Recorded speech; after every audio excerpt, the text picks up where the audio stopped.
Muy buenos días tengan todos ustedes. El Programa Interinstitucional de Atención al Indígena, con las agrupaciones que integran el PIAI Educación, ha organizado este foro de albergues indígenas de la Sierra Tarahumara, en la que participan a través de conferencias y mesas panel, especialistas y representantes de organizaciones de las comunidades indígenas, así como funcionarios de las instituciones públicas que están involucrados con la temática de la Sierra Tarahumara en sus diferentes manifestaciones. La educación para los indígenas en México ha pasado por un proceso largo y ha sido afectado por las diferentes políticas educativas del país a lo largo de la historia.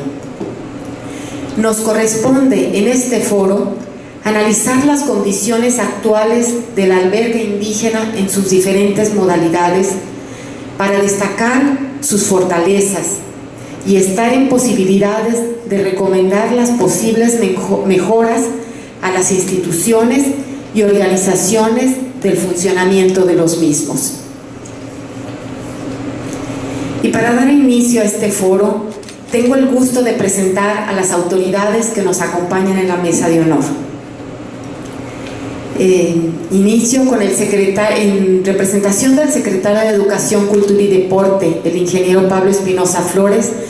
Nos acompaña el maestro Horacio Chavarría. Les pido un aplauso.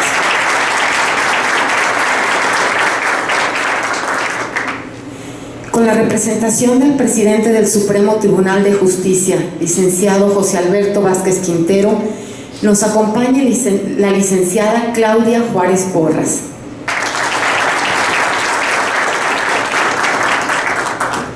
Con la representación del Honorable Congreso del Estado, nos acompaña el licenciado Benjamín Palacios Perches, secretario de Servicios Parlamentarios y Información Ciudadana. De la Delegación Chihuahua de la Comisión Nacional para el Desarrollo de los Pueblos Indígenas, CDI, en representación de su delegado Martín Ubaldo Solís Reyes, nos acompaña el doctor Alfredo Ramírez Hernández.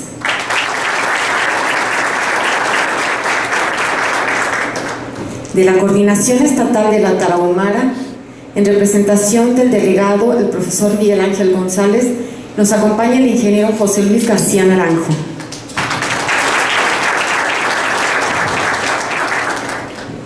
De la Comisión Estatal de Derechos Humanos, en representación de su director José Luis Armendáriz, nos acompaña el secretario técnico José Alarcón Ornelas.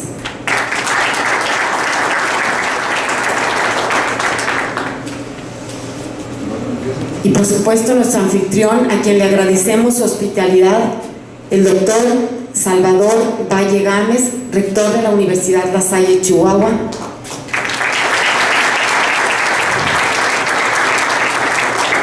Y aprovecho pues para cederle la palabra al doctor.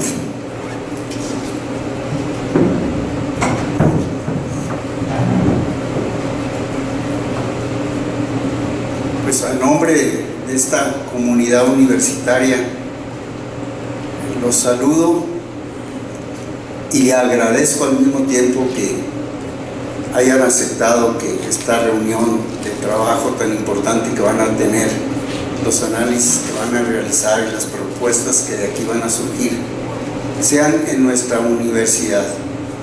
Esto engalana a nuestra universidad realmente por la misión tan humanista en la que nosotros sustentamos toda la misión y visión de la universidad y el quehacer diario de formativo de estos jóvenes que están llamados precisamente a llevar una formación profundamente humana y con alta especialización en su preparación como profesionistas. Agradezco a las autoridades aquí del PIAI que nos hayan escogido y saludo pues a cada uno con afecto de los de la mesa que preside el evento, especialmente ya muy amigos míos, varios de ellos muy conocidos y apreciados. sobre todo a nuestro subsecretario de Educación, que nos ha acompañado en tantas actividades y en especial todo lo que se refiere al apoyo de los grupos que trabajan por la sierra. Pues felicidades, que tengan un exitoso día y cuenten con la Universidad La Salle en los proyectos que ustedes tengan, que nosotros podamos apoyarlos. Lo haremos con mucho gusto. Muchas gracias.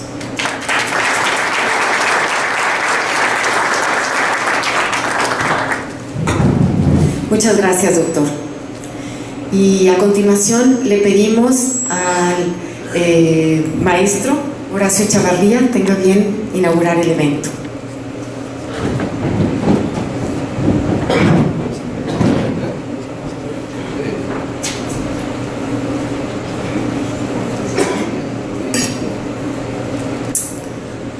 Buenos días a todas, a todos. Agradezco la bienvenida que el rector de la Universidad La Salle ofrece esta mañana para quienes vamos a participar en este foro de albergues indígenas de la Sierra Tarahumara.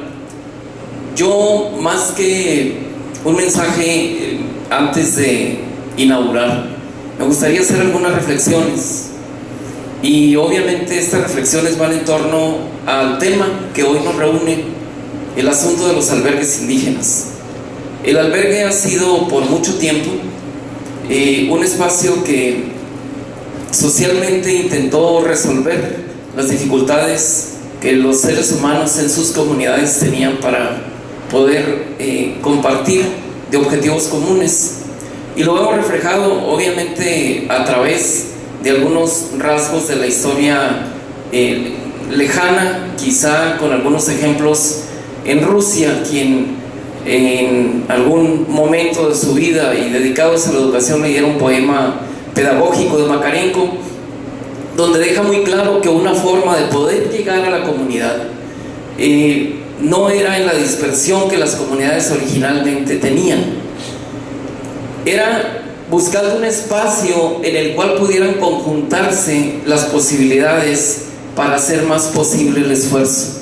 Pero también entonces habrán leído alguno de ustedes en esta etapa de juventud donde la línea socialista tenía, creo que, una producción importante y rescataba los intentos por hacer comunidad, y ahí hay también un libro que nos refleja toda esta idea de lo que es el albergue, que se llama Así se templó el acero.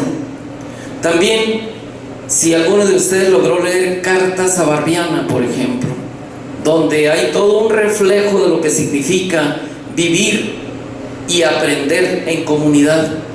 De ahí surgen ideas muy básicas para lo que fueron las escuelas de artes y oficios. Y claro, algunos de los empeñados en conocer más de un mundo que presentaba dificultades para acceder al conocimiento, las órdenes religiosas, y particularmente entre ellos los jesuitas, que coordinando acciones con las siervas del Sagrado Corazón pudieron jalar los primeros tohuizados y tehuecados a la sierra de Chihuahua. Pero también hubo albergues en Michoacán, y también hubo albergues en Chiapas, cuando los colegios de los franciscanos, de los josefinos, y que la única forma propia para poder acercarse a los jóvenes, a los niños, era tener un lugar donde pudieran pernoctar y no caminar las distancias que había entre sus comunidades y algún centro educativo o algún centro de entrenamiento. Yo agradezco esta mañana a las instituciones que de alguna forma respaldan con su presencia el que nos encontremos aquí reunidos. Por supuesto, agradezco al Supremo Tribunal de Justicia, a la licenciada Claudia Juárez Porras, por su presencia esta mañana. Del Congreso, al licenciado, nuestro amigo, el señor Benjamín Palacios Perches. Muchas gracias por estar, don Benjamín, aquí.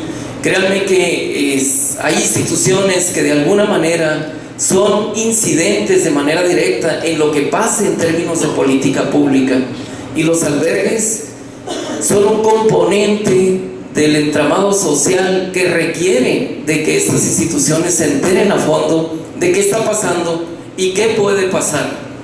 Y qué está pasando no significa que todo esté ocurriendo bien, seguramente algo no está ocurriendo. Y qué puede pasar significa que tenemos que trabajar para que ocurran mejores cosas ahí, porque los albergues afortunadamente no se van a terminar hoy, ¿sí? Y va a haber una diferente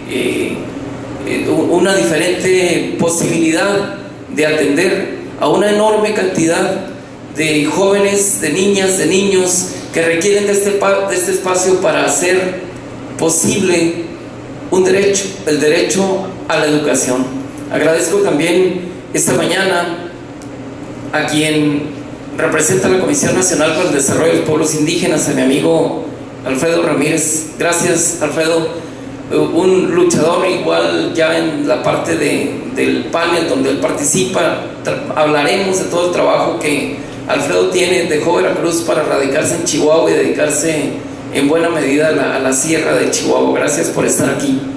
De la Coordinación Estatal de la Tarahumara, que si bien no en albergues directos, sí en apoyo a comunidades que tienen una importante participación en la parte asistencial para que los chicos se queden y puedan ir a la escuela. Agradezco por supuesto al ingeniero José Luis García Naranjo en representación del profesor Miguel Ángel González, el que está esta mañana acá.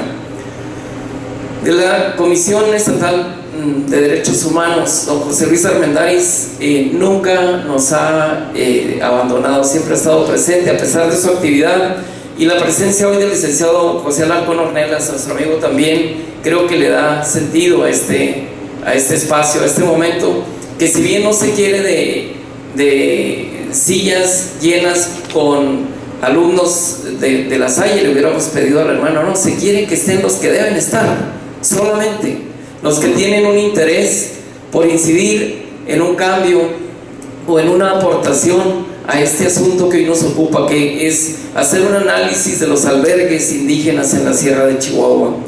Muy especialmente, muy especialmente, yo quiero agradecer y reconocer su presencia. Sé que hoy por la mañana él tiene una agenda bastante fuerte al interior de la universidad en su calidad de rector, pero también siempre ha estado atento y siempre ha estado pendiente de los asuntos que ocupan a la Sierra de Chihuahua, a la comunidad indígena y a la comunidad no indígena, y hoy se convierte en anfitrión de este foro y nos recibe como siempre, creo que con muy buena energía. Yo quiero agradecer muy especialmente al doctor, al hermano Salvador Valle Gámez, por recibirnos esta mañana. Muchas gracias, doctor. Yo aprecio que las condiciones para hacer cosas de excelencia nunca se van a dar. Luego hay que ir paso a paso y sobre el camino hay que ir haciendo las cosas. Este foro lo intentamos hace un buen tiempo y la situación no se nos daba por razones diversas. En algunas ocasiones no se tiene todo el dinero para poder jalar a los que consideramos expertos. En otras quizás no se tiene toda la confianza para ser expertos de gentes que han dado parte de su vida a tareas como esta, a tareas como el de tener la posibilidad de haber visto nacer los albergues, ¿sí? Y que nos pueden contar desde el origen cómo se dieron todas estas acciones para que pudiéramos conjuntar una posibilidad de apoyar a niñas, niños y adolescentes indígenas para que pudieran acercarse a la escuela y pudieran, porque el motivo final de los albergues fue ese, el acercar población a las escuelas. Una población dispersa, centrífuga, necesitaba, requería de una oportunidad, y la oportunidad era el albergue, que con el paso del tiempo, cuando el albergue se oficializa, porque originalmente los tehuecados, los tobuizados, los internados diversos que estaban obviamente apoyados por órdenes religiosas, por particulares, terminó en una política de Estado en los años 60 convirtiéndose en el albergue indígena o la escuela albergue, y que al final de cuentas creo que en el camino el objetivo cambió un poco y ya no tanto la importancia estaba centrada en la educación a niñas y niños. Las niñas y niños y sus familias encontraron ahí una forma de soportabilidad, una forma de sobrevivencia, porque ahí había un lugar donde dormir y se podía comer 3 veces al día. Creo que esta parte ha permeado a través de la historia y es uno de los componentes y elementos que con estos análisis nosotros podemos cambiar. Hay mucho que hacer, hay mucho que reflexionar en torno a este tema que se sintetiza en esta corta frase: albergues indígenas. Y en este caso, albergues indígenas de la Sierra de Chihuahua. Obviamente el mensaje es a que nos involucremos. Yo agradezco mucho a la gente que viene de organizaciones de la sociedad civil organizada, a gente que viene de albergues indígenas, a quienes representan a la Dirección de Educación, al General de Educación Indígena a través del Departamento de Educación Indígena de Servicios Educativos del Estado de Chihuahua. Y por supuesto un reconocimiento al PEAI, sí, a las Mónicas, a Marcela, a todos los que estamos trabajando ahí en el PEAI, a Noé, a Alfredo, a la gente que desde 1997 buscamos cada mes reunirnos y estar por lo menos revisando una célula muy hacia el interior, lo que está pasando hacia afuera. Agradezco también a la gente del PEAI, del PRONIM, que nos apoyarán como relatores, a Leonel y su equipo. Por supuesto, a todos los que han venido aquí con el interés y la convicción de que aquí podemos hacer muchas cosas, a Neima, que nos apoyará también, y fundamentalmente a todos los que serán hoy, este día, nuestros conferencistas y panelistas. Muchas gracias. Algunos están llegando, que vienen de fuera, pero hemos privilegiado, obviamente, el reencontrarnos con la experiencia local. Yo deseo mucho éxito al foro. Obviamente la parte más interesante es que yo soy parte del foro también, porque no soy un visitante externo que obviamente no entienda qué vamos a hacer. Lo entiendo perfectamente y me parece que pues estaré también tratando de aportar lo que me toque y corresponda. Si me acompañan, vamos a hacer la inauguración formal. Siendo las 9:20 del día 21 de octubre del año 2013, en la torre de la comunidad de la Universidad La Salle, y en nombre de todos los que aquí estamos, de las autoridades que me acompañan al presidio, doy por iniciado este foro de albergues indígenas de la Sierra Tarahumara y inauguramos formalmente las 2 jornadas de trabajo de hoy 21 y mañana 22 de octubre, deseando que haya mucho éxito, frutos y una buena carta de recomendaciones a la autoridad para poder mejorar las condiciones del albergue en la Sierra Tarahumara. Mucho éxito y enhorabuena.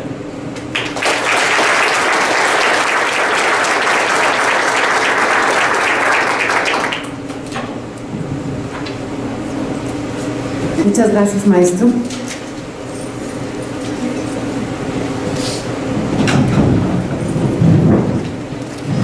Les agradecemos, ya los hice volver a sentar, pero les agradecemos a los integrantes de la mesa de honor su presencia y los despedimos con un caluroso aplauso.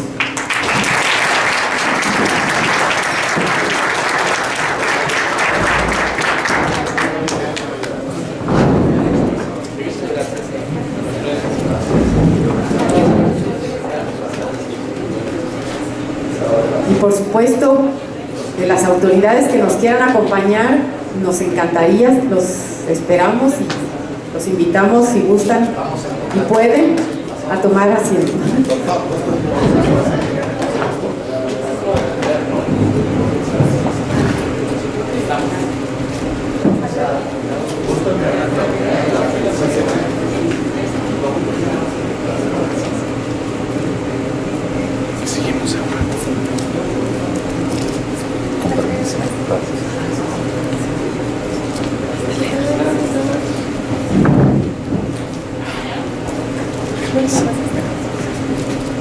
Vamos a darnos unos minutos, creo que unos 5 minutos. Nosotros los invitamos a que pasen a tomar un cafecito, galletita, y ahorita les llamamos nada más. Estamos esperando una persona. Ustedes conocen al profesor Nacho León Pacheco, y yo creo, ya está aquí. ¿Dónde anda? Pues era el que estábamos esperando. De todas maneras, tomen su tacita de café y aquí inmediatamente volvemos para ya dar inicio a la mesa. Esta mesa panel con expertos. Y le cedo la palabra al maestro Horacio Chavarría González, que bueno, ya lo conocimos, y le dejo el micrófono.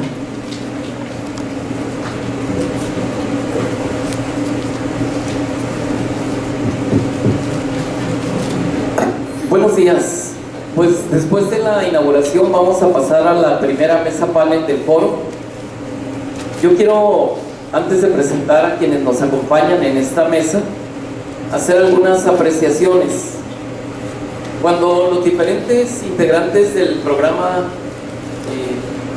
integral de atención al indígena, el PIAI, en su mesa de educación, empezamos a pensar en la necesidad de reflexionar sobre temas. Lo hemos hecho desde antes con algunos otros foros, participando desde 1997 que se inicia esta intención, hace ya 16 años, de mirarnos las caras los días sábados, segundos de cada mes.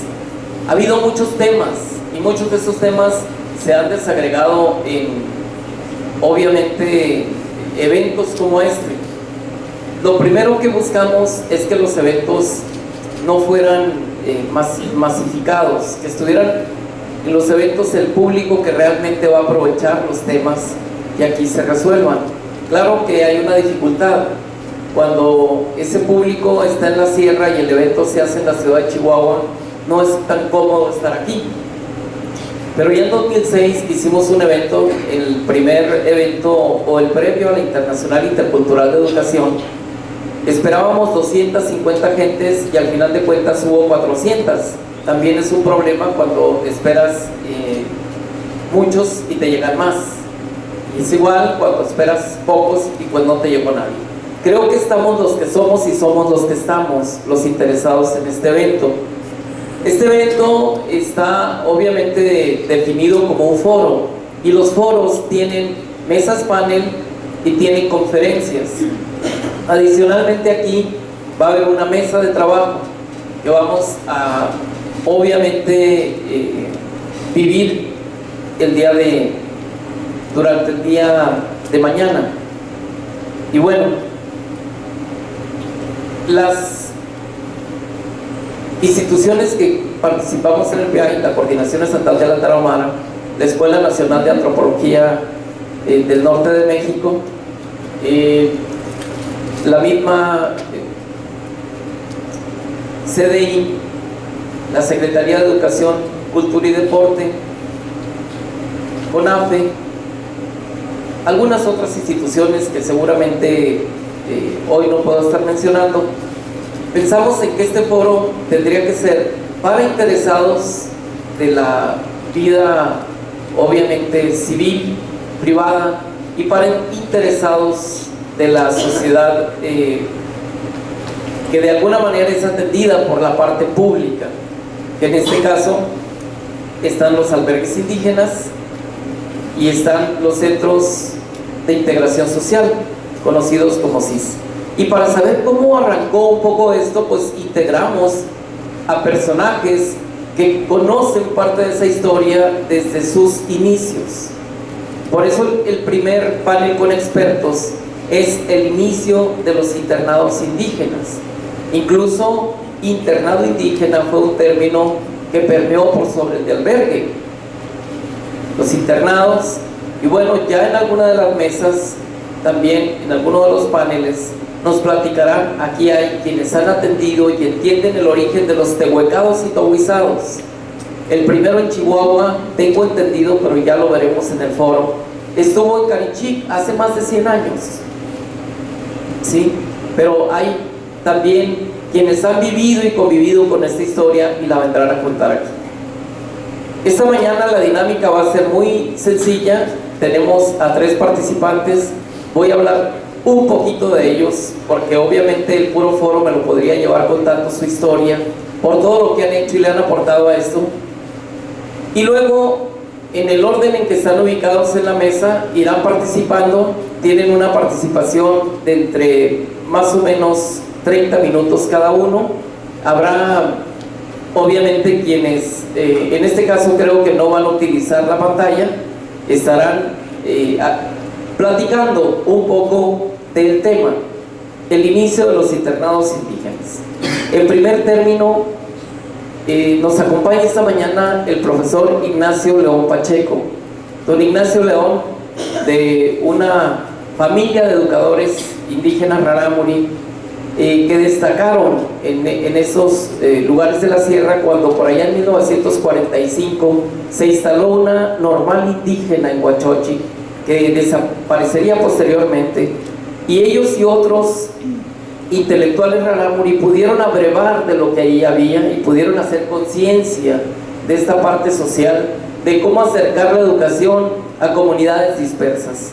Don Ignacio, aparte de ser profesor rural, también ha sido funcionario en el ámbito federal y estatal. Por mucho tiempo coordinó al Instituto Nacional Indigenista ahí en su sede en Huachochi, hasta antes de que fuera Comisión Nacional para el Desarrollo de los Pueblos Indígenas, y por supuesto que ha tenido una participación importante en la vida pública. Don Ignacio es una persona muy reconocida, que al final de cuentas decide ya estos últimos años de su vida estar por acá, descansar con su familia en la ciudad, pero pues sigue activo en el tema y pues es un conocedor del asunto que hoy nos reúne. Bienvenido, profesor León Pacheco. Bienvenido, un aplauso para él.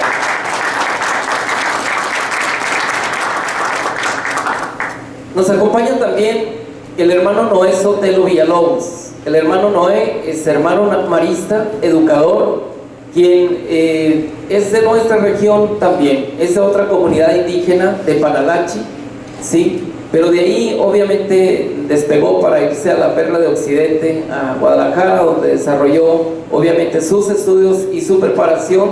Y obviamente ustedes saben, los maristas son educadores por excelencia, también con toda una historia en la cercanía a lo que son los internados para primaria y secundaria indígena, donde de alguna forma los maristas tienen un buen camino recorrido y habría mucho que decir al respecto. Actualmente es director del Centro de Estudios Ichimeame, ubicado en Krill, y también, aunque no es un internado formal, pues tiene una área de descanso donde seguramente el hermano Noé tiene permanentemente muy buenos recuerdos de las épocas donde de alguna forma tuvo mayor cercanía a los internados indígenas. Pues damos la bienvenida al hermano Noé Sotelo Villalobos.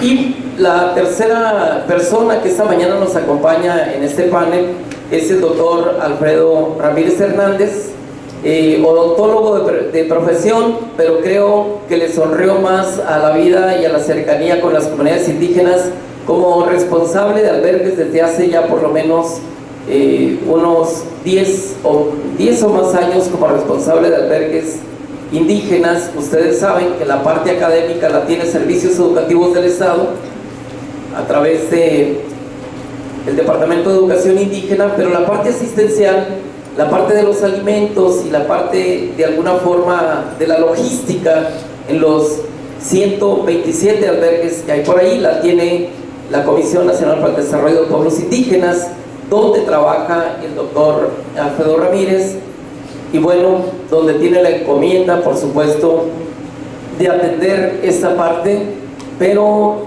siendo un hombre con muchas ganas de ir más allá, pues permanentemente creo que está proponiendo y está de alguna forma tratando de ver cómo las cosas operan y funcionan mejor en los albergues indígenas que tenemos en el estado de Chihuahua. Y bueno, habrá mucho que escuchar al respecto. Por lo tanto, pues también le damos la bienvenida al doctor Alfredo Ramírez Hernández. Y sin más, pues empiezan los primeros 30 minutos de este diálogo, de esta plática, que esperamos al final tenga una pincelada de diálogo con el profesor Ignacio León Pacheco. Maestro, todos suyos.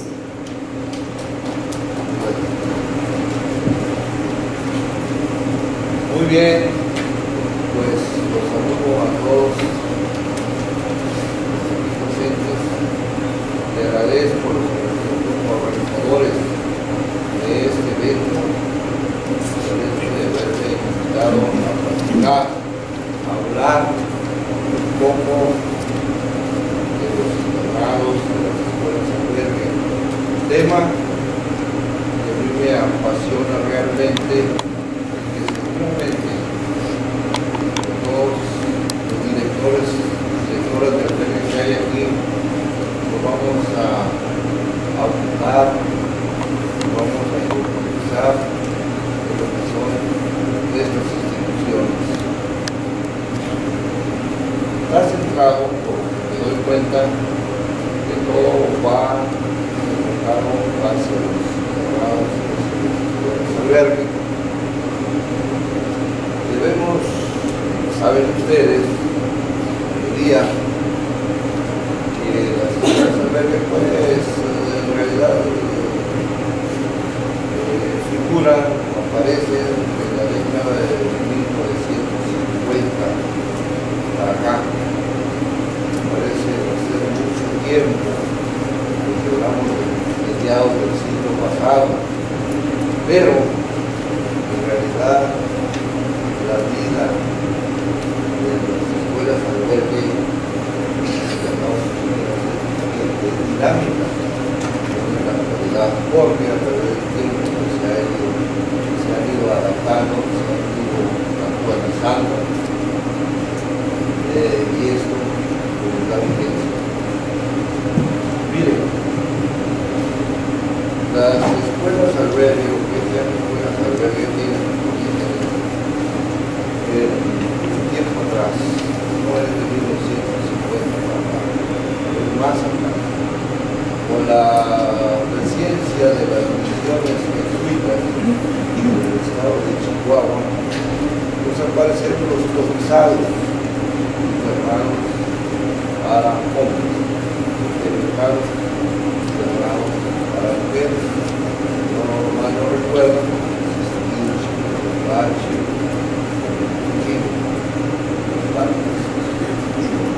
mucho tiempo aparecieron estas formas de buscar dar educación, dar formación a los niños y niñas. Y nace los educados,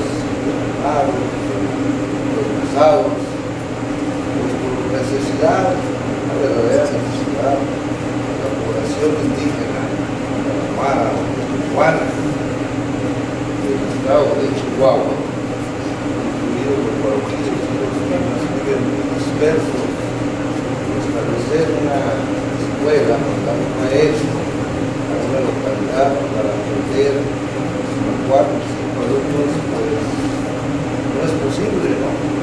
Es costeable. Entonces, pues había que concentrarlos en la comunidad. Para concentrarlos, pues se necesitaban instalaciones, se necesitaban comida, horarios pero se requiera. También, como antecedentes, tenemos las misiones culturales que se establecieron en la mañana también del siglo pasado. Las misiones culturales que trabajaban con las escuelas, era una especie de internado pequeño de las misiones culturales sedes que estaban, pues ahí se curaban, organizaban la comunidad para tener alimentos de un lugar donde consultaran los niños.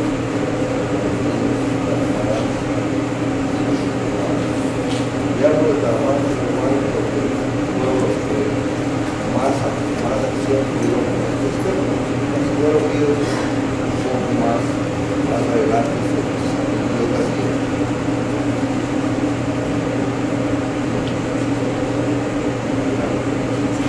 Bien, pues esos son los antecedentes de las escuelas albergue y algunas instituciones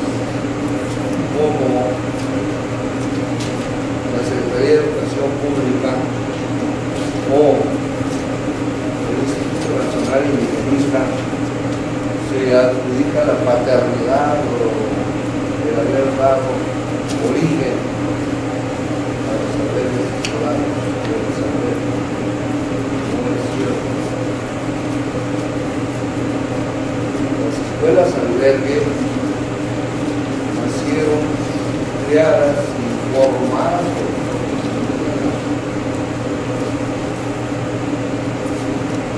allá al inicio de la escuela rural mexicana. Pedían los padres de familia el permiso para que los niños se quedaran en los salones de clases y no ir y venir a sus comunidades, que se encontraban caminar horas y horas para ir y venir a la escuela. Muy difícil, peligroso y a veces casi imposible. Así es de que los maestros en buen sentido dieron permiso, los padres de familia pues ya les daban la papa asada, el mole para que los días que estuvieran en clase, los abiertos, tuvieran algo que comer. Y allí pues ya estaban los albergues, ¿no? Los inicios. Claro, ya la Secretaría de Educación Pública del Instituto Nacional de Educación oficializada y les llamaron semi-internados, porque también ya existía lo que conocemos ahorita como centro de intervención social, entonces el internado prácticamente secuestraba a los alumnos a los 10 meses que duraban el año escolar. No salían el sábado ni domingos, estaban permanentemente los internados. Y esto pues los desintegraba de su ambiente familiar, de su ambiente comunal, que a lo mejor los alejaba de sus costumbres, mencionaba su cultura. Por eso más tarde se pensó que los albergues eran también una opción, porque el niño estaba nada más de lunes a viernes en los planteles para recibir su educación primaria y los sábados y domingos pasaban con sus familias. Esto que no permitía la no desintegración de los niños, porque estaban con sus familias, estaban en contacto con sus familias, no se alejaban de su ambiente. Y esto dio mejores resultados, más aceptación de la propia población indígena. Estos sí lo aceptaron. Y ahí están, propiamente ahí nacieron las escuelas albergues. Y debo decirlo con cierta satisfacción de orgullo, que el primer albergue que existió en toda la República Mexicana fue en el estado de Chihuahua, en el lugar que se llama el municipio de Balopilas, en ese entonces por el municipio de Ococha. Fue la primera escuela albergue como tal. Esta escuela, para más orgullo, tuvo allá por 1952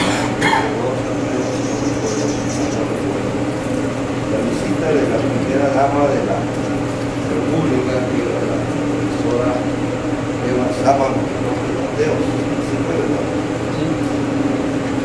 Ahí estuvo. Y allí esta señora, la fue de maestra, de profesora, recomendó que se establecieran otras escuelas indígenas en otras zonas indígenas del país. Y esta escuela, Palmaja, por orgullo propio, lleva el nombre de mi padre, Ignacio León Ruiz. Y por ahí creo que hay una escuela que lleva el mismo nombre. Es muy interesante. Sí. Bueno, perdón, la sala está chica y todos tienen buenos oídos, pues no tenemos ahí el micrófono, pero bueno, así me puedo dar más qué rico, y no me cansaré de explicar después. Bien, es muy interesante la vida de las escuelas albergue, y no me dejarán mentir algunos directores y directoras que están aquí, los profesores escolares. En un principio existían 10 lugares de escuelas albergue, no sostenidas por el gobierno, ni el INE, ni la SEP, ni nadie. La sostenían los propios ejidos que eran ejidos forestales, y que de sus utilidades de aprovechamientos forestales destinaban una partida para sostenimiento de la alimentación, útiles escolares y a veces ropa para los niños. Así, había 10 escuelas albergue antes de que el Instituto Nacional Indigenista tomara esta forma de atender a los niños chihuahuenses. Recuerdo yo Usárares, Amachique, Cholita, Tabora, Chihuahua,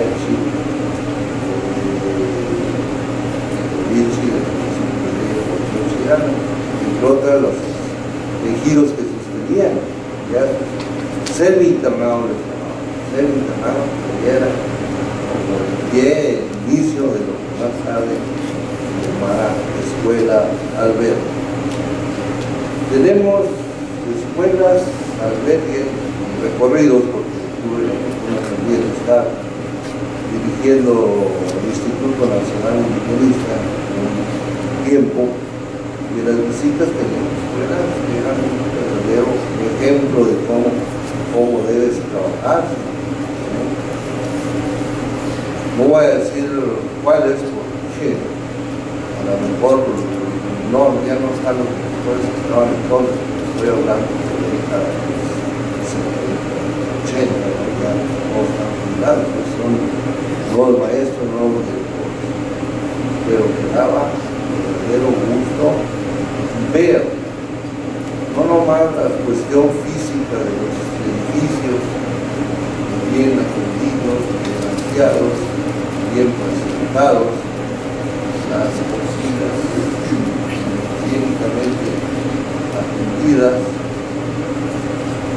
los alimentos bien preparados, la población infantil bien atendida, y los padres de familia también estaban grandes. Esto pues me daba satisfacción, teníamos responsabilidad del funcionamiento de estas instituciones. Y claro, como todo, pues hay escuelas que no estaban funcionando bien. Y llevo en este momento a diferenciar lo que es escuela y lo que es albergue. Son dos partes. El albergue es para dar la alimentación y propiamente el albergue, los dormitorios a los niños, atención médica, porque casi todas las escuelas de albergue pues hay una unidad médica cerca o un promotor de seguridad de la misma institución. Y escuela es la que da la formación, la educación, la enseñanza a los niños. Este binomio escuela y albergue debe funcionar con ciertas diferencias, aunque en las prácticas los mismos directores de las escuelas son los directores también del albergue, aunque el albergue lo maneja una ecónoma, una encargada de toda la alimentación, dieta, luz, todo eso que debe darse a los niños, pero son entidades un tanto diferentes que si funcionan de común acuerdo, un éxito, pero a veces el internado, el albergue, funciona muy bien, porque los niños están atendidos en su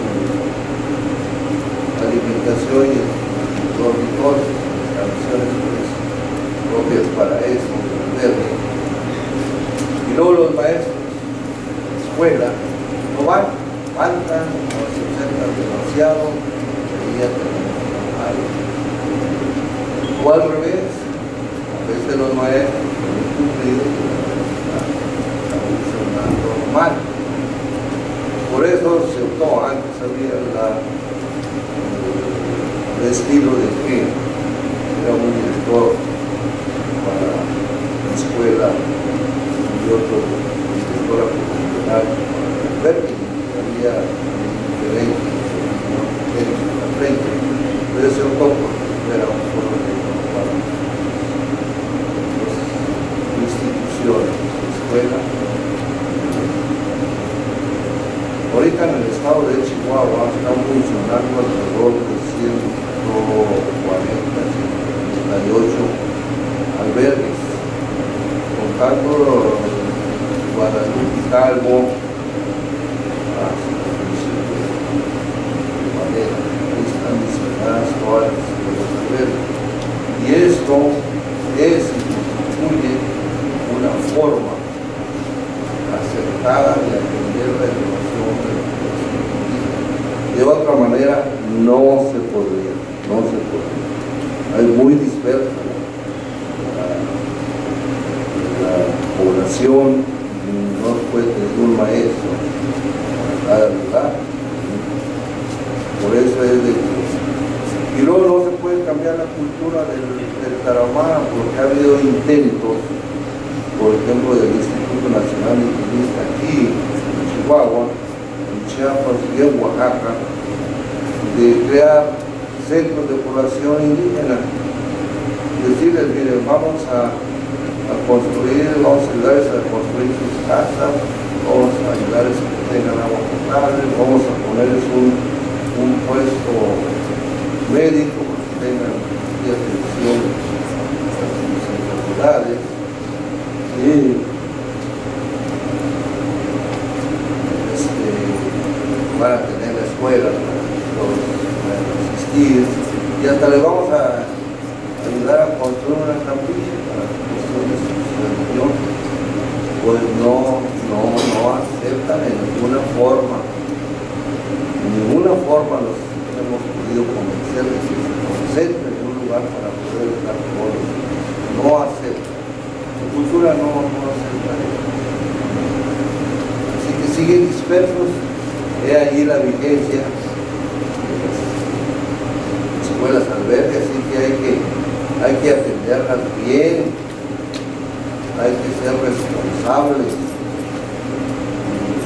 Verán cómo más adelante va a haber un éxito en la educación de los pueblos del estado de Chihuahua.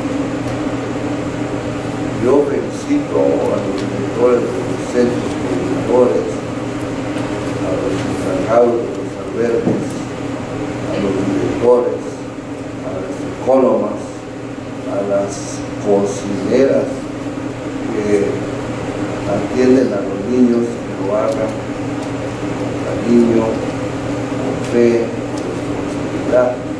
Y allí tendremos el éxito de estas instituciones llamadas escuelas albergues. Pues aquí termino mi intervención, y si hay alguna pregunta o quieren abundar un poco en lo que yo dije, pues usted, señor moderador, los escucharemos.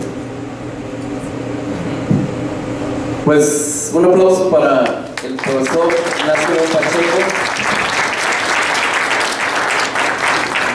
Como todo foro, concentra en pocos minutos, pero creo que aquí hay ideas interesantes. Por ejemplo, el que el ejido mantenía los primeros albergues con una aportación.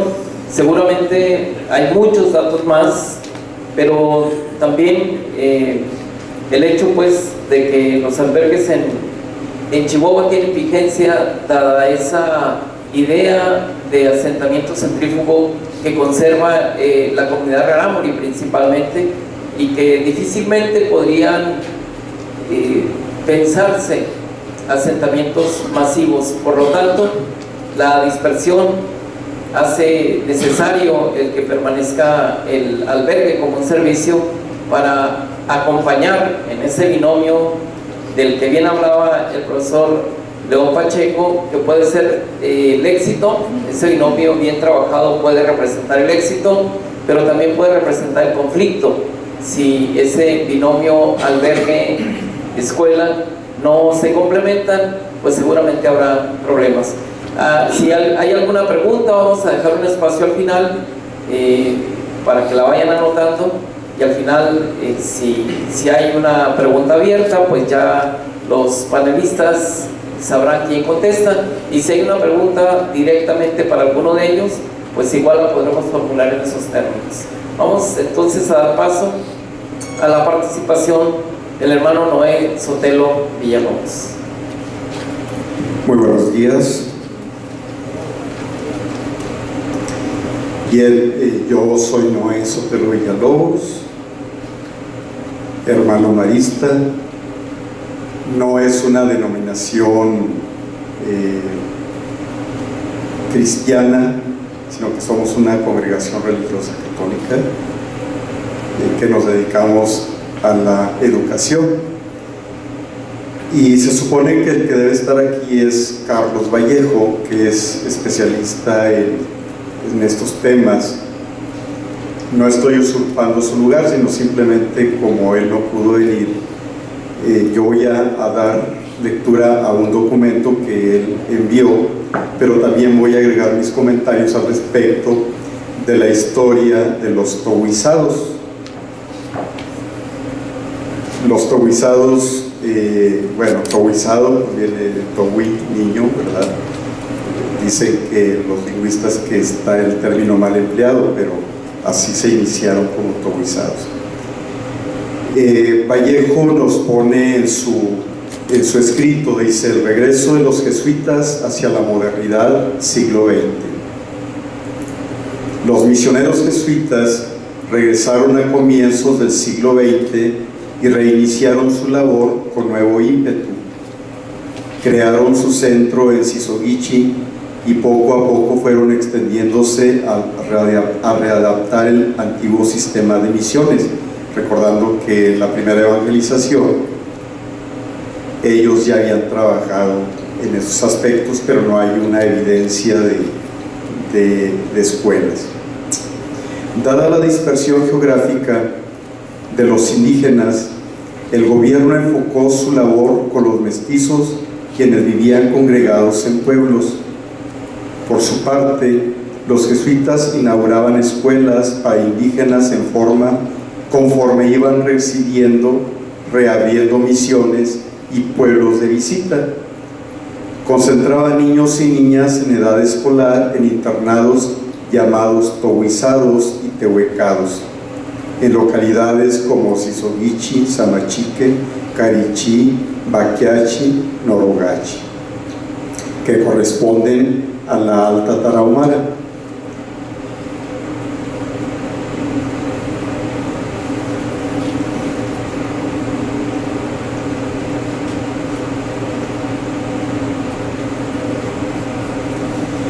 Con las mismas fronteras, pero con nuevas propuestas, intentaban retomar los pueblos de misión que habían dejado sus antecesores.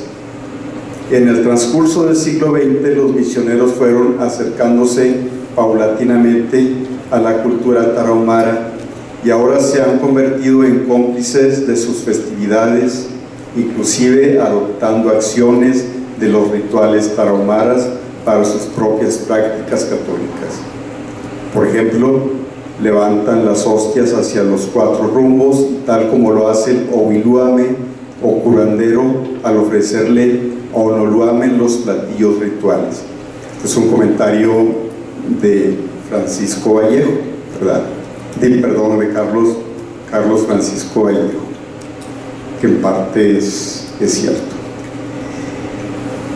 Para los Ralámuli o Oviluame es el que cura para hacer un bien, el que es buena gente. En cambio, el Xuluame es como el sopilote, canta de noche y hace daño a la gente.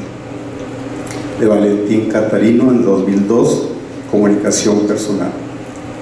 Los Radhamuli utilizan dos palabras para quienes tienen la facultad de entrar a los sueños de los otros: Oilúame, curandero, o suplúame, hechicero.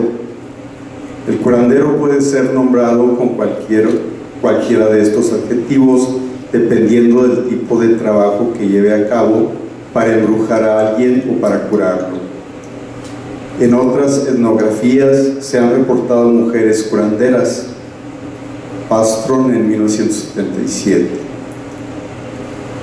Hillerkus menciona que los curanderos hechiceros jugaban en la época prehispánica y colonial un papel importante, pues decía que podían volar, originar tormentas, transformarse en animales, recoger información de sitios lejanos y llegar a lugares donde el acceso estaba cerrado. Eran los que transmitían el descontento y oposición con los españoles. El testimonio del padre Luis Gallegos, jesuita, ilustra muy bien el proceso por el cual han pasado los jesuitas a partir de su regreso a la sierra. Antes, los padres atendían a los tarahumaras como se atendían a los mestizos. Hubo un padre, el padre Mieri Terán, al que se le ocurrió que para trabajar mejor con los tarahumaras, para hacerlos entrar a la civilización cristiana, una idea muy chueca que duró muchos años, tenía que sacarlos de pequeños, de su ambiente, y cuando ya crecieran, regresarlos para que pudieran formar comunidades civilizadas y no conservaran lo que en aquel tiempo era considerado como barbarie, sus costumbres. Desgraciadamente, este criterio duró demasiado y por mucho tiempo fueron los tarahumaras, aún para nosotros, sujetos inferiores por naturaleza. Y por mucho que fueran cultivados, seguían siendo indios. Posteriormente llegó Monseñor Martínez Aguirre y ya los vio distinto. En épocas de Monseñor Martínez Aguirre fue la creación de los internados.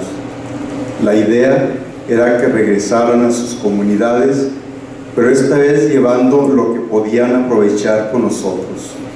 Siempre había una diferenciación entre la cultura tarahumara y la cultura mestiza. Hasta entonces había una oración que decíamos todos los días después de misa, pidiendo para que el Señor les ayudara a entrar a la verdadera civilización cristiana. Esto lo dice Vallejo: cuando yo estaba en Sisovichi como ayudante del superior de la casa, el padre Yaguno estaba muy cerca de Martínez Aguirre. Yaguno se metió también y las cosas cambiaron mucho. También el padre Uganda se metió de lleno en este asunto. El padre Uganda era el que mejor hablaba tarahumara de todos nosotros y trabajó muchísimo.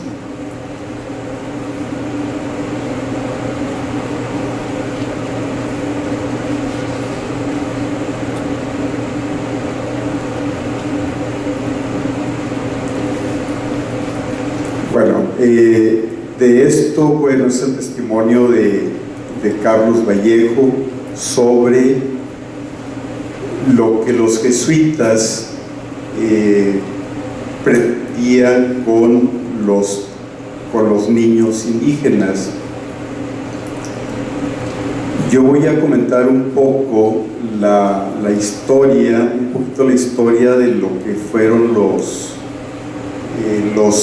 taoizados. Claro, no tengo la autoridad moral porque primeramente no pienso como jesuita ni soy jesuita. Las crónicas nos relatan que por ahí por 1905 un padre Vargas, el padre Vargas es el que da inicio a los taoizados. Y esto consistía en traer niños, se les imponía a los niños pues como el hecho de de que los niños venían con medio greñudos, con piojos, con su indumentaria propia de ese tiempo, entendiendo por qué se vestían así. Lo que primero que se hacía para entrar a la civilización, o sea, si ponemos ahorita una fotografía del antes y el después, un niño con sus medio harapos, descalzo obviamente, no utilizaban huaraches, o algunos propiamente sí. Se le sometía a raparlo. El raparlo pues era para facilitar el que subieran los piojos, ¿verdad? El quitarle su indumentaria, eso se quemaba por razones de que estaba contaminado, estaba lleno también de piojos, y luego se le ponía pantalón, se le ponía camisa. Eso para un niño indígena pues era una agresión bastante fuerte, pero para los jesuitas era el pasar del estado indio, como se decía, o los inditos, porque algunos llamaban con cariño así, pasaban a la civilización. Desafortunadamente, bueno, hay fotografías que nos muestran eso, pero como cambiamos de personaje no hubo oportunidad de recopilar eso. Bueno, estamos hablando de 1905, donde se empiezan a desarrollar los internados, los towizados. Esto pues en colaboración con las hermanas siervas del Sagrado Corazón, que llegaron también en esa época a Carichí, pero ellas atendían a las niñas, a los tehuencados. Yo me voy a encaminar únicamente lo que son los towizados. Bueno, así van avanzando más o menos estos towizados en diferentes lugares con la misma idea. El objetivo era cristianizar y sacar de la barbarie a los niños indígenas. Esa era la idea que se tenía. Y para esto, las casas o los towizados, pues los niños tenían que participar de todas las actividades religiosas que los padres les iban imponiendo. Estos towizados tuvieron varias etapas. En la época revolucionaria, pues los jesuitas fueron perseguidos. Los internados, algunos tuvieron que disolverse, pasaron a otros lugares para esconderse. Otros niños pues regresaron a sus casas, y de esa forma pues se iban manteniendo hasta que se volvió a restablecer lo que es el towizado en Sisoguichi, con otra modalidad, porque el cambio se fue dando a raíz de que también por ahí aparece, no recuerdo las épocas verdaderamente, pero es ya la época postrevolucionaria, donde se hace en la Ciudad de México la Casa del Indígena, donde algunos de los towices, que así se les llamaba, son llevados a México. Los resultados no los voy a decir, pero parece que no fueron muy buenos. Mientras tanto, los jesuitas seguían su labor de ir construyendo sus towizados, y llegamos a una época en la que se piensa que traer al indígena a un lugar a una población era lo mejor, y es cuando aparece lo que llamamos la colonia de Sisovichi. ¿Cuál era el objetivo de esta colonia? La colonia de Sisovichi, el objetivo principal era que los indígenas estuvieran en el taoizado, que ahí aprendieran lo básico. Desde luego que no faltaban las actividades religiosas, que eran muy fuertes, pero la intención era que los tohuices se enamoraran de las tehuelches y de esa forma establecer una colonia donde que fuera autosustentable.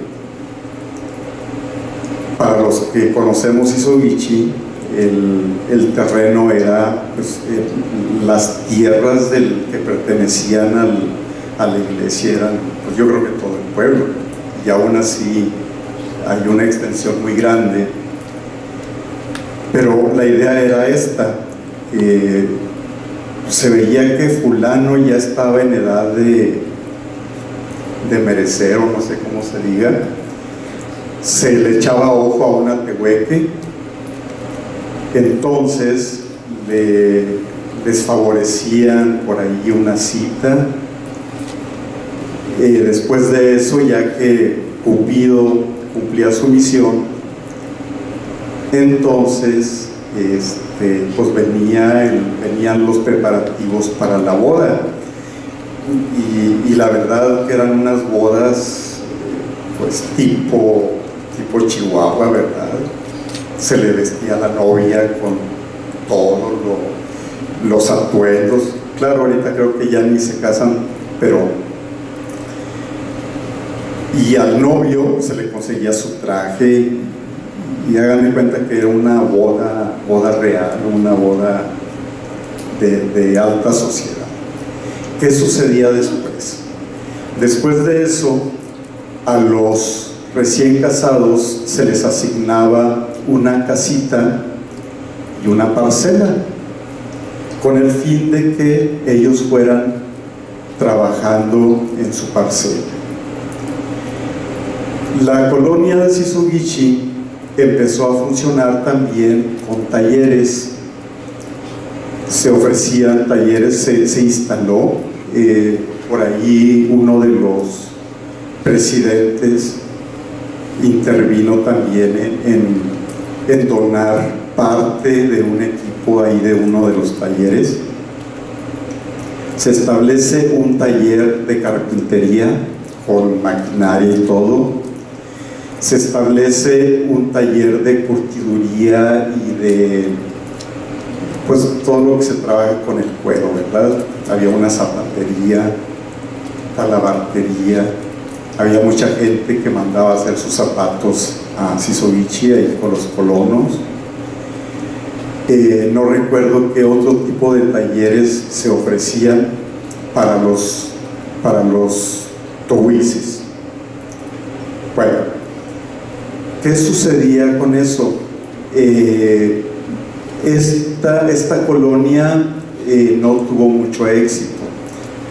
Recuerden ustedes, si vieron la película de La Misión, lo que los jesuitas hicieron en el Paraguay con los indígenas fue precisamente eso: establecer colonias donde los indígenas formaran pueblos. La característica principal de la cultura rarámuri es que no puede vivir en pueblos, o sea, no se adapta a lugares donde hay mucha gente. Por decir, si queremos formar un pueblo en un lugar, es bastante complicado. El indígena es libre, vive pues en sus localidades, con sus espacios, y lo que pretendía esta colonia era hacer la población. ¿Qué era lo que se pretendía con esto? bueno, que fuera autosustentable, pero si vemos la proporción de, si hubiera continuado esto, la proporción de matrimonios, iba a llegar un momento en el que esto no iba a poder soportarse. ¿Por qué? Porque pues iban a venir los hijos, se iba a multiplicar aquello, y total, lo de la colonia no fue lo mejor. Bueno,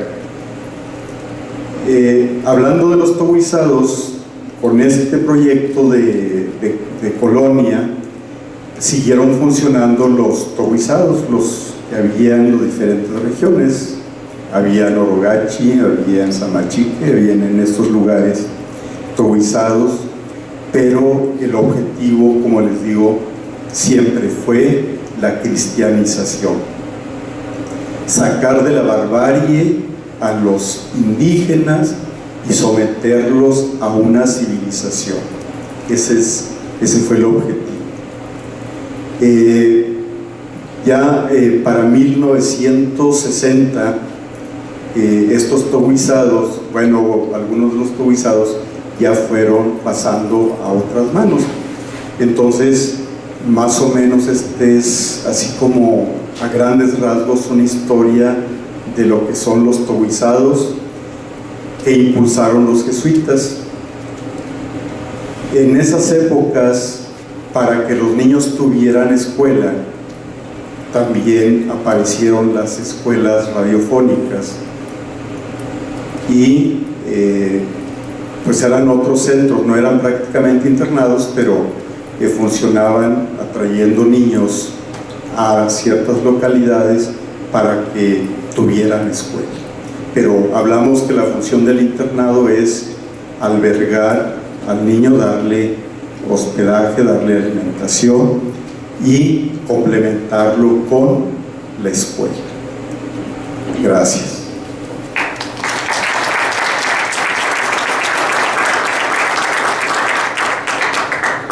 Sin duda que el hermano Noé nos aporta también algunos datos importantes que al final de cuentas no solamente ocurrieron en el norte de México ni en México.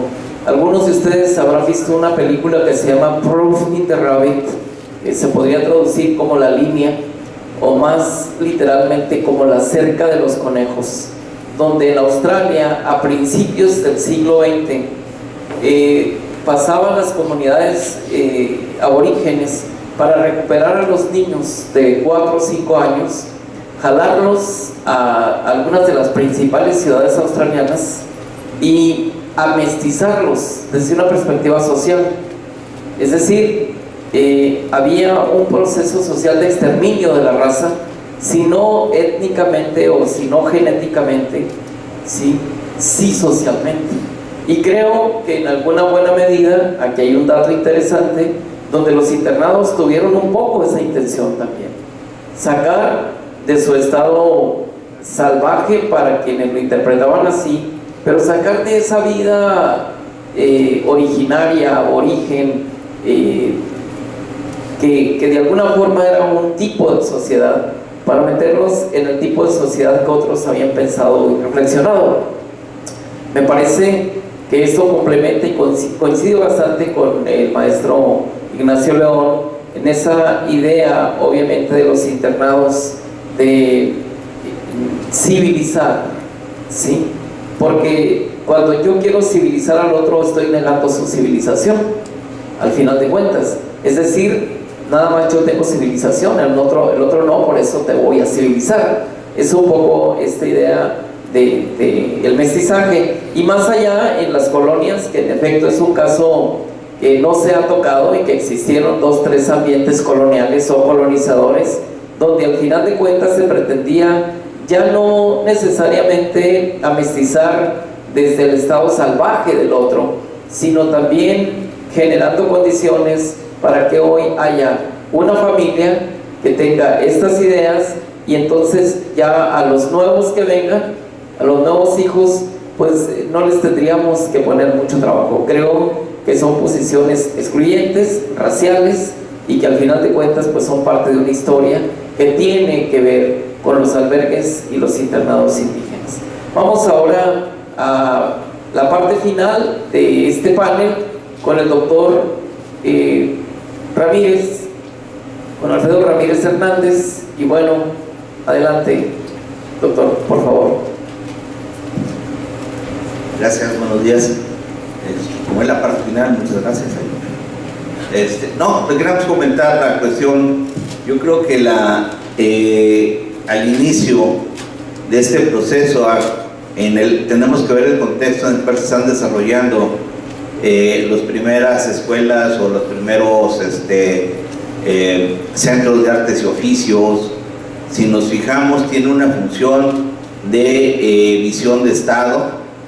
Recordemos, la Iglesia y el Estado tenían la misma visión y la misma misión: civilizar a los que consideraba atrasados y colocarlos en el modernismo. Durante mucho tiempo el problema indígena se centraba en que el retraso del país se debía a la presencia y existencia de los pueblos indígenas. Entonces nosotros no avanzábamos al mismo nivel que los pueblos europeos porque teníamos demasiados indígenas. También fijándonos en el ejemplo del norte, pues ahí se estaban, el problema indígena se estaba concentrando y se aislaba en las famosas reservas. En México la aplicación de estas políticas no se dio en ese sentido, sino que un poco formas más libertarias, pero al final la Iglesia y el Estado tenían la misma visión que se ha venido comentando, era la civilización de los estados salvajes. Todavía recordemos a finales del siglo XIX, en 1900, el viaje de Carl Lungos tiene mucho que ver con visitar a los últimos cavernícolas, ¿sí? Conocerlos en su hábitat. ¿Qué quiere decir esto? Que se consideraba que la sociedad tarahumara o los pueblos originarios vivían en el atraso, vivían en una época prehistórica, pues, ¿sí? La Iglesia y el Estado vienen con ese estigma, se vienen moviendo en ese término, y de ahí el regreso de los jesuitas, más o menos en 1900, como se menciona, pues primero es recuperar lo que se había perdido en la salida de casi 100 años, ¿sí? Recuperar eso, restablecerse y renovar sus esfuerzos por civilizar a los rarámuris y a los demás pueblos. Había que empezarlos a entrar, por un lado, lo que nos decía el hermano Noé, a la cristianidad, evangelizarlos, pero también entrar en el proceso de la civilización. Recordemos, el Estado mexicano está en un proceso de formación, de sentar bases, de pasar, de ser también un Estado rural a ser un Estado industrial. Las grandes haciendas se están industrializando. Entonces hay un proceso de progreso, pues, entre comillas, hay un proceso de un Estado que se desea a sí mismo progresista. ¿Y cuál es la mejor forma de pasar de un proceso de Estado rural a un Estado fabril, un Estado moderno? Pues hay que cambiar a las clases. Eso no incluye nada más a los indígenas. También nosotros tenemos una población económicamente rural. No tenemos una clase media como hoy la vemos en los estados de niveles de obreros, ¿sí? Nosotros no tenemos esa clase intermedia, no había una clase media, o había hacendados, caciques o grandes señores, y abajo el populi, ¿no? La gente del pueblo, entre ellos incluidos, y hasta más abajo estaban los indígenas. En este marco, en este contexto, los jesuitas vienen y tratan y empiezan a revisar la formación o la evangelización. ¿Cómo vamos a hacer la evangelización? Y el Estado está observando también esa situación. Una acción del Estado, y aquí en Chihuahua especialmente, no sé si recuerden, algunos nos acordamos los que tenemos buena memoria, porque en 1900 pues ya estaba la ley de CRIL, la ley de desarrollo, ¿no? Había una ley que CRIL coloca que decreta en donde los indígenas van a entrar por decreto, van a pasar de su estado salvaje a un estado moderno. Hay que civilizarlos, hay que darles todo, claro, desde la vista del Estado. En ese proceso también la iglesia viene haciendo lo que ya nos vienen platicando el profe Ignacio y el profe Noé, el hermano Noé, cómo la iglesia también va haciendo sus pininos en la educación, va fortaleciendo su aspecto educativo, pero además es bien interesante. ¿Por qué? Porque los jesuitas, si bien el Estado empieza a poner en la época de pre y revolucionaria algunos locales, algunas escuelas, ellos se dedican más hacia la población rural mestiza, no a la población rural indígena. Ellos sí marginan, el Estado sí hace a un lado esa parte que nos contaban ahorita, y por el otro lado tenemos a los jesuitas atendiendo un poco más la población indígena. Pero la parte interesante es que ellos empiezan para romper la cadena de reproducción cultural. Pues cómo vamos a hacerlo, vamos a conocer al que queremos cambiar. Entonces ellos utilizan para evangelizar y para educar la lengua propia de cada grupo. Ellos empiezan a aplicar una educación bilingüe. Te voy a transformar, te voy a cambiar, pero primero aprendo tu lengua, la conozco y la empiezo a utilizar, ¿sí? Pero con la idea que ya nos decía Noé, que es la idea de cambiar, de transformar, ¿sí? Primero te empiezo hablando de tu lengua y en el proceso, ¿vale? Y nos cambiamos, ¿no? Entonces esa era la idea de, como ven, el Estado y la iglesia pues iban recorriendo el mismo camino, aunque no con los mismos métodos. Eso es lo que hace interesante este proceso, porque los jesuitas sí se abocaron más a la cuestión educativa, sí hicieron una cosa más formal en términos de proporcionar asistencia para que los niños indígenas pudieran ser, para que pudieran permanecer asistir a la escuela, tanto a la educación como a la evangelización, y poder formar una nueva sociedad indígena, ¿sí? Entonces esa parte, y el Estado, bueno, el Estado trayendo todo su bagaje, su situación, todo el proceso que dura más o menos hasta el 45 de revueltas, revoluciones, de asentamientos, pues hace algunos esfuerzos, incluso el esfuerzo más grande que tiene el Estado mexicano cuando deja entrar todo lo que es la idea de la aplicación de la Escuela Rural Mexicana, que tiene mucho también de civilizatorio, ¿no? La lengua no se usa, la lengua debe de dejar de ser parte de la educación, porque tenemos el problema indígena de que gracias a ellos estamos bien atrasados, ¿sí? Entonces en este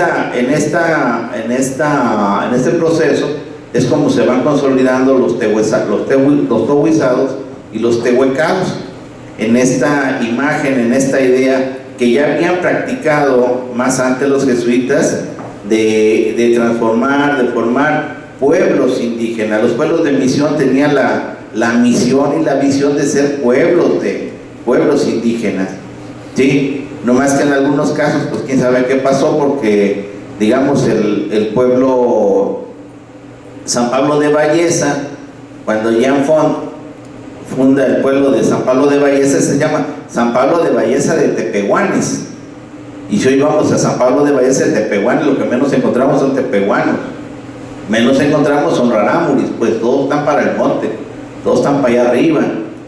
¿Qué pasó? Estas acciones, digamos, pudiéramos decir también que son las primeras acciones estructurales bien marcadas de una acción indigenista. Lo que hoy conocemos como una acción indigenista, aquí es una acción evangelizadora, pero al final es una acción que va dirigida a transformar la realidad de los pueblos indígenas a través de la transformación de sus miembros. Entonces estos procesos son bien interesantes, pero también tenemos que verlos desde el contexto en que se dan. O sea, estamos, no es un proceso fácil para México venir del siglo XIX con una serie de revoluciones, una serie de enfrentamientos, 30 años de porfiriato que nos empieza a colocar, o se trata de colocar al país en un refuego internacional. Después viene la revolución, viene todo esto, pero lo interesante es que el país no se detuvo, pues, ¿sí? A pesar de todo esto, el país seguía trabajando y había gente haciendo cosas, como eran los jesuitas, como era el Estado, los estados locales, los estados regionales, intentando hacer cosas, y en una de esas pues también inventan estas escuelas, que yo creo que esta parte no la conozco, pero tiene que ver con aquella idea que manejaban mucho los ingleses, de llevarse, por ejemplo, a jóvenes de jefes africanos, llevárselos a Londres, que estudiaran ahí, transformarlos, llevarles con la nueva, introducirles las ideas civilizatorias y luego regresarlos para transformar aparentemente su realidad. El asunto es que ellos, los jóvenes, venían de Cambridge, de Oxford, llegaban a sus pueblos africanos, y en el camino iban tirando la ropa, iban tirando todo para volver a ser africanos, ¿no?, de los pueblos a los que pertenecían. En este caso sucede lo mismo con los rarámuris. También ellos van buscando su reintegración a la sociedad de la cual vienen. Pues, ¿por qué? Porque hay una presión social también. O sea, creer que los muchachos indígenas, una vez permanecidos en un toguizado, en un tehuecado o en un internado que se formaron después en los años 40, o los primeros escuelas albergues, regresar a su comunidad pareciera ser fácil. Esa transformación no lo fue, tan es así que los muchachos regresaron a sus comunidades y se reintegraron al mismo proceso cultural en el cual habían sido sacados, retirados, pues. ¿Por qué? Porque la presión de la comunidad era más fuerte que la que tenían atrás de a donde habían estado, tanto en las escuelas de gobierno como en las escuelas de los jesuitas. Entonces esto es bien interesante en términos de que hay esfuerzos, hay intenciones, pero es más fuerte la intención del pueblo por prevalecer en su forma, digamos, si no original, sí en su forma que ellos van construyendo. Porque no nos olvidemos, mucha estructura de lo que hoy llamamos formas de gobierno indígena, por ejemplo, son estructuras que tomaron a través de la interacción con los jesuitas, por ejemplo, ¿sí? Los capitanes, los soldados, los fariseos, todo eso lo tomaron lo tomaron y lo convirtieron, pues, en una parte indígena, le dieron su pensamiento, le dieron su formación, pero realmente sí hubo una introducción de nuevas maneras, de nuevas formas que transformó, ¿sí? Entonces, ¿qué nos dice esta parte? Que hay una matriz que está tomando, que está retomando, pero que se mantiene al final. La matriz cultural persiste por sobre las cosas, pues, ¿sí? ¿Qué significa? Que todo lo que uno pueda aportar como sociedad va a ser revisado, va a ser reciclado, y lo que no deseen va a ser desechado, y lo que se quiera se va a ocupar por el grupo, ¿sí? Por esta sociedad. Entonces, esta es la parte así como que interesante, porque al final la visión de evangelización, la visión de modernización, la visión civilizatoria tiene un tope, tiene una parte en la que ya no aplica. La gente prefiere seguir haciendo o viviendo como lo ha hecho. Nosotros lo podemos ver porque o lo vemos porque sabemos que en la parte de la Tarahumara los grandes pueblos padecen mucho de muchas cosas. Entonces deberíamos de pensar que grandes pueblos no pueden persistir en la Tarahumara, no son sustentables, pues, ¿sí? Entonces los tarahumaras o los pueblos originarios, guarojíos, ódame, oba, tienen una visión de supervivencia y tienen una visión de cómo funcionamos aquí que choca con la visión moderna, la visión civilizatoria que tenemos nosotros, ¿sí? Y llegó la computadora y nos cortó. Gracias. Bueno.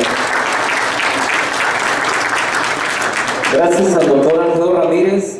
Creo que igual nos deja algunos apuntes interesantes de cómo también esa intención o esa idea externa de modernidad empujó para quienes tenían otra idea de lo que es la vida se pudieran ser incorporados o integrados, que aparte fueron políticas globales, aunque este término en esos tiempos todavía no se acuñaba, y en muchos países intentaron hacer esto. Intentaron obviamente las sociedades poderosas, hegemónicas, sobreponerse por sobre otras sociedades. Si bien es cierto, eran mayoritarias en ese momento, tenían obviamente menos herramientas para poder generar procesos de incorporación. Bueno, nos queda tiempo para 3 preguntas, si las hubiera, y bueno, ahora sí, ustedes tienen la palabra.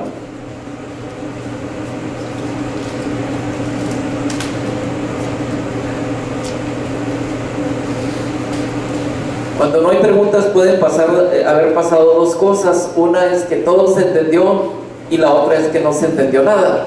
Entonces yo voy a quedarme con la primera. Creo que entonces todo quedó aquí claro. Hay ideas. Finalmente un foro no permite que desahoguemos todo lo que el panelista quiere decir, pero tampoco todo lo que la audiencia quiere escuchar. Estas son ideas que tienen como fundamental objetivo detonar el interés. Y si aquí hay gente que está cercana a albergues, a internados, a escuelas albergue, a centros de integración social, seguramente habrá ahora sí el interés por conocer un poco más de lo que tenemos.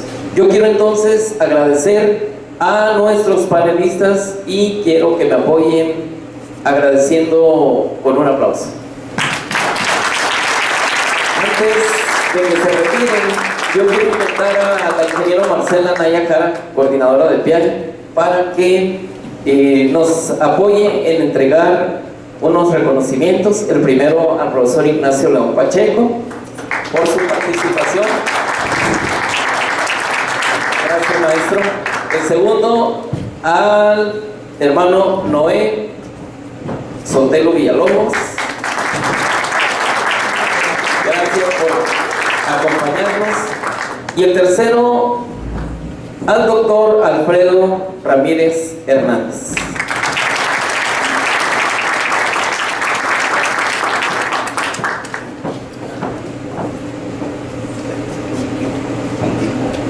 Bueno, muchas gracias al moderador maestro Horacio Echeverría González, así como a los integrantes de esta primera mesa panel. A continuación, tomará el micrófono Neime Espino García, quien coordina la siguiente mesa panel, donde se analizarán las modalidades de los albergues en la actualidad. Adelante.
Sí.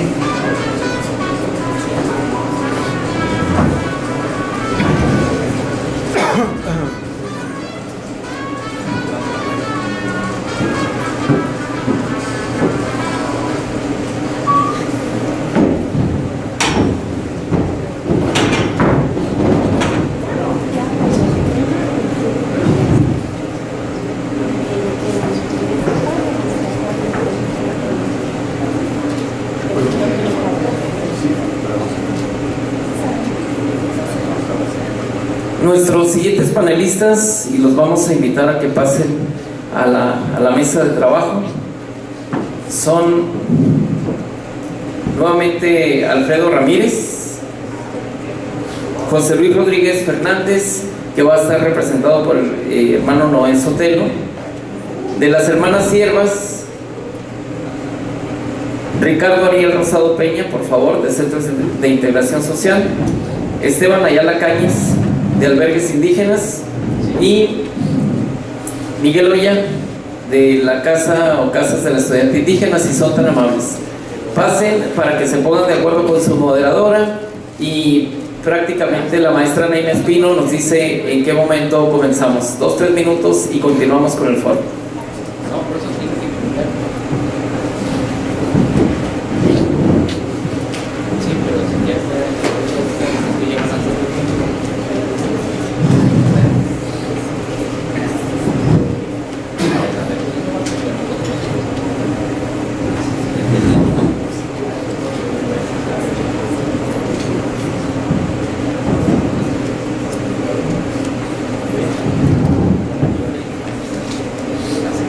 Buenos días a todos.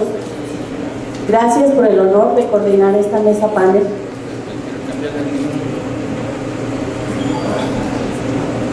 Les comentamos a nuestros invitados de esta mesa que tienen 15 minutos aproximadamente para su participación, 15 minutos. El tiempo se va acotando porque cada vez son más los que participan, entonces les pedimos por favor que su tema lo aborden a 15 minutos aproximadamente. Sí, por favor.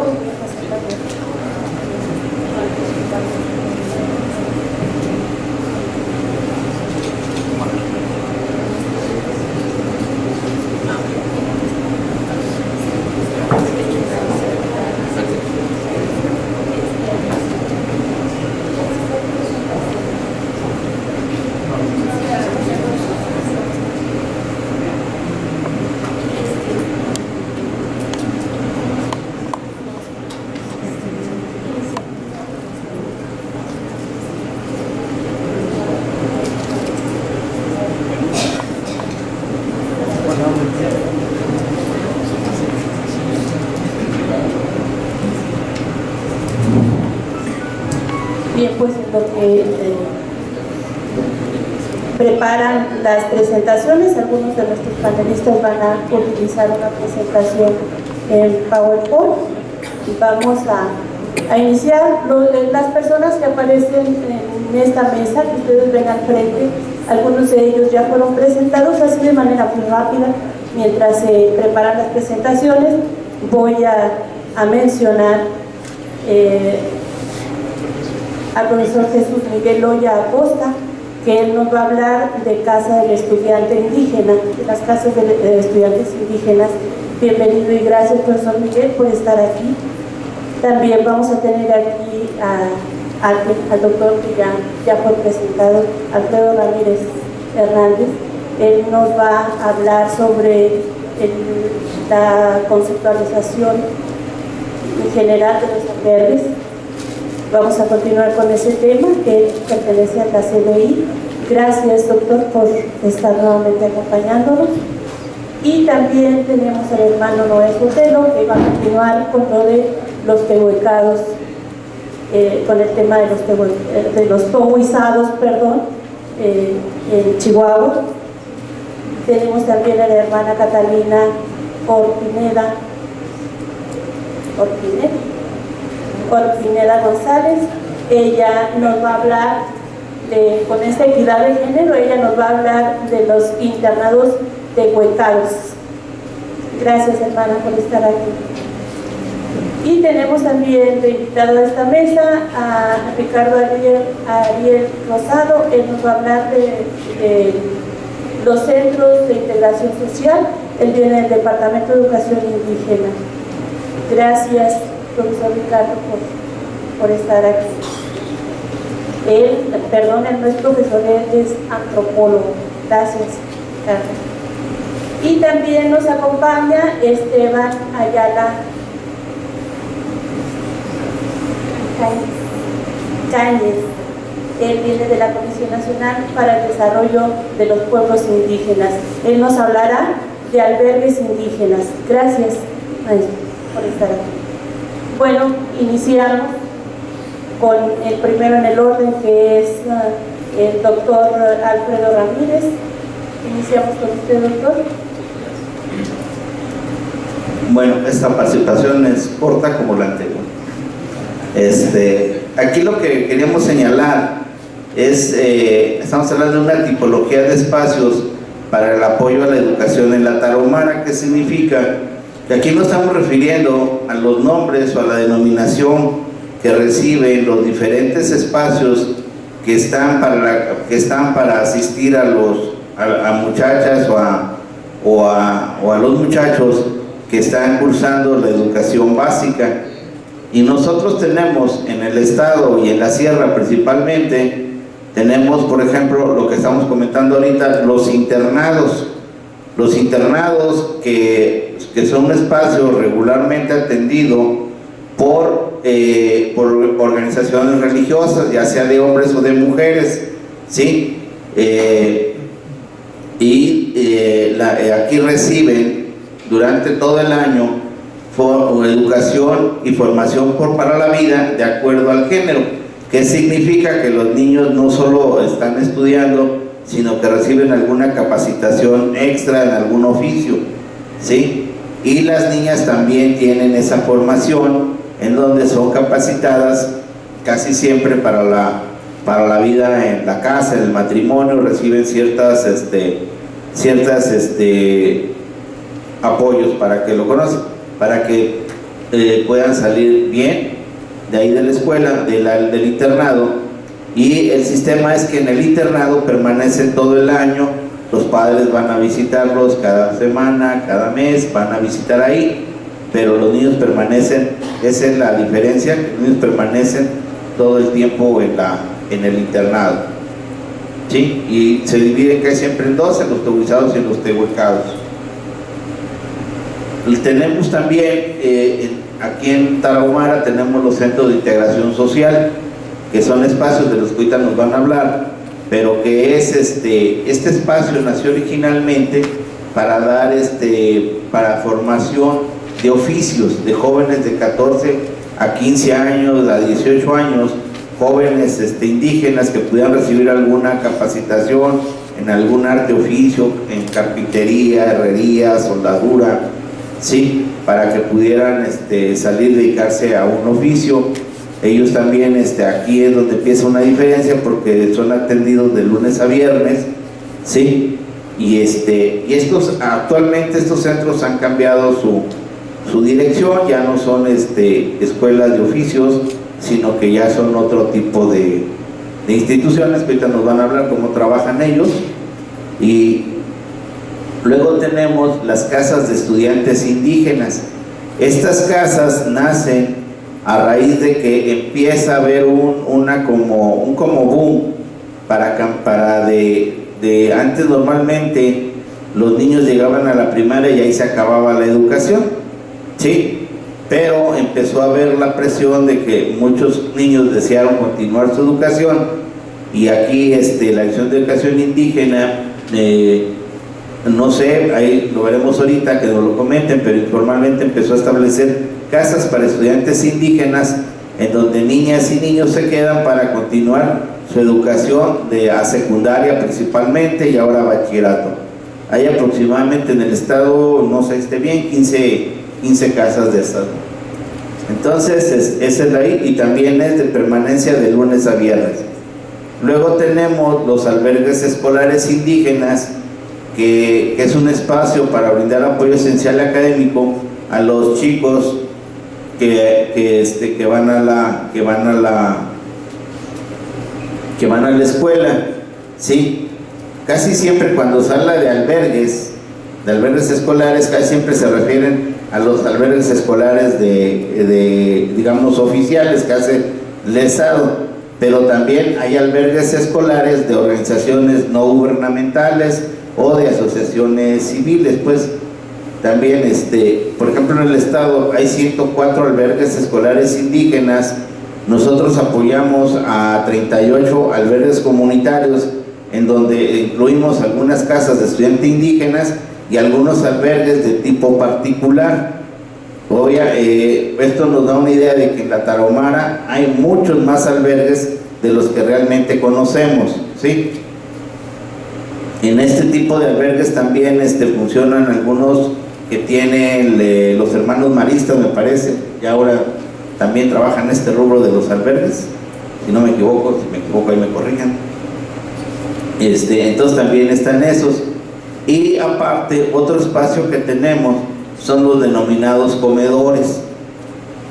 Estos servicios son donde se brinda alimentación, desayuno y cena a los niños que van a las escuelas. Eso casi siempre es en la escuela, en la localidad, donde están los niños. Gobierno federal, gobierno estatal suman esfuerzos y ponen un comedor ahí general, donde los niños se pueden, donde van los niños a comer, a desayunar y a comer, ¿sí? Entonces estos son los tipos de espacios que encontramos que sirven de apoyo a la educación en la Sierra Tarahumara. Muchas gracias.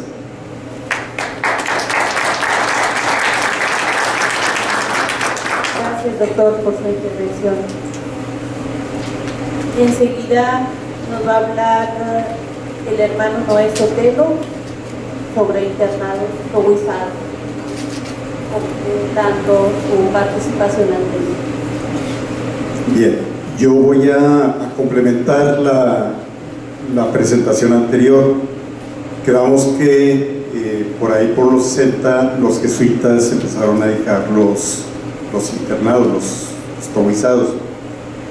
En 1961 los jesuitas dejan el internado de Sisovichi para pasarlo a los hermanos maristas. Los hermanos maristas llegan a Sisovichi en enero del 61 con el encargo de seguir con el internado que se llamaba Tobizado Sisovichi y la escuela primaria.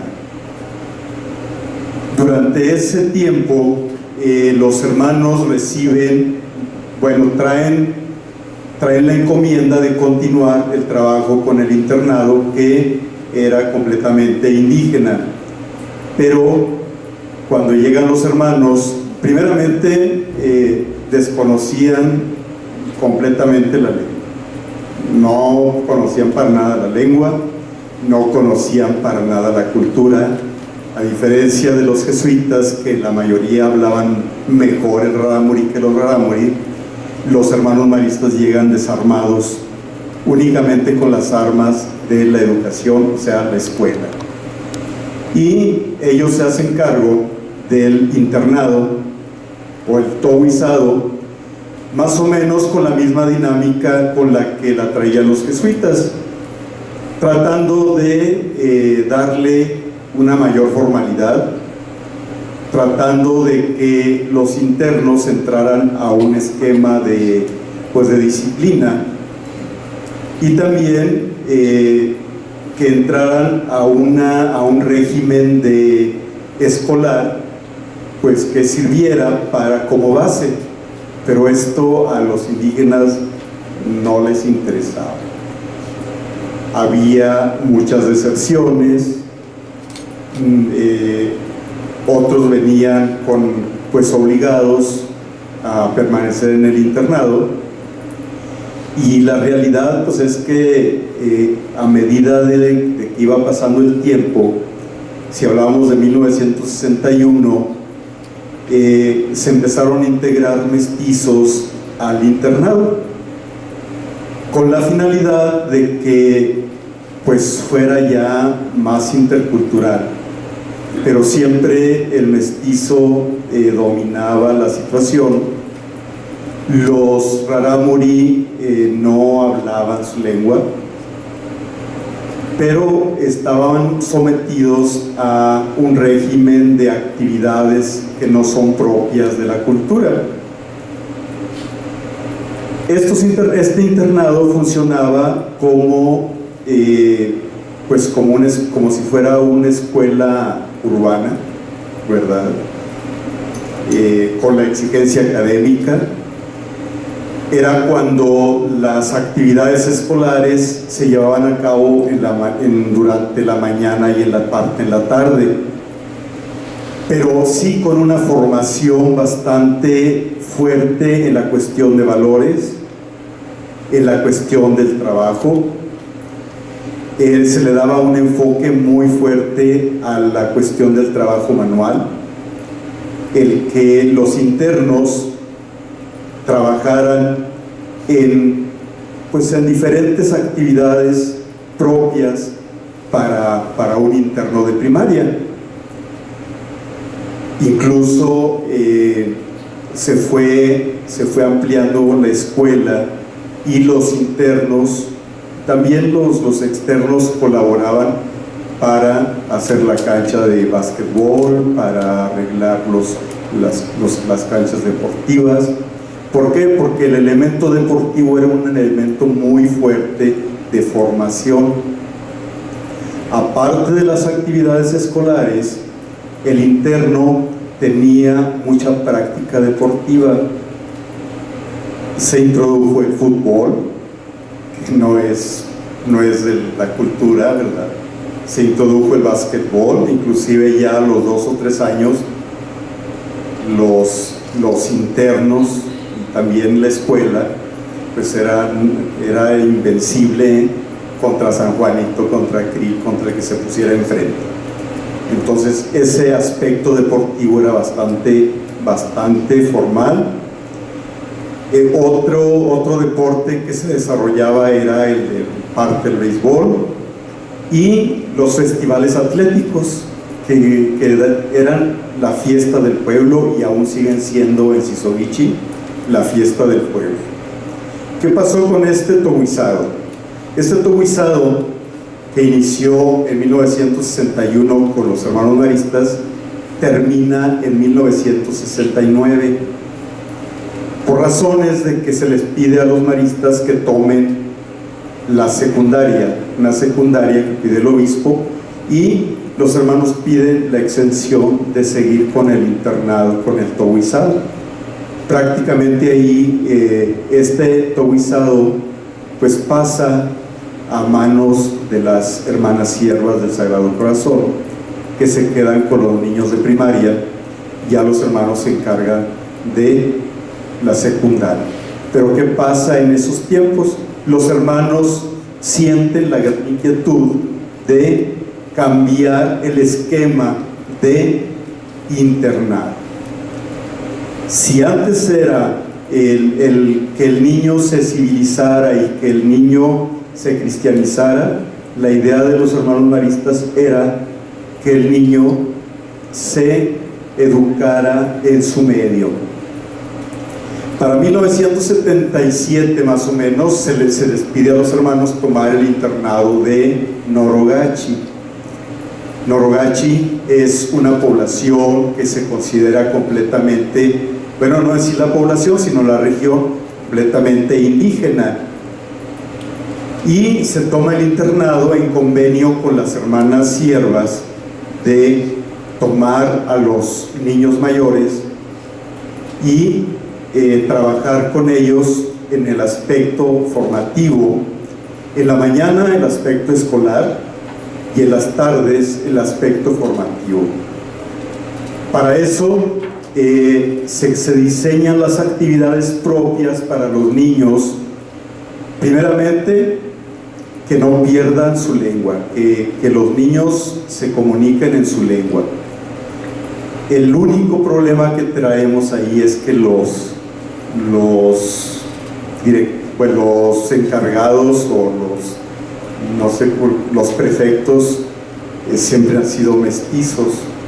Entonces a veces el problema cuando llega alguien nuevo y la rotación del personal hace que los niños al principio tanteen el terreno y pues a veces agreden a los mismos encargados porque no les entienden. Bueno, pero es una ventaja el que los niños hablen su lengua. Segundo, que practiquen actividades propias de la región. Los niños de Norogachi tienen sus actividades propias de baile de matachín, tienen un maestro que les enseña baile de matachín, les enseña el baile del pinto, porque los niños durante la cuaresma bailan pinto cada miércoles en la noche, ellos bailan pintos, y cuando se integran a sus comunidades, los que quieren participar en las fiestas se integran a las fiestas.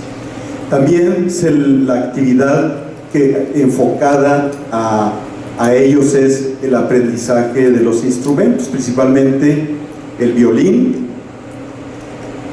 la guitarra y algunos otros instrumentos propios de la región, de lo que ellos viven en su comunidad.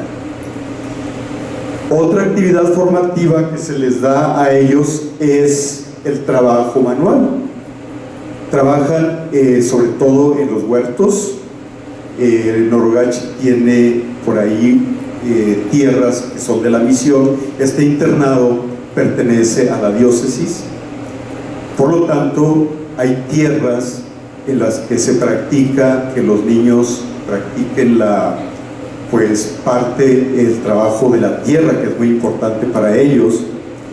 Otros niños trabajan aprendiendo artesanías en la carpintería.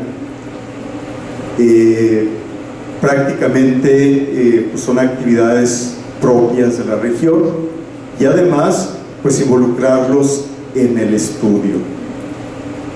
La pregunta es, esos niños que terminan su primaria, ¿a dónde se van? Sabiendo que, bueno, ya hay muchas telesecundarias, pero hay deserciones, hay niños que se van, se involucran en el tráfico de la droga, de la borrachera. No podemos decir que la formación de los niños sea integral. Se les quiere dar una formación integral, pero tienen alrededor, y más en estas épocas, el problema de que por ahí hay mucho tráfico de sicarios y de gente que involucra a los niños en ese tipo de actividades. Eso es Norogachi. Otro internado que se nos encomendó en 1983 fue Chinatú. Chinatú también es un internado indígena. No hay prácticamente tepehuanes, son rarámuri. Este internado funciona igual, funciona en convenio con las hermanas siervas para la escuela, pero ahí hay niños que están en la telesecundaria y sus actividades propias van también por ese lado, ¿verdad? De formación, de que se integren a las fiestas de la comunidad, de que su lengua no desaparezca, tienen que hablar su lengua. Ahora es una región muy diferente a la que estamos hablando, la región Norogachi.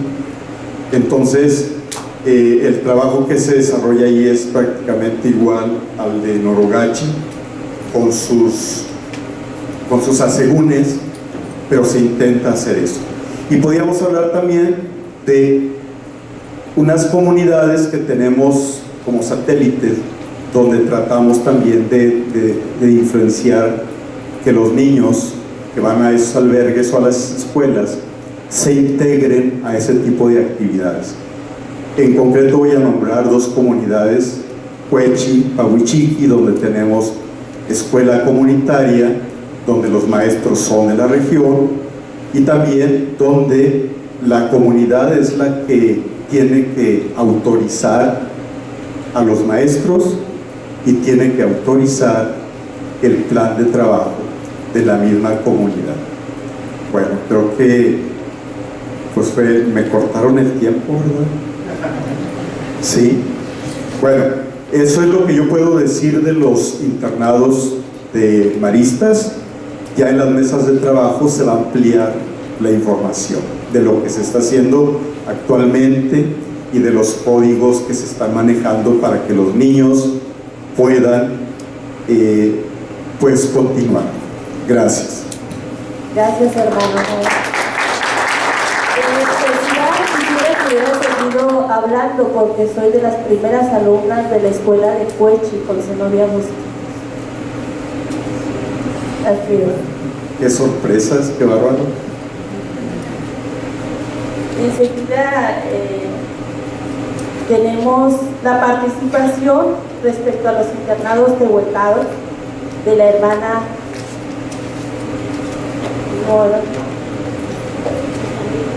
Catalina Cortinera.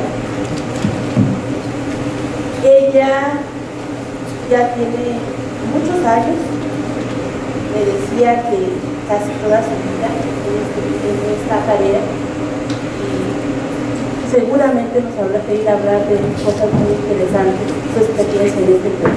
Adelante. Si no me impone mucho el auditorio. Hay una frase por allí que dice: asómate con respeto a ese mundo. Solo situados en el divisadero del corazón podemos comprender el misterio de esta raza de pueblo.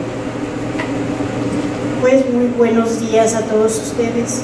Es un privilegio para nosotras el que se nos haya dado un espacio donde podamos compartir un poquito de nuestra tarea en la Sierra Tarahumara.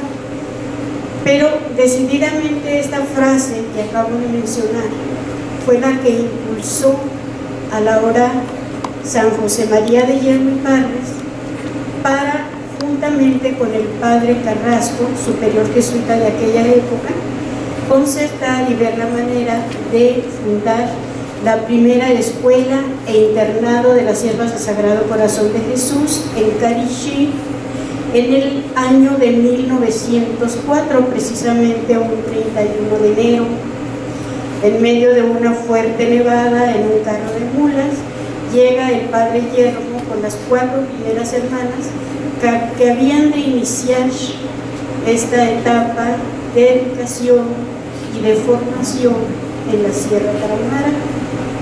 Actualmente todavía está funcionando este internado y escuela. Para este curso escolar se atiende a 90 jovencitas y niñas de primaria, y pues las hermanas tratan de llevar adelante esa obra de educación y de formación.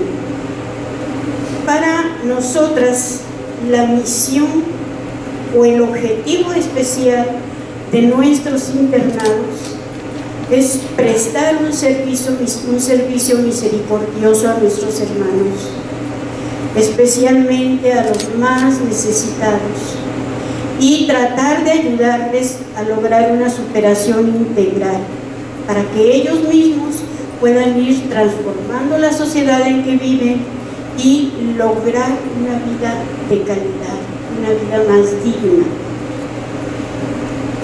Después de esa primera fundación en Carixí, es en el año de 1907 cuando las hermanas, conocedoras de las necesidades del resto de la zona de la Sierra Tarahumara, llegan a fundar el internado de CRI, internado y escuela, que actualmente atiende a licenciatura, primaria y secundaria. Y es ese mismo año de 1907 donde se llega a Sisoguishi, considerado en aquella época, y que de hecho era el centro de la misión. Las hermanas, de acuerdo a la realidad de aquella época, de acuerdo a la modalidad de aquella época, inician su labor educativa siguiendo las diferentes etapas históricas y la realidad que se iba presentando. Es así como ellas colaboran en la formación de aquella famosa colonia de Sisoguishi. Las hermanas educaban y atendían a las muchachitas y los padres jesuitas a los jóvenes. Entonces a ella pues se le decía que si quería ser parte de la colonia, tenía que tratar de adelantar académicamente en los valores, en la evangelización y aprender las labores propias de su género. De esa manera las iban formando de acuerdo a la realidad que se vivía. Hay anécdotas muy simpáticas que se cuentan en la historia de la casa respecto a esa época de la colonia, y andaba por ahí una foto, ¿verdad?, donde aparece una hermana sentada en el centro de una banquita tejiendo. En un extremo está el joven, el novio, volteando hacia allá, y en el otro extremo está la muchachita con el frente hacia allá. ¿Cómo platicaban? ¿Cómo se entendían? No sabemos, porque la hermana estaba en el centro tejiendo y ellos dos en cada extremo. En fin, se organizaban las bodas. La muchacha era la encargada de elaborar su traje de novia, que tenía que ser lo más bonito posible. Evidentemente todo lo que eran la ropa blanca, bordar, tejer y tener todo preparado para la casa, mientras el muchacho tenía que amueblar la casa.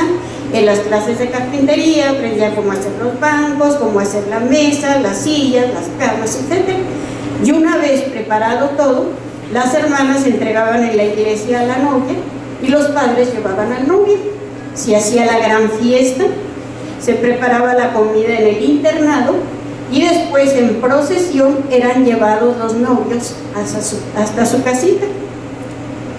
Después de eso había una vigilancia, según cuentan en la historia,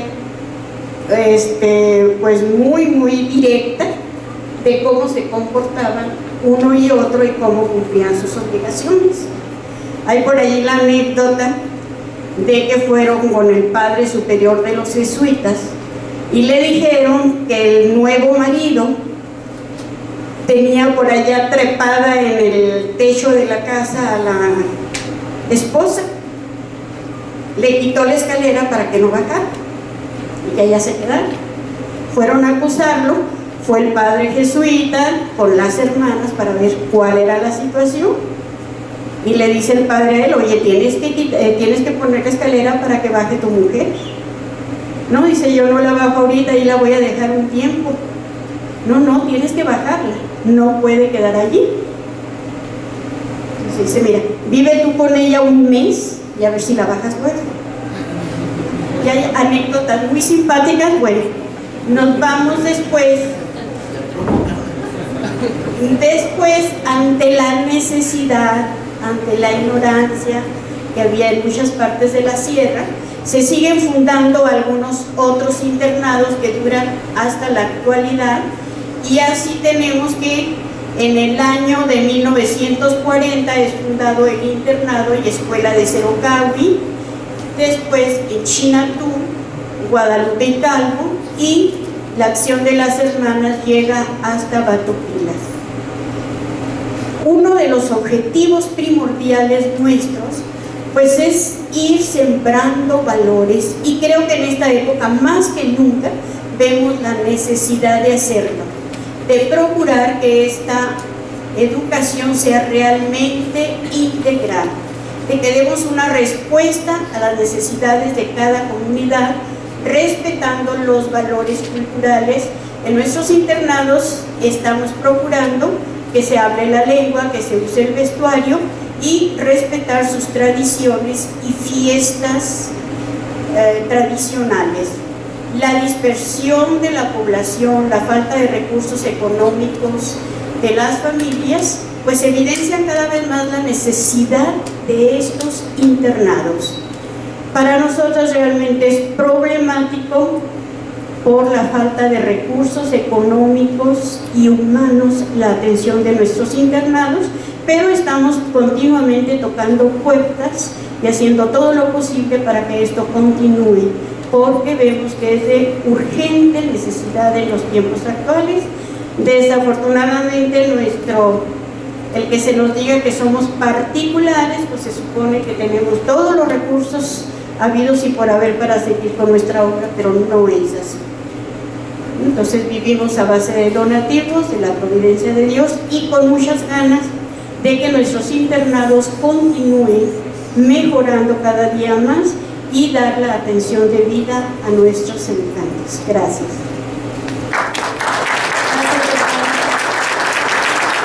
Agradecemos su aportación al tema.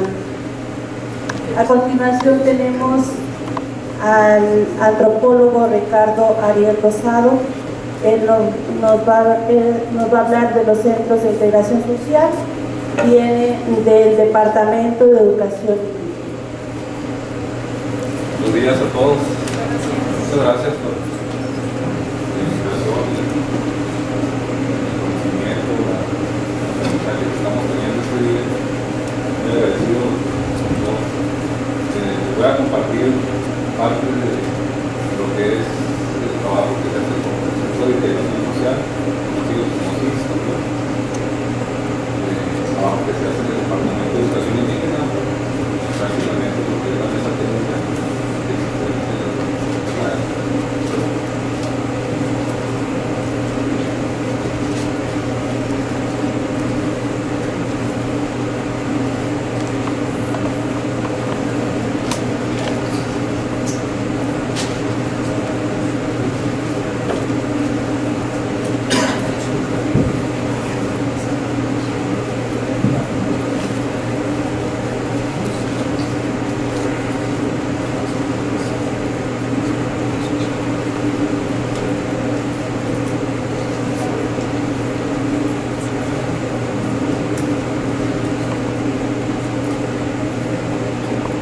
Bien, esta es la presentación que tenemos para ustedes, que queremos compartirla. Como ya se ha venido escuchando, viendo en este tema de los albergues, cómo se han ido modificando a través del tiempo, a través de las ideas, de las propuestas, tanto del Estado, o propiamente de las comunidades religiosas. Los CIS pues no surgen así de la nada, ¿verdad? Es un producto de este proceso de cambio, de ir buscando mejorar la situación para los seres humanos de las comunidades aquí en el estado de Chihuahua. Y algunos antecedentes que podemos rescatar, además de todo lo que hemos escuchado esta mañana, pues en 1971 se crean los internados de primera enseñanza, que prácticamente es la base para ir después a lo que son los centros de integración social. En un principio eran para estos jóvenes que tenían la edad de 14 a 17 años. Dadas las situaciones que había ahí de los talleres que ya se mencionaron, que había carpinterías, había máquinas que trabajar, entonces por este motivo aceptaban a los jóvenes de estas edades. En un principio se acreditaba la instrucción primaria intensiva, que era de 3 años el tiempo que duraban ahí los jóvenes, y lo que ya comentaba, ¿no? La capacitación para el trabajo y una capacitación social también, que tenía que ver con la integración a la llamada civilización, ¿verdad?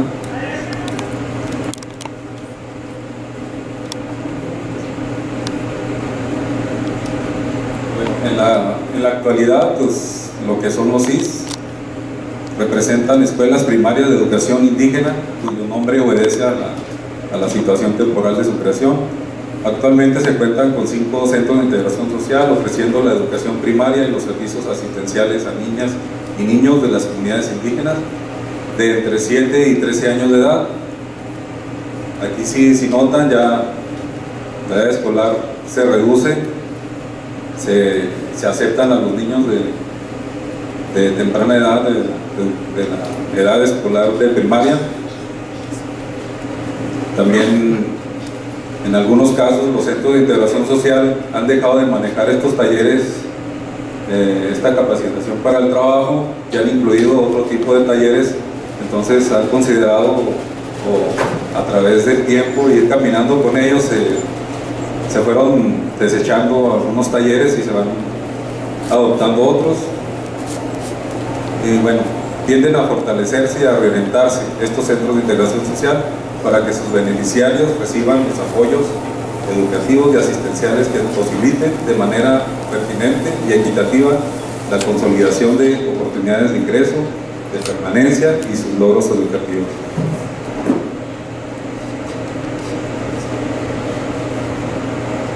Y lo que componen a los CIS, los elementos que intervienen para que esto funcione, tenemos aquí el contexto, la ubicación, las relaciones con las autoridades locales, las relaciones con las comunidades y las comunidades sedes foráneas, los objetos que es el personal de los CIS, los padres de familia y la comunidad. Y nos faltó poner ahí a los muchachos, ¿verdad? A los muchachos. La metodología de trabajo se trabaja, como ya lo mencionamos, en los talleres, la relación entre el trabajo productivo y lo educativo, otro tipo de relación entre los conocimientos locales y el conocimiento universal. Esto para equiparar y darle equidad a la enseñanza. Y los centros de integración social que tenemos en el estado de Chihuahua, está el CIS Heréndira, que está ubicado en la ciudad de Huachochi, hoy ciudad de Huachochi, con una inscripción de 164 hombres y 163 mujeres, con un total de 327. El personal que atiende ahí tiene un personal con 12 docentes y 2 personas que no tienen grupo. El personal administrativo, entre cocineras, lavanderas, el médico, un total de 23 personas que están apoyando a los muchachos y a los compañeros docentes. El de Tonachi, se llama Cuitlava, está ubicado en la comunidad de Tonachi del municipio de Huachochi, con una inscripción de 78 hombres y 73 mujeres. El personal docente se reduce aquí un poco, son 6 con grupo y el director, y un personal administrativo que atiende este centro de 14 personas. El CIS de Siquirichi, se llama también el municipio de Huachochi, se llama Miguel Hidalgo, tiene una inscripción de 82 hombres y 82 mujeres, un personal docente que son 6 y dos compañeros y un personal administrativo que se ocupa de otras actividades en apoyo a todo lo demás que no es lo educativo, que son 8 personas. En San Rafael, ubicado en la comunidad de San Rafael del municipio de Orique, tiene una inscripción de 75 hombres y 69 mujeres. Tenemos el personal docente con 6 y el director. El personal administrativo son 6 personas que apoyan al Centro de Integración Social. Por último tenemos el CIS de Bacaburiachi, ubicado en el municipio de Carichín. Es el que tiene un reporte menor de inscripción de chicos y chicas, varones, de 52 hombres y 57 mujeres. El personal docente son 4 y un director sin grupo, y solamente un personal administrativo, la cocinera.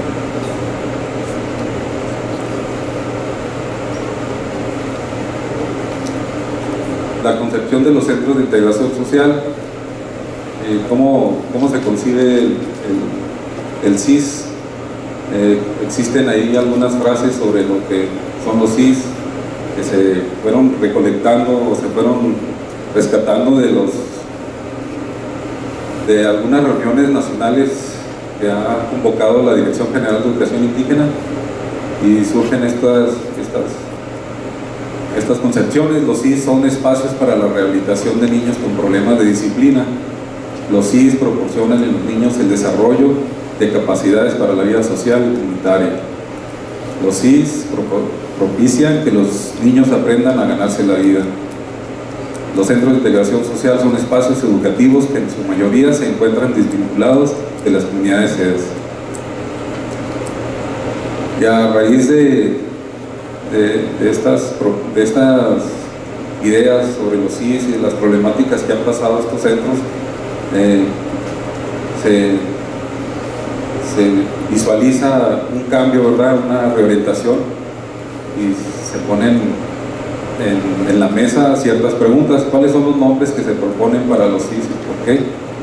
Y surgen algunas propuestas y se les da el nombre como una sugerencia, ¿verdad? Centros educativos para la atención educativa a la diversidad sociocultural, o centros educativos para el desarrollo comunitario. Y se visualizan también algunas posibilidades o algunos aspectos positivos para transformar a los centros de integración social, entre los cuales pues, la relación que existe entre lo educativo y lo productivo, la comunicación dialógica entre los conocimientos locales y los conocimientos universales, la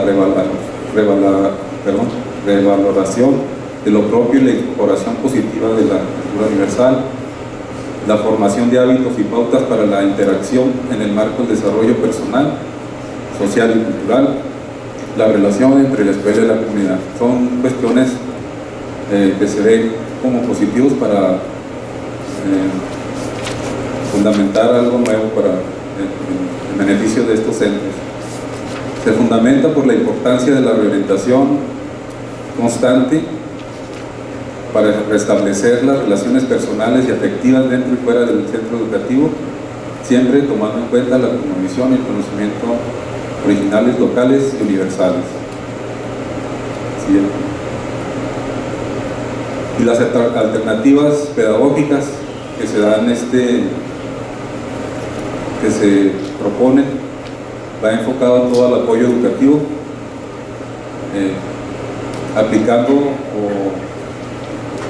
o ejercitando estas propuestas de situaciones didácticas, secuencias didácticas, proyectos didácticos, proyectos productivos, educativos, acciones de transformación comunitaria. Todo esto enfocado a mejorar la educación. Y se articulan en las siguientes líneas de acción, tomando en cuenta siempre los derechos de los niños, el fortalecimiento de la identidad, la educación para el trabajo, la gestión pedagógica, social e institucional, el desarrollo comunitario desde la visión de los pueblos originarios y la educación básica. Todo esto va articulado. Y pues aquí no les voy a leer todo esto, pero es en base a los derechos de los niños y de la identidad, del fortalecimiento de la identidad. Tiene que tener un sustento, ¿verdad? La educación para el trabajo también es muy importante, por la característica que ha tenido el Centro de Integración Social. Ahí estamos se están fortaleciendo, en este caso, los talleres, en la reactivación de proyectos productivos que van enfocados también a fortalecer la educación. Desarrollo comunitario desde la visión de los pueblos indígenas. Se recuperan y se fortalecen las concepciones prácticas de lo que significa la vida buena, comunitaria, con sentido, para la cultura y las culturas que nos está ubicado el centro. Y la metodología, pues aquí la tenemos, la construcción colectiva holística, en una perspectiva de interrelación, las comunidades de aprendizajes, los planteamientos de las problemáticas, el trabajo por proyectos educativos y productivos. Y pues, me falta un poco de tiempo para continuar y hacer más extensivos las ideas y la problemática y las posibles soluciones. Mejor vamos a encontrar aquí muchas gracias. Gracias, antropólogo, por tu participación.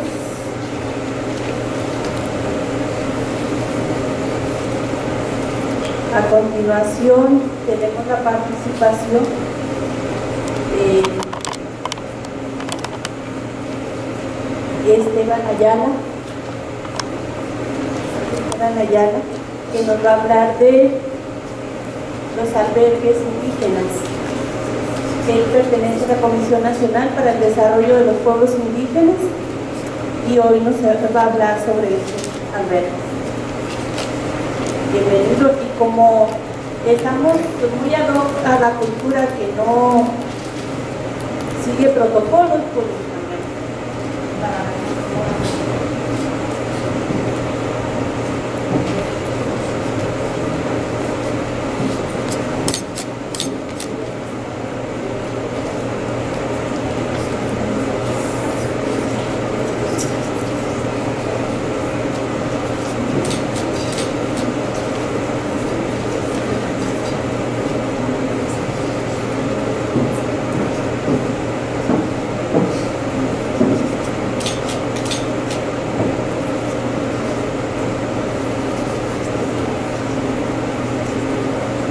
en este foro de albergues indígenas. Mi nombre lo anunció la moderadora. Mi nombre es Esteban de Mena Cañas, soy administrador en el Centro Coordinador de Desarrollo Indígena en Huachurchi, Chihuahua. Tengo 28 años en el servicio, desde que era Instituto Nacional Indigenista, ahora Comisión Nacional para el Desarrollo de los Pueblos Indígenas. Mi función específica en el Centro Coordinador pues es el trabajo de administrador. Me toca esta tarea. De alguna forma pues me ha tocado tener mucha relación con los albergues indígenas desde que inicio en Huachurchi. Entonces pues de alguna forma ya tenemos un poquito de conocimiento en lo que es el tema de albergue, de los albergues escolares indígenas que maneja la Comisión Nacional para el Desarrollo de los Pueblos Indígenas. El objetivo general es contribuir la permanencia y la permanencia de la educación de niñas, niños y jóvenes indígenas inscritos en escuelas dependientes de la SEP a través de modelos diferenciados de atención, priorizando a aquellos que no tienen opciones educativas en su localidad. Básicamente se centra en esta parte. De alguna forma pues, sí, se han tenido algunos detalles con respecto a la asistencia de aquellos niños que vienen de comunidades o localidades que sí tienen servicio y que por alguna situación se les da la atención en los albergues. Objetivos específicos: contribuir que las niñas, niños y jóvenes indígenas que habitan en localidades que no cuentan con servicio de educación o donde estos servicios sean de organización incompleta o multigrado, ingresen, permanezcan y concluyan su educación con los apoyos que se otorgan en los albergues y comedores escolares. Se promover que las niñas, niños y jóvenes indígenas se incorporen al sistema escolar. Esto es uno de los objetivos. A través de hacer una labor en las diferentes localidades aledañas para darles a conocer que existe el servicio, cuáles son los apoyos que se otorgan dentro de los albergues escolares. Propiciar una alimentación adecuada a los beneficiarios del programa. Creo que es uno de los objetivos fundamentales de la comisión. Considero dentro de lo que me ha tocado vivir en esta institución, que se trata de darles una alimentación de calidad, cantidad para los beneficiarios. Brindar hospedaje seguro a los beneficiarios en los albergues escolares, manteniendo en adecuadas condiciones de operación los bienes muebles e inmuebles. En los últimos 6 años, 12 años, se dio un apoyo bastante considerable a lo que es la remodelación, construcción de albergues escolares indígenas en la sierra. Se ampliaron algunos edificios, se construyeron con el apoyo de la CDI, con el apoyo de otras instancias del gobierno estatal, de las organizaciones civiles. Se dieron algunas adecuaciones muy importantes, al igual que el equipamiento de los espacios. Y bueno, pues se les está dando ahora sí que en algunos casos un hospedaje pues seguro y cómodo para los niños indígenas. asisten a estos albergues. Propiciar la participación y corresponsabilidad de las autoridades locales y padres de familia en la planeación y desarrollo de las actividades del albergue. Aquí se considera y es muy importante darle la participación a las autoridades tradicionales, a lo que son las autoridades civiles, al comisario de policía, al gobernador indígena, para que sean parte de este apoyo que se otorga a los niños. Y sobre todo, pues sabemos que fundamental la participación de los padres de familia. Entonces ahí se da, al inicio del ciclo escolar se forma un comité que se llama de apoyo hacia el trabajo del albergue escolar. Ellos son los encargados de coordinar a través de todos los padres de familia que ocupan la comunidad escolar para que participen de manera activa en lo que es la planeación de las actividades durante todo un ciclo escolar. Y es importante involucrarlos. Sabemos que pues, muchas veces requerimos del apoyo de estas figuras, de lo que es el comité, de lo que es tener el vínculo a través de esta figura con padres de familia para que sean parte también fundamental del desarrollo de sus hijos. Gestionar con los 3 órdenes de gobierno acciones que fortalezcan la atención a la salud de los beneficiarios. Aquí en la sierra, en lo que toca Chihuahua, participa muy activamente los servicios estatales de salud a través de las diferentes oficinas que se encuentran enclavadas tanto en Huachochi, en Guadalupe Calvo, en San Juanito, en Tocoina, y también la participación activa del Instituto Mexicano de Seguro Social.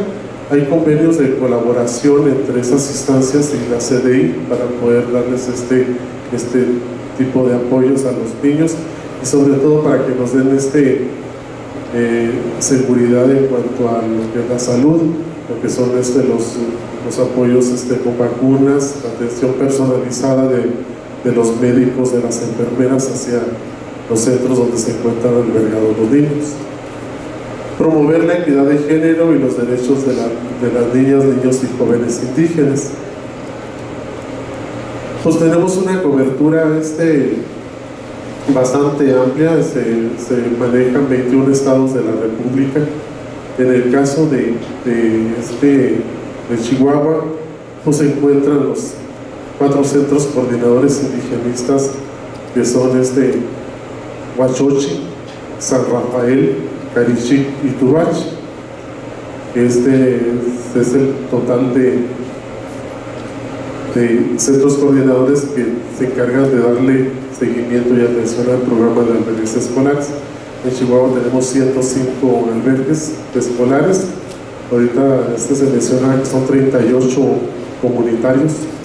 Estos albergues comunitarios inician en el 2003-2004 como plan piloto, y bueno, ahorita ya se encuentran aperturados algunos que dan atención a jóvenes de educación secundaria y preparatoria. Aquí tenemos lo que les decía, que están los centros coordinadores Tubachi, San Rafael, Carichic, Huachochi. Pues yo me centré en el trabajo que realizo ahí en el centro coordinador, que tenemos Huachochi, aproximadamente estamos hablando de 22 albergues. Morelos, en el municipio de Morelos, Batopilas, Valleza, Nonuava, Urique, y los albergues comunitarios, que esos empezaron a atender en más o menos 2003-2004. Y los apoyos autorizados, pues van en función a la capacidad instalada de los edificios. También es importante mencionarles eso, que la promoción pues tiene que ser con mucho cuidado para no sobrepoblar los espacios que tenemos y después tengamos problemas graves que sí se han dado. Entonces tratamos de que pues sea un poco más controlado lo que es la promoción del programa en las comunidades aledañas de donde provienen los niños. Población objetivo, pues ya sabemos que son niñas, niños y jóvenes indígenas que asisten a escuelas dependientes de la SEP.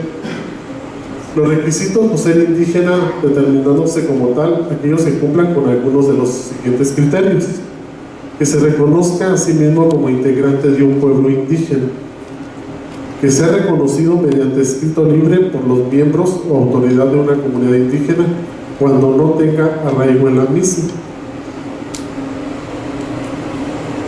Realizar en el albergue o comedor escolar el trámite de solicitud de acceso a los apoyos del programa de albergues escolares y entregarlo en original y copia. En este caso el trabajo lo hace el jefe del albergue. Ellos se encargan de hacer la solicitud una vez que el padre de familia pues asiste a la escuela para hacer para que pueda inscribir al niño en el programa. Presentar comprobante de inscripción o boleta de calificaciones expedidos por una escuela dependiente de la SEP. Presentar cartilla de vacunación actualizada. En algunos casos se tienen dificultades. Sabemos que los rarámuris pues no tienen muchas veces la cultura de ir, llevar documentación. Ellos con el hecho de ir, presentarse y llevar a su niño a la escuela, pues ya está el compromiso del albergue para darle la atención. Procedimiento de selección: el jefe del albergue y el comité de apoyo de padres de familia, con el visto bueno del centro coordinador, analizan la solicitud de inscripción y realizan la selección del beneficiario sobre las bases de los siguientes criterios: provengan de comunidades que no cuentan con servicio educativo o donde los servicios educativos sean de organización incompleta o multigrado, lo que se mencionaba en los objetivos específicos. Carezcan de madre, padre o ambos, o la ausencia prolongada de ellos, y que cuenten con tutor, puede ser un familiar o la autoridad. En los comedores escolares se dará atención a estudiantes que debido a la distancia de su domicilio requieran el servicio de alimentación para continuar con sus estudios, entre otros. Al finalizar el proceso de selección, el jefe del albergue deberá, en un plazo no mayor de 3 días, colocar en un lugar visible del albergue o comedor un cartel con la lista de niños, niñas que han cumplido los requisitos establecidos y seleccionados para su admisión. Y la documentación requerida, pues son copia del acta de nacimiento, la CUR, copia de la cartilla de vacunación, solicitud de beca firmada por el padre o tutor. Al finalizar el proceso de selección, el jefe del albergue deberá, en un plazo no mayor de 3 días, entregar la lista de beneficiarios que haya cumplido con todos los requisitos para su admisión al Centro Coordinador de Desarrollo Indígena. Las características de los apoyos: tipos de apoyo, la operación y funcionamiento del albergue escolar y el comedor. Es el apoyo alimenticio, artículos de higiene y limpieza, material escolar y didáctico, servicios locales, luz, agua, combustible, compensaciones para el jefe del albergue y las económicas. Al personal, la capacitación, usted también está obligado el centro coordinador a darles una breve capacitación al inicio del ciclo escolar. Reparación, equipamiento, mantenimiento y construcción de albergues, de acuerdo a las necesidades de los albergues. Aquí también se tiene un trabajo continuo por parte de la gente encargada de los albergues para hacer unos diagnósticos de manera periódica para conocer cuáles son las necesidades de reparación o de equipamiento en los albergues. Derechos, obligaciones y sanciones de los beneficiarios. Pues aquí tenemos como en todo los derechos: ser enterado del reglamento que rige la vida interna del albergue, recibir un trato respetuoso por parte del personal que labora en el albergue, recibir alimentación adecuada y hospedaje seguro, participar en actividades de acuerdo con su cultura. En caso de enfermedad, ser canalizados a los servicios de salud para su atención y contribuir a su tratamiento.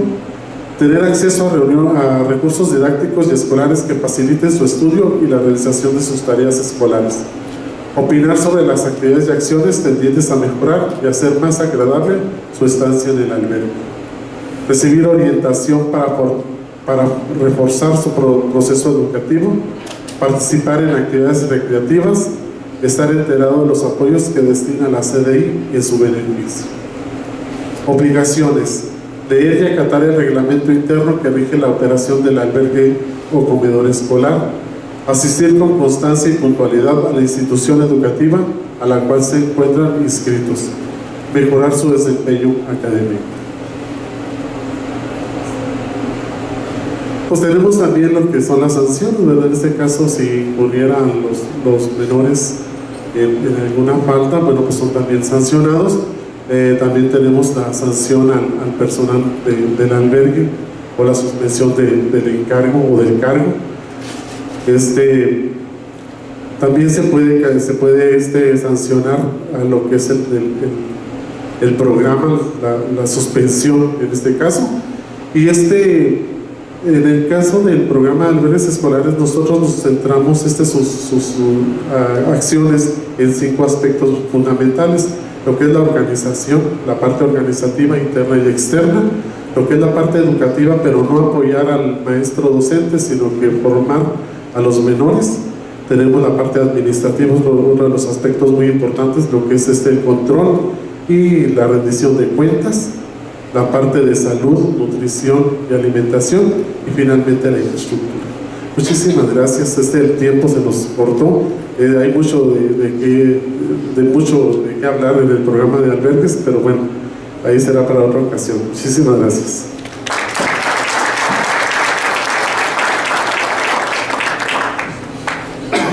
Gracias por su participación, por sus aportaciones al tema. Continuamos con el profesor Jesús Miguel Loya Acosta. Él nos va a hablar sobre casas del estudiante indígena. Adelante, profesor. Sí, gracias, maestra. Pues antes que nada, para los organizadores, pues muchas gracias por habernos invitado. Mi nombre es Jesús Miguel Loya Acosta. Con 4 años trabajando en lo que corresponde a centros de integración social, casas del estudiante y en albergues escolares indígenas, ¿sí? En el programa que tiene el departamento específicamente.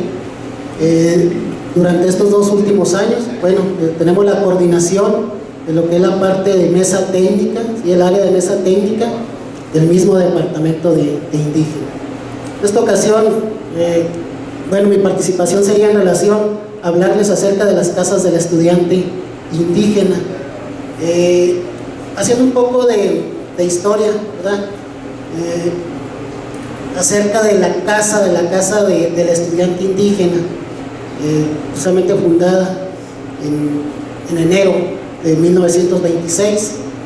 A esta primera casa del estudiante, bueno, a este internado, más que nada nacional de indios se le llamó, posterior Casa del Estudiante Indígena, abrió sus puertas, menciona ahí, en febrero de 1927, atendiendo 198 jóvenes de entre 14, ¿sí?, a 18 años de edad, provenientes de 21 estados de la República Mexicana. De estos alumnos, 18 solo hablaban su lengua materna, 149 eran bilingües y 31 hablaban solo español. Uno de los propósitos principales de esta casa del estudiante indígena, ubicada en la Ciudad de México, pues fue más bien parte de la estructura para su formación. Se creó un curso de normal para que los jóvenes, pues, que estaban albergados en esta casa se prepararan y así pudieran volver, pues, como maestros a las comunidades de su origen. Nos menciona por ahí, haciendo un poco de historia, de que muchos de estos jóvenes realmente ya no regresaron a sus lugares de origen, ¿sí? Se perdieron en el camino y pues bueno, capacitación.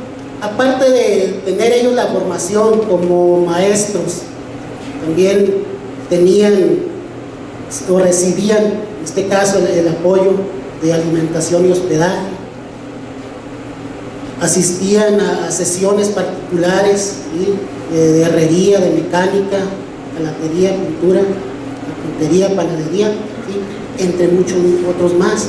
De aquí los jóvenes pues salían capacitados, se capacitaban en algún oficio. Era como una reseña histórica, ¿sí?, de lo que fue la primera casa del estudiante indígena. Vamos ahora a hablar, les voy a hablar ahora acerca de las casas del estudiante actuales. En nuestro estado, bueno, tenemos 16 casas del estudiante indígena. Como antecedente, ahí nos menciona que en la década de los 80, debido a que se observó que había baja eficiencia terminal en los alumnos de educación indígena, se observó con preocupación pues de que esos pocos alumnos no podían continuar sus estudios, ¿sí?, porque a los papás les era muy difícil costearles una asistencia o pagarles una casa de asistencia, ¿sí?, para que ellos pudieran acceder o accesar más bien a una escuela secundaria. Entonces, hubo la necesidad, estas casas se crearon por la necesidad precisamente de eso, después de ofrecerles a estos jovencitos, ¿sí?, un espacio para que ellos se albergaran y bueno, pudieran tener el acceso a una escuela secundaria o bien bachillerato. En atención a esta necesidad, pues bueno, las autoridades que estaban en turno entonces, pues se pusieron a meditar, a cuestionarse que era necesario hacer algo. ¿Y cuál fue la solución? Bueno, pues precisamente en crear albergues asistenciales. Estos albergues ellos los ubicaron estratégicamente. En 1986, ¿sí?, se inicia en San Rafael, del municipio de Ubrique, en instalaciones particulares, porque no tenían edificios propios, eran instalaciones en casas particulares. ¿Sí? ¿Con qué recursos? Bueno, con los recursos de los mismos padres de familia, con el apoyo de la comunidad, con el apoyo de los ejidos. En este primer intento, bueno, el profesor Adrián Ayala fue el que coordinó en 1986 esta primera casa del estudiante en San Rafael. Posteriormente se abrió el centro en Carichí, ¿sí?, y en Cril, pero con esfuerzos compartidos, ¿sí?, entre la comunidad, los padres de familia. Posteriormente, bueno, ya con apoyo de las presidencias municipales, la FECHAC, la CDI, la Coordinación Estatal de la Tarahumara, entre otras dependencias. El propósito fundamental: atender a la población indígena estudiantil que accede a la educación media y media superior, proporcionándoles los servicios asistenciales básicos y las tutorías académicas necesarias para que convivan en un ambiente intercultural y de tolerancia, en donde se promuevan los valores fundamentales para una actitud positiva. Este es el propósito, ¿sí?, básico de estas casas del estudiante indígena. ¿Qué son las casas del estudiante indígena? Modalidad, ¿sí?, en su modalidad de albergue. Son centros asistenciales que brindan atención a la población en edad escolar, de secundaria y bachillerato en algunos casos.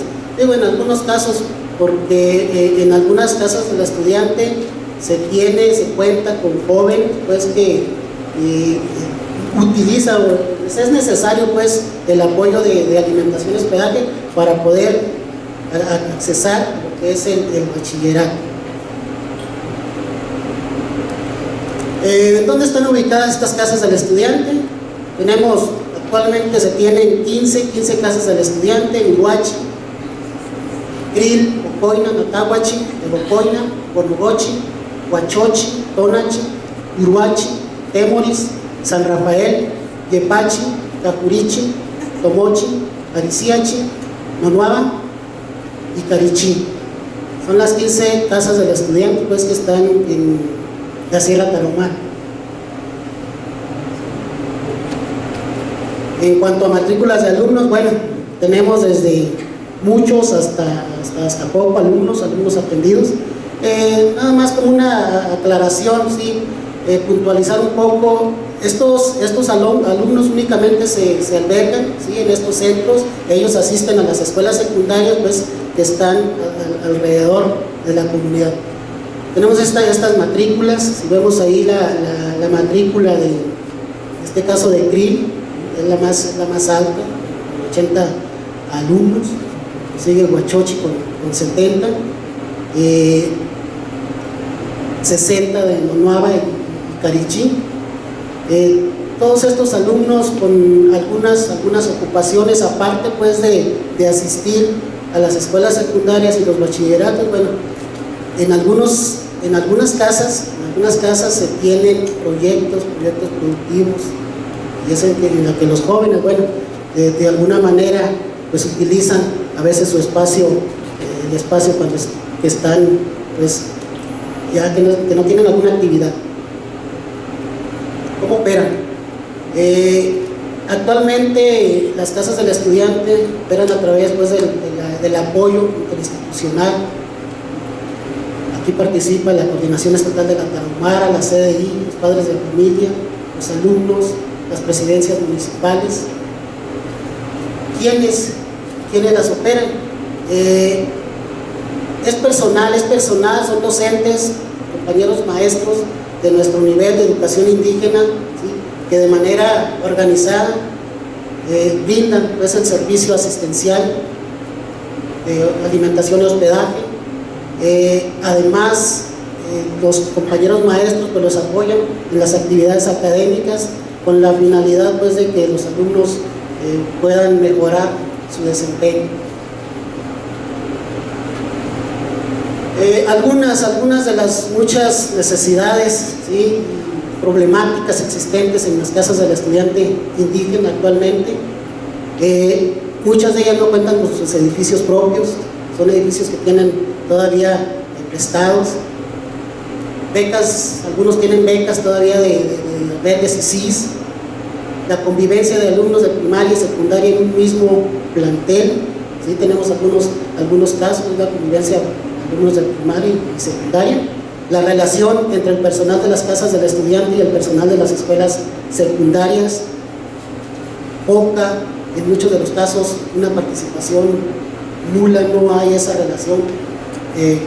Responsables de casas del estudiante y docentes o directivos de las escuelas secundarias, y eso realmente sí da tristeza por no tener esta relación. Una de las necesidades grandísimas es el equipamiento integral de estos albergues. ¿Qué falta por hacer? Sabemos que hacen falta muchísimas cosas por hacer en casas del estudiante indígena. Aquí hay un maestro responsable de la casa del estudiante indígena de San Rafael, que no me dejará mentir, ¿verdad? Faltan muchísimas cosas por hacer, y una de las principales es solidificar las relaciones interinstitucionales, la comunicación, la organización, el intercambio a veces de información, diagnóstico de la situación actual de cada una de las casas del estudiante, atención especial en la construcción de los edificios propios de las casas también del estudiante. Y yo pues sí profundizar a lo mejor un poco en el asunto pues, de casas del estudiante indígena. Estos albergues sí fueron pensados en que iban a tener una función, ¿sí? Pero de lo que yo tengo, de mi experiencia, a lo mejor les faltó, o sea, decidir de qué manera iban a operar. Actualmente, y yo por experiencia les digo, no se tiene en casas del estudiante indígena, como que no están regularizadas estas casas del estudiante, no se tiene algún documento que esté normando el funcionamiento de las mismas. Nosotros en nuestro momento pudimos elaborar un reglamento interno. Afortunadamente ahorita por parte de la CDI han asumido pues el compromiso de estar apoyando con lo que es la alimentación, pero faltan muchísimas más necesidades pues por cubrir. Yo espero pues que en este foro sí salgan muchas cosas buenas a favor de todos los albergues, pero principalmente yo veo un poco desprotegido a lo que son casas del estudiante indígena. Me dio gusto, compañeros, compartir esta presentación con ustedes. Muchas gracias, estamos a sus órdenes. Gracias, maestro, por su aportación al tema, y con esta participación terminamos con esta mesa panel. Agradezco mucho la oportunidad que me dieron de haber estado coordinando la mesa, y gracias a todos los participantes. Enseguida se hace entrega de las constancias a quienes participaron en la mesa. Al doctor Alfredo Ramírez Hernández, de CDI, Delegación Chihuahua.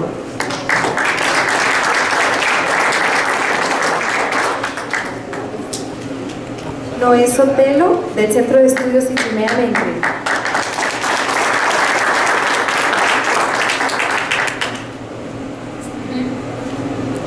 A las hermanas siervas de la Amiga de la Obrera, Asociación Civil.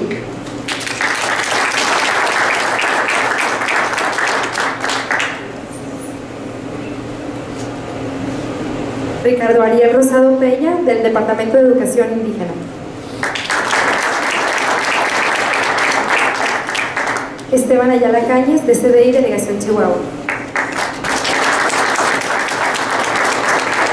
Y nuestro compañero Miguel Loya.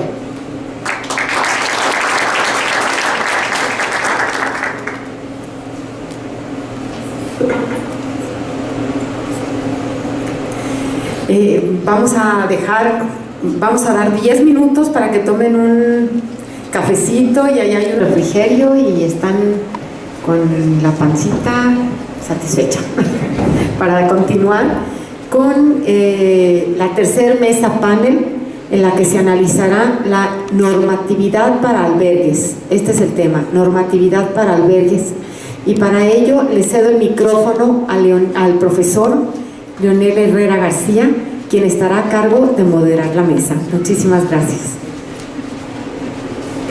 Bien, pues es un placer estar aquí en este foro, moderando pues esta mesa. Bueno, no hay mucho que moderar, en el sentido de que pues el doctor es quien se va a hacer cargo de platicar con nosotros, compartirnos esta parte de normatividad.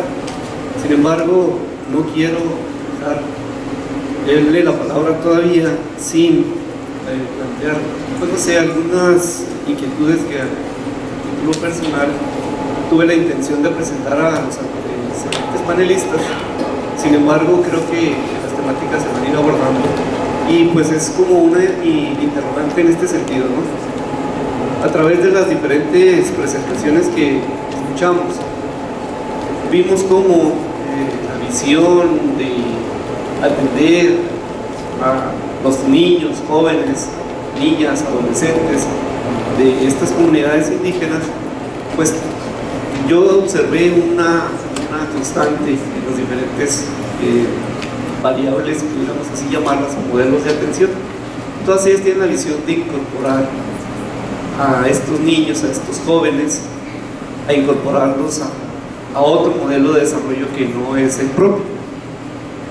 En un primer momento, obviamente estos intentos incluso los podemos rastrear desde la época colonial, cuando los europeos, a través de los españoles, llegaron a estas tierras con esta doble finalidad de conquistar y colonizar, y ellos establecieron un modelo que tenía que ver con esta incorporación a su civilización a través de la evangelización o cristianización.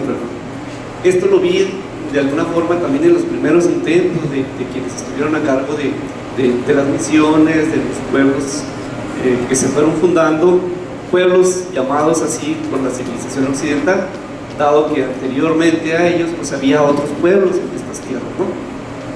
Luego el modelo viene a ser un modelo civilizatorio, modernizante, allá por los primeros años del siglo pasado, en este esfuerzo del Estado mexicano ya consolidado, ya no español sino mexicano, tratando de modernizarse. Luego viene en los 60s, en los 70s, este impulso educador, desarrollista, pero yo encuentro en todos ellos una forma constante de incorporarlos, ya sea a través de estos modelos asistenciales corporativistas donde les ofrecemos salud, alimentación, hospedaje, debido a sus precarias condiciones económicas, pero sus condiciones culturales, sus condiciones sociales como pueblo originario, sus modelos de ser y de estar en el mundo. Yo preguntaría, ¿dónde está esa cosmovisión, esas prácticas de crianza que ellos han tenido milenariamente? Esas pedagogías originarias con las cuales ellos se educan, cómo han podido resistir tanto tiempo a estos procesos de primero conquista, luego colonización, luego evangelización, luego educación, y siguen siendo ellos. Cómo recuperar estos saberes, cómo recuperar estas formas de ser y de estar en el mundo sin ser intrusivos y efectivamente ofrecer modelos desde nuestro punto de vista occidental y civilizatorio de ciudadanía del mundo, de ser competitivos. Yo no encuentro en todas estas visiones que hemos escuchado dónde está la voz de ellos. Ellos qué piensan, qué opinan, qué dicen cuando van a los albergues o una vez que salen de los albergues o de las escuelas o de la educación. Algunos de ellos nos han dicho, me sirvió, no me sirvió. Algunos de ellos han dicho, esto es bueno para el pueblo rarámuri, para el pueblo tepehuán. ¿O qué dicen ellos? Yo desconozco investigaciones que traten de rescatar esto. Y es una interrogante que planteo porque lo que sigue es ver la normatividad. Por ahí decía uno de los anteriores panelistas, estas casas, albergues, estos intentos por tratar de establecer un modelo de desarrollo para nuestros pueblos originarios, pues tendrá que ser responsabilidad de todos, pero básicamente de ellos, ¿no? Y traigo a colación el Plan de Estudios 2011 para la educación básica en el país, porque el Plan de Estudios de alguna forma establece una normatividad mínima para las escuelas de educación básica, entre ellas escuelas para los indígenas. Dice que se establecerán unos marcos normativos, dice allí, que tendrán que respetar su cultura, establecer estas escuelas en su lengua originaria, respetando su lengua nacional, rescatando sus prácticas y sus saberes. Eso se dice en el 2011 y lo podemos recuperar en todos los intentos civilizatorios, cristianizantes, educativos que tiene el Estado mexicano. Pero mi pregunta es, ¿hasta dónde es posible esto? Respetar esos valores, esas culturas, o bien desarrollar un modelo paralelo para que sean ellos mismos quienes digan qué es bueno y qué no es bueno para ellos. En fin, cosas como estas yo creo que son las que se deben debatir en este foro. Y ahora sí, me gustaría que a través del planteamiento del doctor, que seguramente pudiera abundar en estas y en algunas otras más, a través de cómo desarrollar una normatividad que nos permita garantizar para ellos un modelo educativo que al mismo tiempo que pueda, no me gusta la palabra, incorporarlos a estos procesos de desarrollo que se viven en el mundo, pero que respete su propia ideología y su propia forma de ser, de estar en el mundo. Adelante. Bueno, yo creo que las dudas son interesantes. Lo que pasa es que hasta ahorita, en el recorrido que hemos venido haciendo, estamos hablando de la mitad de un proceso. Si se fijan, el foro es foros albergues escolares, lo cual se diferencia un poco de lo que sería el aspecto académico. Aquí estamos viendo el aspecto asistencial. El aspecto asistencial tiene que ver con la alimentación, hospedaje y ciertas cuestiones que tienen que ver con la formación de los jóvenes. Nosotros hablamos de cosas decimos de ciertos hábitos que no rompen con la cultura. Hasta ahorita así lo hemos creído, al menos nosotros, ¿verdad? Que estamos en una parte no sé si recuerdan, el profesor Horacio nos lo comentaba. Por un lado está la cuestión académica que le corresponde a la DGI, en el caso de nosotros, y por el otro lado está la cuestión asistencial, que es la que administramos nosotros. A esa es la que nos dedicamos. Sin embargo, así como aquí el compañero tiene las dudas, pues yo también tengo mis dudas en términos de que nosotros proporcionamos alimentación, hospedaje, digamos, podríamos presumir que son mejores que en su casa. Pues sí, claro, cualquier cosa que les demos fuera de su casa es mejor. No digo eso, pero sí comento que si nosotros estamos dando alimentación, hospedaje digno a los muchachos, la finalidad del albergue no termina en esa alimentación y en ese hospedaje, sino que tiene que tener, o sea, al final tiene que tener otro objetivo, que es que los niños salgan aprendiendo. ¿Aprendiendo qué? Esa sería la pregunta, ¿sí? Y esa es una discusión interna que venimos desarrollando nosotros con el personal de DGI, de que decimos, bueno, sí, ¿cuál es la queja de muchas escuelas rurales, sobre todo, en términos o en torno a que los muchachos o que la gente llegue, que estén en los albergues y que que coman o que vayan a la escuela? Y muchos profes o profesores se quejan porque nos dicen, oiga, y si es que el niño no desayunó y nomás viene a dormir a la escuela, o es que el niño no come bien en su casa y no atiende, anda todo inquieto porque en vez de darle una fruta o darle algo más saludable, pues le dan una Coca-Cola y un gansito, y pues el chamaco anda como remolino, ¿no?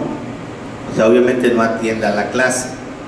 Nosotros tratamos de dar una alimentación más o menos en el albergue o en las partes donde hemos trabajado la asistencia o estamos trabajando la asistencia, para que ese muchacho vaya a la escuela y aprenda, que no vaya. Entonces sí, la intención es, sí es cierto que hay que aprender. Ahora, ¿aprender qué? Esa es una discusión cuando hablamos de educación bilingüe. Normalmente hablamos de una educación traducida, ¿sí? No es bicultural, ¿sí? Porque estamos viendo nada más aspectos de la cultura nacional, que no es la cultura local ni es el conocimiento del entorno. Casi siempre tiene que ver con los contenidos nacionales. Ahora, nosotros, en lo que yo entiendo todavía a estas alturas del inicio de este siglo, seguimos teniendo la misma visión, digamos, culturalista, incluso de franceses, europeos, de irnos solo hacia formarnos en una sola nación. Digamos, en Francia, ustedes donde quiera que vayan, todos son franceses, y ahí no hay diferencia, todos son iguales. O sea, ellos sí se ciñeron al modelo de la Revolución Francesa, pues inventaron los derechos humanos y todos somos iguales, la igualdad para todos, la fraternidad para todos. Ojalá un día me toque la fraternidad con las compañeras francesas. Bueno, esta es una aspiración, una suspiración. Bueno, después de esto nos brincamos, entonces ahí se logra pues un proceso que ahorita, por ejemplo, los países europeos están viendo en peligro toda esa homogeneidad, ¿sí? Porque ahora le están llegando la gente de las colonias, ya les llegaron los morenitos, ya hasta los morenitos juegan fútbol ahí en la selección nacional de Francia, ahí en Alemania, en todos lados está cayendo eso, pero les está afectando porque ya es una afectación laboral, una afectación cultural. Nosotros tenemos un proceso al revés, tenemos muchas culturas, pero queremos formar una nación homogénea, otras seguimos en esa formación, no la terminamos, bueno, aquí mexicanos no terminamos de hacer la tarea, pues, y ahorita estamos en ese proceso. Bueno, hablamos de la riqueza pluricultural, y entonces tenemos que revirar lo que hemos venido haciendo, y en ese freno que estamos dando, pues el mismo impulso que traemos nos empuja. ¿En qué momento vamos a regresar? Esa es la cuestión. O sea, tenemos que reconocer lo que en el discurso se dice, la pluralidad es riqueza, ¿sí? Pero ahora tenemos que vivirla y tenemos que ejercerla y tenemos que trabajarla. O sea, construir una nación en la pluralidad es lo que nos toca ahora. Ahorita todavía sentimos ese empuje, esa cuestión. Yo creo que es cierto, el plan que nos menciona aquí el compañero, pues es un plan que todavía está no muy aplicado, yo creo, no sé. No, yo sí me preocupa la parte académica porque lo menciono con los compañeros de educación indígena. Los niños de los albergues y de cualquier tipo de escuela que cuente con un apoyo asistencial deben ser los mejores niños, deben ser los mejores educandos. ¿Por qué? Porque de alguna manera se les está brindando las mejores oportunidades. Tienen asegurado la alimentación, los 3 alimentos diarios. Si les damos la papelería que requieren para asistir a la escuela, no tienen que andar preguntando si el lápiz, el cuaderno, dónde quedó, dónde le quedó. No, ahí está. Tiene sus cuadernos, tiene todo para asistir a la escuela. Entonces lo que esperamos también es que reciba una educación de esa manera. Y entonces sí, lo que tenemos que pelear ahorita, o tenemos que más que pelear, es asegurar que el niño reciba realmente cuando menos una educación bilingüe, en donde él conserve su lengua, pero también tiene que aprender la otra lengua nacional, porque entonces si nosotros lo dejamos sin aprender la lengua nacional o la lengua mayoritaria, pues ese niño va a quedar a medias también, porque tiene que tener herramientas. O sea, para convivir con nosotros nosotros tenemos que, incluso otros niños tenemos que proporcionar las herramientas.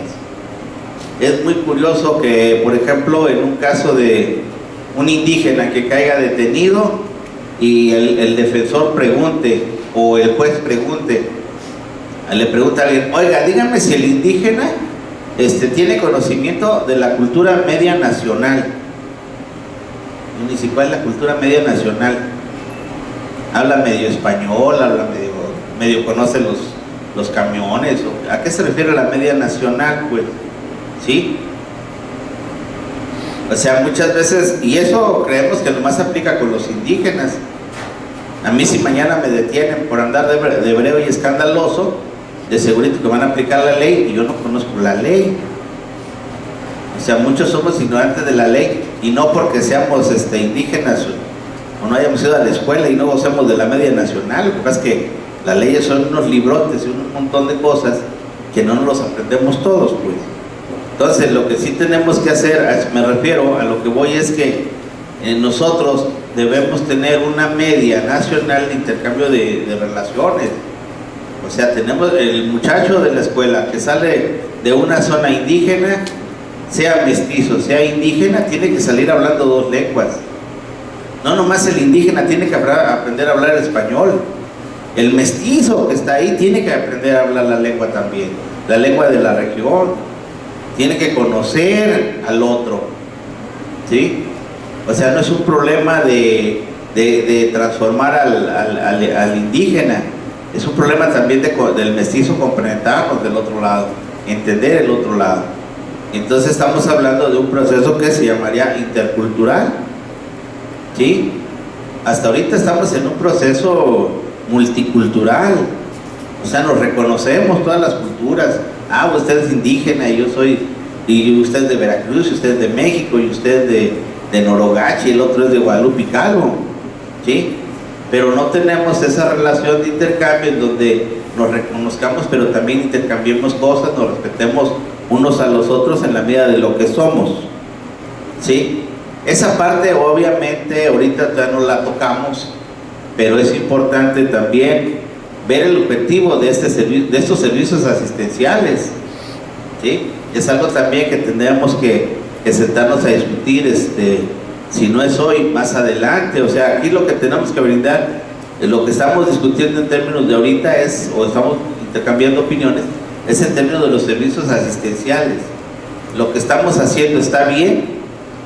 Nosotros, por ejemplo, a nosotros siempre se nos ha acusado, y no sé por qué, porque siempre entra la duda, de que los albergues escolares son los que han propiciado que la lengua indígena deje de hablar. Digo, pues sí, no me damos de comer y de dormir, no los educamos, o sea, nuestra función no es profundamente educativa, pues, ¿sí? Los albergues escolares, y le digo que siempre ven a los del Estado, dice, son culpables de que de la introducción de alimentos que los niños no saben, que no conocen y que nunca van a comer. Si uno, pues trata uno de darle una alimentación sana, una alimentación más o menos nutritiva, es la intención pues, ¿sí? Y es la posibilidad de que ellos puedan incorporar nuevos alimentos a su dieta en la medida de la posibilidad, pero no significa que no los conozcan, ¿sí? Los hábitos. A veces nosotros, por ejemplo, ahorita invitamos a unos niños a México, están en un intercambio intercultural, y es penoso que los niños o las personas adultas vayamos a un lugar y no sepamos usar un WC. No es penoso para quien lo ve, es penoso para quien llega y se asoma y dice, ¿y aquí qué hay? No sabe hablar inglés, el niño no sabe hablar inglés, pero hace más de pronto dice, ¿what? ¿Sí? No les miento, a mí me pasó una anécdota de un compañero cuando estábamos ahí en un taller, y estábamos ahí, y luego pues, llegó el momento en que tome agua, pues había que ir al servicio, ¿no? Y luego dice un compañero, dice, no puedes usar el servicio. Ah, Chihuahua, ¿por qué no? Dice, es que está clausurado. Ah, digo, ¿a poco sí? Sí, está clausurado. Entonces llegamos y nos asomamos al servicio y sí decía, este servicio está sanitizado para su salud. O sea, para protegernos. Nomás había que quitar el papelito. O sea, pero el compañero decía que estaba clausurado, pues. ¿Y qué hicimos del compañero? Pues hicimos burla, mofa y cotorreo de él, porque pues qué tonto, ¿verdad? Pero qué caso, o sea, eso, digamos, eso pasa entre nosotros, pues es penoso para un niño, a un adulto, ir a una comunidad, a un lugar donde no conoce las cosas, donde le da uno a veces los utensilios y dice, ¿y esto qué es? ¿Para qué es? De no saber usar los cubiertos. Yo creo que esa parte sí es importante, que los niños se formen hábitos, tengan acceso a esas cosas, pues. Aparte de la educación, es importante también. Entonces, hay muchas cosas, sí, no, un forito de esto no nos da para tanto, pero nos da para empezar, ¿sí? Y entonces esa es la idea ahorita, ir discutiendo, ir viendo los pros y los contras de estos tipos de procesos, que la idea así al final es ir transformando los procesos asistenciales y obviamente también los procesos educativos, ¿sí? Lo dejo como reflexiones propias de que, hablando en voz alta, ¿no? Lo que a veces me pregunto yo también, ¿qué es lo que ocurre, no? Nosotros tenemos, no sé si leyendo a veces los documentos, nosotros pues tenemos cerca de 50 años con los albergues escolares. Realmente nosotros marcamos el inicio de los albergues escolares en 1963, ¿sí? Es cuando nosotros empezamos a trabajarlos, y en este ir y venir hemos desarrollado ciertas cosas, cierta documentación, pues, y una de ellas tiene que ver que nosotros manejamos un reglamento para la convivencia en el albergue, que tiene que ver con las diferentes áreas que hay en el albergue, con los becarios, con los del jefe del albergue, las cocineras. Tenemos un orden establecido de cómo debe ser ordenada la convivencia, cómo está ordenada la convivencia en el albergue. Algunas gentes nos han dicho que somos de las pocas o la única institución que tiene un reglamento que debe ser, que está visible para los beneficiarios.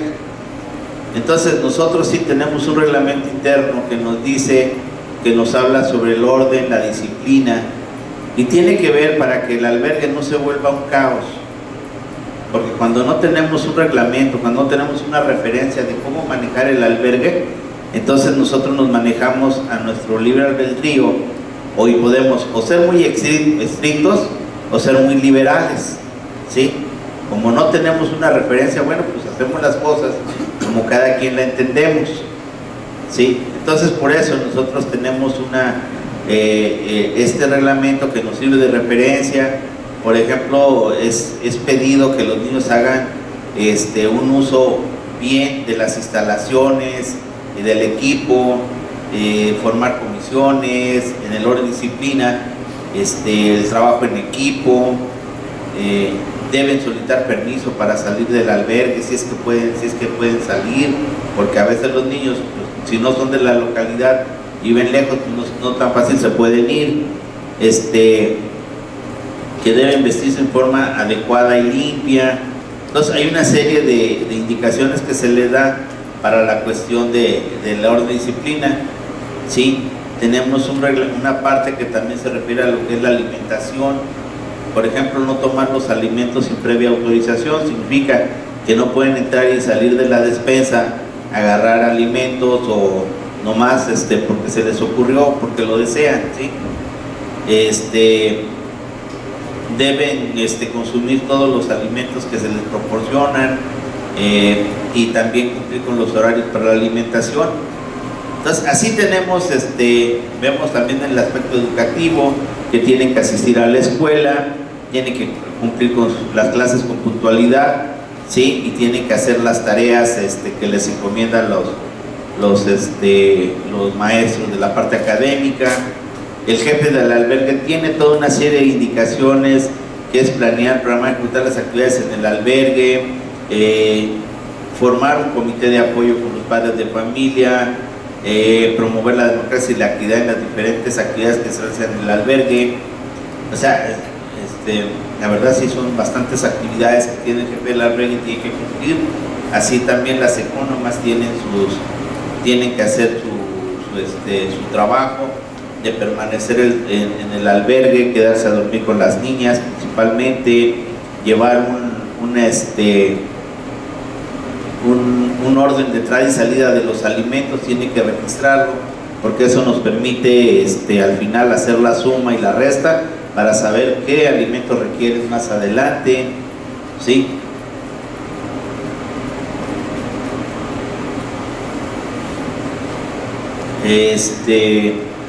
Tenemos también el comité de apoyo. El comité de apoyo es un grupo que se forma con los padres de familia para, precisamente, aquí no es comité de padres de familia, es un comité de apoyo que ayuda para hacer las actividades o revisar las instalaciones del edificio, para poner, debe ser vigilante y garante de las actividades del jefe del albergue, tiene que estar en contacto con el jefe del albergue. Los padres de familia o los tutores de los becarios también tienen funciones, aquí están normados. Se supone, y esto es bien interesante, no sé si en los internados o en otra escuela suceda, a nosotros muchas veces nos llevan al niño, el papá se presenta cuando lo inscribe y luego ya el niño va y viene solo, pero hay ocasiones en que el papá después, algún día llega un señor y pregunta que si su hijo está en el albergue, y dice uno, caray, viene su hijo y dice, es que tiene como 3 meses que no lo veo por la casa. Entonces él supone que el niño se fue a inscribir a la escuela y va al albergue, se queda en el albergue, ¿no? Parece a modo de mentira, pero sucede que muchos padres no están dándole seguimiento a los hijos, en dónde andan, con quién andan. Entonces es una parte que por eso se les pide que los padres tienen que asistir al albergue, tienen que preguntar cómo van, todo eso. Obviamente hay sanciones, o sea, sí hay derechos, tenemos que brindarles ciertas cosas, pero también tiene que haber causas por las cuales los becarios dejen de recibir los beneficios, ¿sí? Ustedes dirán, no es cierto, sí es cierto. Podemos encontrar niños que llevan navajas, que a lo mejor no es riesgoso, pero pues en manos de un niño y jugando, quién sabe qué pueda pasar. Nos ha pasado que el simple juego con los cerillos nos han quemado la instalación, ¿sí? Entonces sí se tiene que vigilar eso. Ahorita lo que decía la hermana es bien importante, la cuestión de los valores. Ya los muchachos ya saben que va uno con los muchachitos 10, 12 años y le explican a uno bien qué es un AK-47, cómo se arma, cómo se desarma, si tiene señas o no tiene señas, y de quién es y todo eso. Pues es donde viven, pues, y es lo que saben, es lo que conocen, y pues nos toca ver. Y bueno, entonces esas cosas también obviamente también hay sanciones para el personal responsable de los albergues. Entonces eso es lo que hace nuestro reglamento. Nosotros se lo damos a conocer a los padres de familia, a los beneficiarios, y las epónomas y los jefes de albergue lo conocen. ¿Sí? Esto es lo que hace a nosotros. Esta parte es la parte que a nosotros corresponde, y les queríamos compartir porque creemos que eso es para evitar que el funcionamiento del albergue se desorganice, pues, ¿sí? Pero les quería también comentar, otro lineamiento que yo no sé si lo conozcan ustedes, sobre todo los que manejamos los servicios asistenciales, y esto tiene que ver porque abarca todo tipo de establecimiento, ¿sí? En donde se presten servicios de asistencia social, y eso está en el estado de Chihuahua. Este reglamento, algunos ya no lo están aplicando, y es un reglamento que está decretado aquí en Chihuahua, y donde están a partir de una junta o de un grupo que conforman el INSS estatal, con la Junta de Asistencia Privada, está la Coordinación Estatal de Protección Civil, y está la de la Comisión Estatal para la Protección contra Riesgos Sanitarios. Ellos tienen una reglamentación muy rígida y muy fuerte. ¿Y por qué lo comento? Porque si ellos están facultados incluso para cerrar los centros, porque está la COESPRIS y está Protección Civil, que pueden aplicar sanciones al tipo de establecimiento en el cual nosotros estamos trabajando.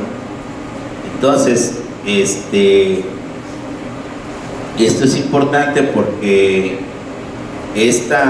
nosotros a veces creemos que cumplimos con la reglamentación, no sabemos de quién, pero cumplimos, ¿no? Decir, no, pues están bien, vean el albergue, no sé si vieron las fotos, limpiecito el albergue y todo eso, pero tenemos que cumplir con una serie de planteamientos que nos hacen ver.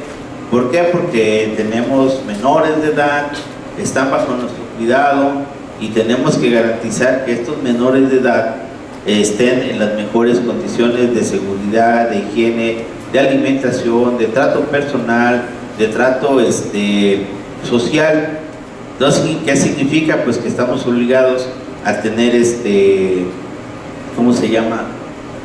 Extinguidores, por ejemplo, en determinados lugares. Hay una regla de Protección Civil que nos piden que las puertas se abran hacia afuera, que sean amplias, que no tengamos que los espacios deban ser amplios, porque si hay que salir corriendo, pues no debe haber ¿cómo se llama? Obstáculos en la salida, no debe estar cubierto, no pueden estar los niños solos, o sea, siempre tiene que estar bajo cuidado de un adulto. Entonces, toda esta serie de cosas, la preparación de los actos debe ser de forma higiénica y adecuada, y por eso, digamos, este tipo de regulación se ve complicada para cumplirla, pero les digo, la COESPRIS y el DIF y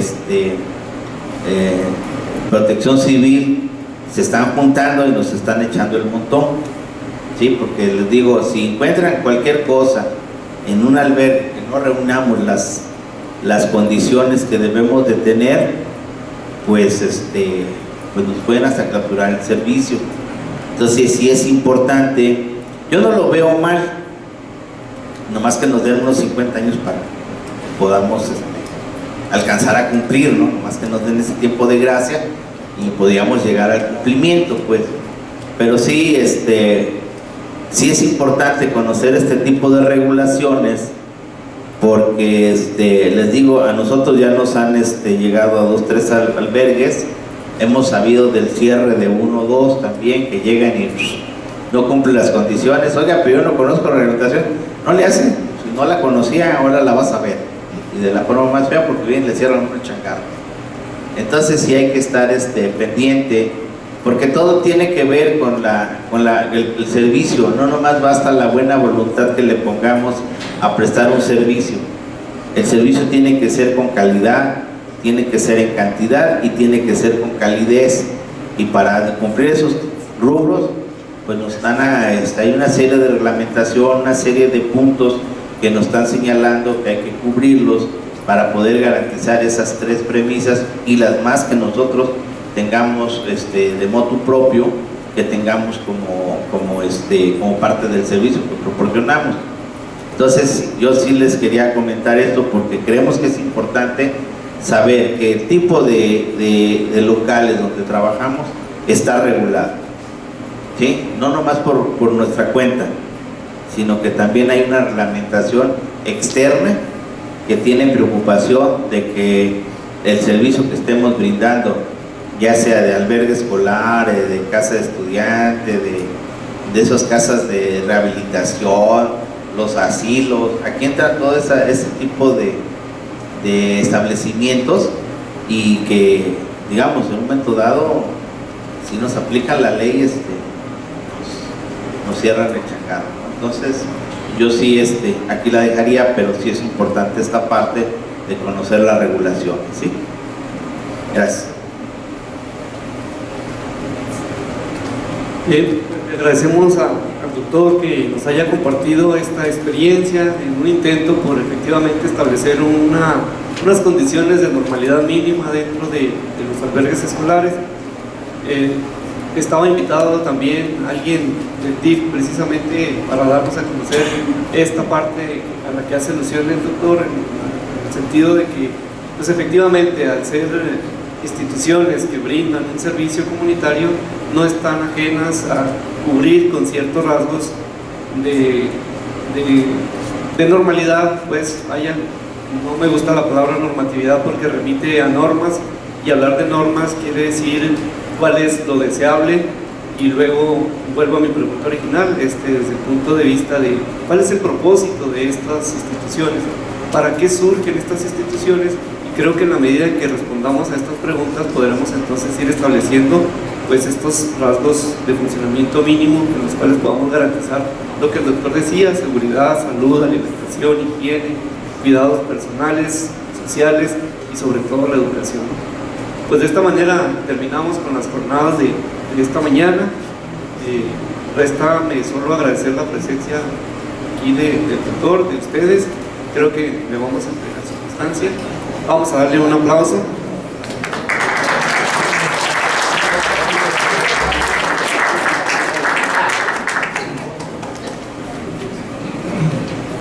Muchas gracias a los integrantes de la tercer mesa panel.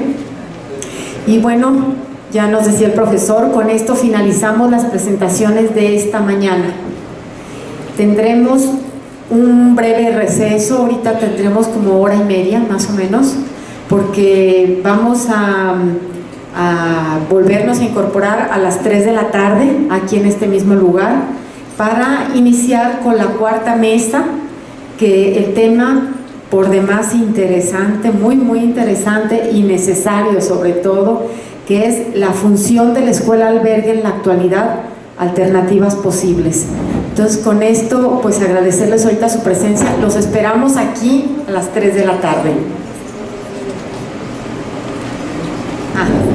Nada más a la 1:30, ahorita en la cafetería es la comida, para que ustedes pasen a comer, y a las 3 de la tarde nos vemos aquí. Muchas gracias. Qué bueno volvernos a ver esta tarde, ya comiditos y espero bien alimentados para resistir un ratito más, que va a estar muy interesante lo que viene a continuación.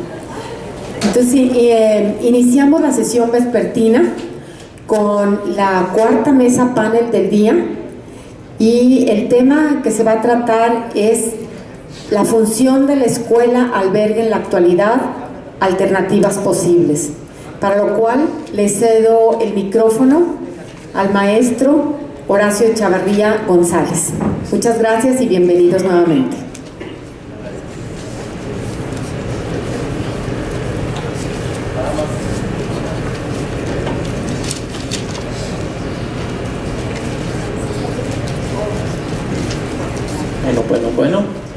más que ya me apagaron la luz y ya no vi nada. Bueno,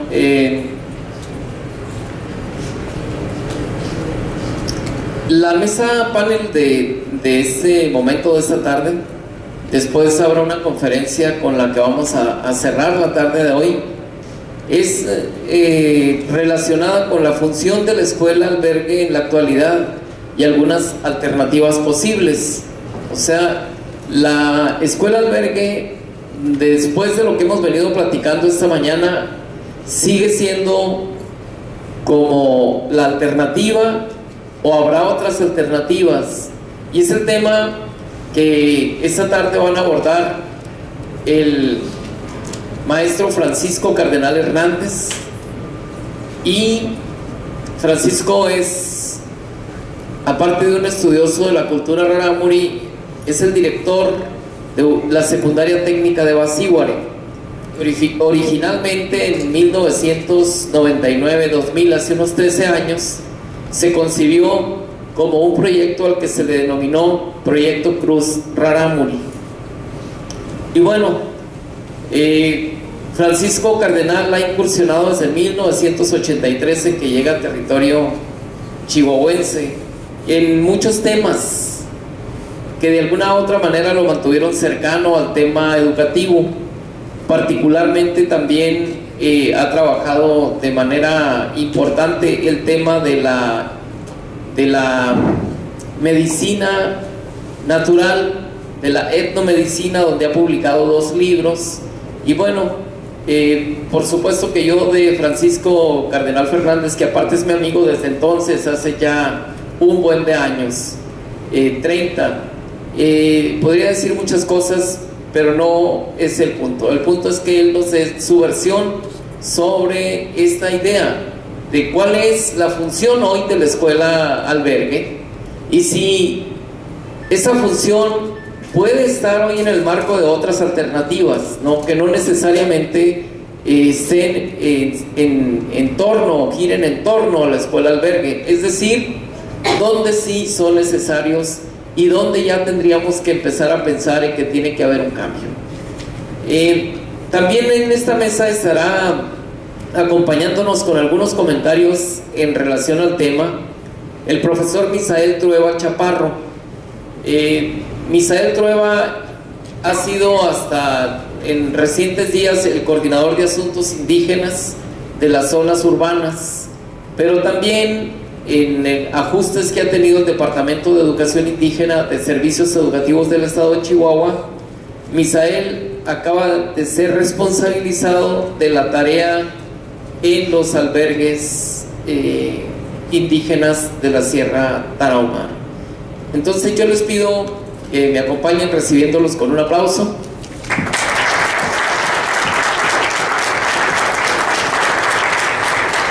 La mecánica va a ser la siguiente. Tenemos 30 minutos de participación de cada uno de ellos. Francisco trae una presentación y posteriormente vamos a dejar un espacio por si hubiera preguntas y respuestas en torno al tema, y si no, pues yo estaría cerrando con una conclusión. Vamos entonces a dejarlos con Francisco Cardenal Hernández. Adelante, maestro. Muchas gracias, Horacio. Se siente uno muy bien cuando hablan también de uno, ¿no? Después a ver qué te tomas. Y muchas gracias a todos por estar aquí. Miren, probablemente, yo sé que ustedes son buenos lectores y lectores asiduos, probablemente ustedes conocerán una obra que ha impactado a los académicos, a la gente que está metida en educación en todo el mundo, una obra ya antigua, pero que sigue impactando, cuando uno la lee siempre le llega. El poema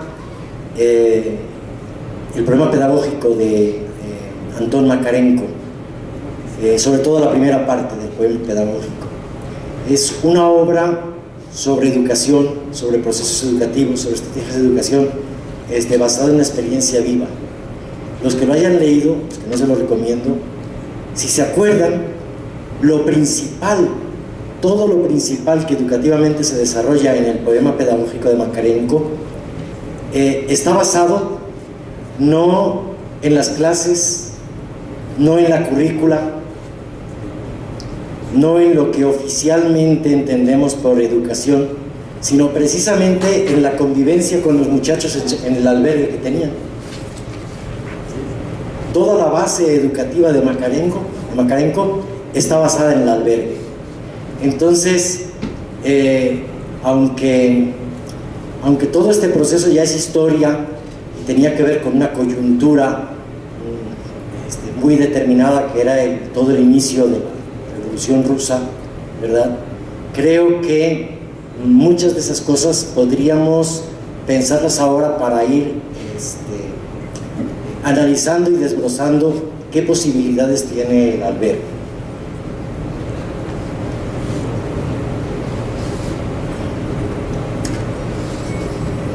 Dentro del albergue hay varias cuestiones, varias problemáticas. Espérame.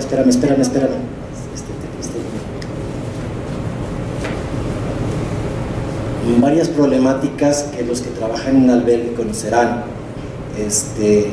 En un albergue hay que estar viendo todas las cuestiones de higiene y salud de los alumnos, ¿sí? Ahí viven, es su casa, ¿no?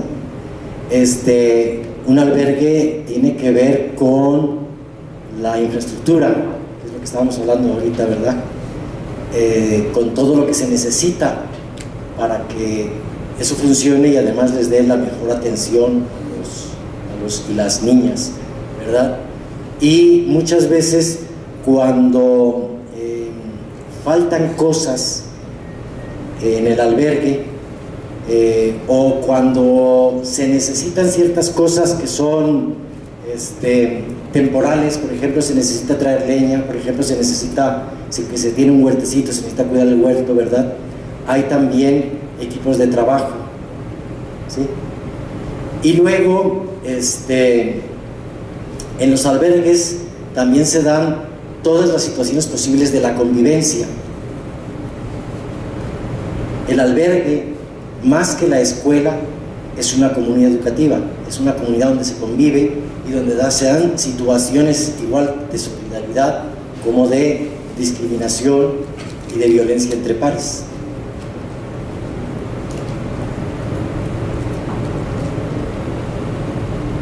En ese sentido, para muchos, el albergue pasa por ser un dolor de cabeza. Quienes se ocupan del albergue, desde luego, no pueden ocuparse de otra cosa, no pueden dedicarse a otra cosa, porque llena todo. Son muchas las cosas que hay que ver, ¿verdad? Son muchas las cosas que ocurren. Es una convivencia cotidiana. Ahí no hay un horario de trabajo, ahí es todo el día prácticamente, ¿verdad? Entonces, en gran manera podríamos ver esto como una problemática que dificulta a veces el desarrollo del albergue, lo podríamos ver como limitaciones, pero ¿por qué no verlo como áreas de oportunidad? En ese sentido, ¿por qué no utilizar toda la problemática que se da o que se vive en los albergues como temas generadores de aprendizaje significativo? Como los temas generadores en los que muchos educadores se han basado para una educación verdaderamente formativa y liberadora. Hablo igual no solo de Makarenko, sino de Paulo Freire, un poquito más moderno, o más moderno aún que Paulo Freire, de Reuben Feuerstein, el pedagogo que tuvo que idear toda la estructura, toda la formación educativa para la creación del nuevo Estado de Israel en 1958 por mandato de David Ben-Gurión, donde tenía que atender a niños de diferentes países y además que venían de secuelas de guerra. Dale a dale por favor a la liga.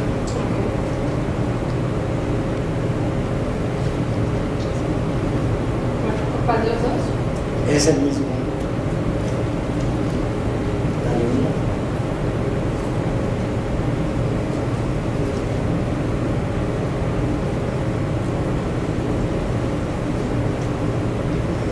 Bueno, dentro de los temas que se podrían utilizar como generadores y que se podría y se debería haber un enlace entre escuela y albergue, no estar divorciados, y en alguna manera poder utilizar todos estos temas de la convivencia en comunidad educativa que están en el albergue, utilizarlos como temas generadores para el desarrollo de la currícula. En ese sentido me refiero a temas como el ciclo agrícola y cultural, no tanto en el sentido de lo que hace la comunidad, sino de reproducirlo en el albergue. Me parece que el albergue debería ser un espejo de la comunidad, debería ser una reproducción de la comunidad en chiquito, una reproducción social en chiquito, donde los alumnos, creo que mañana va a hablar de esto Martín Solís, los alumnos pueden producir, ¿verdad?, y aprender todo lo que tiene que ver con la producción, pero no solo desde el punto de vista comercial o económico, sino desde el punto de vista cultural, de su significado dentro de la cultura. Una buena liga, un buen enlace entre albergue y escuela podría tener como tema generador la alternancia estudio-trabajo. Actualmente, en una sociedad tan degradada por valores, por violencia, en donde se platica mucho de la educación en valores, la educación en valores se puede hacer simplemente hablando de ello en un aula. Uno puede aprender de memoria la definición de humildad, ¿verdad?, y de formación cívica y ética, sacar un 10, un sobresaliente, ¿verdad?, y ser un maldito para la sociedad. ¿Dónde se da realmente la formación en valores si no es precisamente en la convivencia? ¿Cuál sería entonces el mejor lugar donde se podría aprender y desarrollar una educación verdaderamente formativa? ¿En las aulas, en la escuela, o en un enlace verdaderamente adecuado entre escuela y albergue? Y habría otra cuestión más, la idea de ir desarrollando la autonomía de las y los estudiantes desde el albergue pasa por la posibilidad de actuar autónomamente, de tener derecho a opinar, de tener derecho a crear sus propias reglas, de tener derecho a juzgar las situaciones, de tener pues plenos derechos como parte de una comunidad. Ese tema generador de aprendizaje significativo yo lo llamaría o lo retomaría de los trabajos del Centro de Estudios para el Desarrollo Rural de Puebla como la posibilidad de decir el mundo y decirse en el mundo. Habría que regresarse a la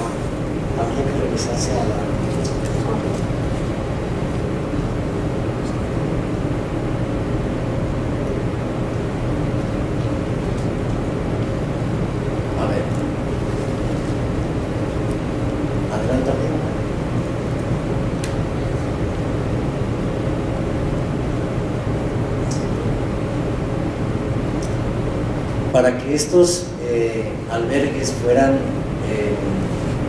tuvieran realmente esa autonomía, se necesitaría que la gestión de los albergues no fuera únicamente gestión de infraestructura, que fuera lo que actualmente se está manejando tanto con la reforma, ¿no?, una verdadera gestión pedagógica estratégica, y que hubiera una participación de la comunidad en los albergues, padres e hijos.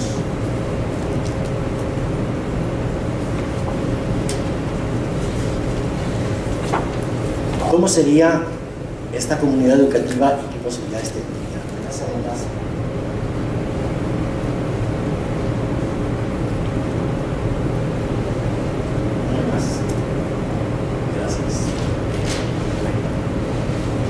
Uno de los rubros que tendría que desarrollarse en los albergues, en íntima conexión con el trabajo de las escuelas, sería la cuestión de la educación intercultural.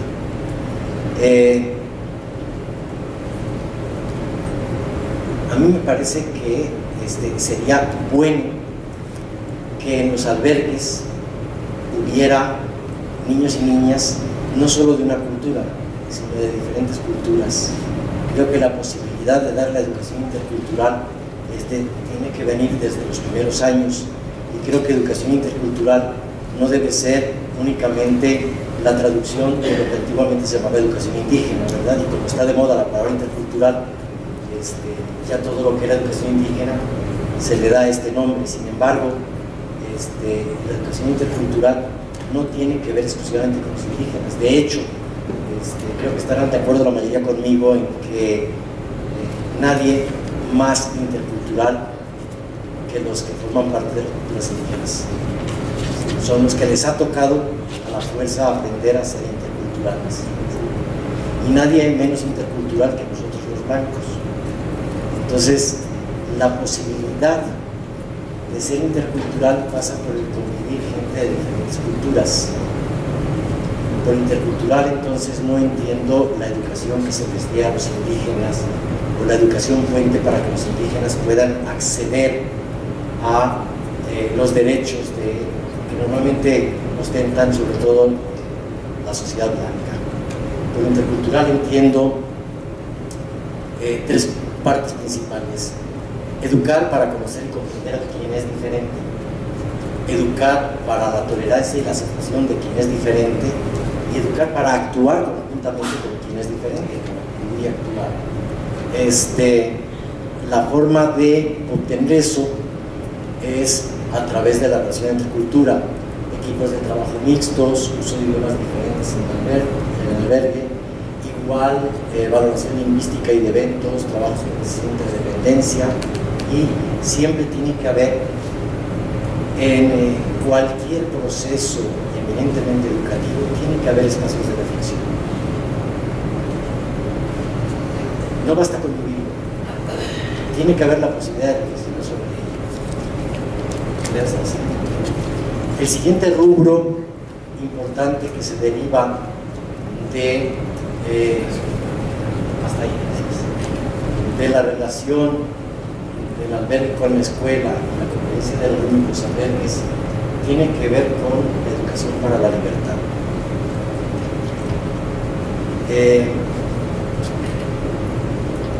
No se puede aprender a ser libre únicamente con la edad. No basta con cumplir 18 años y que la sociedad nos considere mayores de edad para ser libres. La educación para la libertad pasa por la experiencia de la libertad. Desgraciadamente, la mayoría de las escuelas suelen ser espacios de poder de una minoría de personas, suelen ser reflejo de la sociedad en que vivimos en ese sentido, en que hay una estructura piramidal, donde hay un jefe, ¿sí?, que dirige a otros, y los otros tienen también sus pequeños espacios de poder, ¿verdad? Los maestros en las aulas tienen su pequeño espacio de poder, ¿no? El maestro es el que decide, es el que manda, ¿sí? Hay algún problema y enseguida son faltas de reglamento que van al director, hay castigos instituidos. Todas estas cuestiones lo que hacen es impedir la maduración de los niños y de las niñas. Educar para la libertad es educar para el respeto al derecho ajeno, en el sentido, respeto no basado en reglas, no basado en principios de autoridad, no basado en represión, no basado en miedo, respeto basado en conciencia, en amor, en propia iniciativa, ¿sí? Respeto no porque el otro es o se comporta como yo quiero que sea y se comporte, sino porque el otro es diferente, es como quiere ser y corresponde respetar su diferencia. Es educar también para la responsabilidad, no solo sobre las propias acciones individuales y sus efectos, sino en la medida en que formamos parte de una sociedad, ¿verdad? Somos responsables de los efectos de toda la sociedad. Y educar para la participación en el sentido de participación conjuntamente con quien es diferente, ¿sí? Habría entonces que desarrollar, muchas gracias, desarrollar unas estrategias de convivencia radicalmente diferentes, en donde tanto el albergue como la escuela dejen de ser espacios estancos de poder del director, de los profesores o del jefe de albergue, sino sean espacios y gérmenes de una sociedad de poder compartido, donde los alumnos puedan tomar decisiones y donde esas decisiones se respeten, donde el papel del jefe de albergue o del director no sea mandar por encima de los demás, sino hacer que se respeten las decisiones de todos, lo que por ahí en algunas partes llaman mandar obedeciendo. Por favor, la siguiente. Otro de los rubros está íntimamente ligado con la educación para la libertad, es la educación para la democracia, la posibilidad de desarrollar acciones dentro de ese poder compartido. Educación para la democracia supone educar para ser críticos, educar para ser autocríticos, para expresar la palabra propia, para tener iniciativa, ¿sí? Entonces,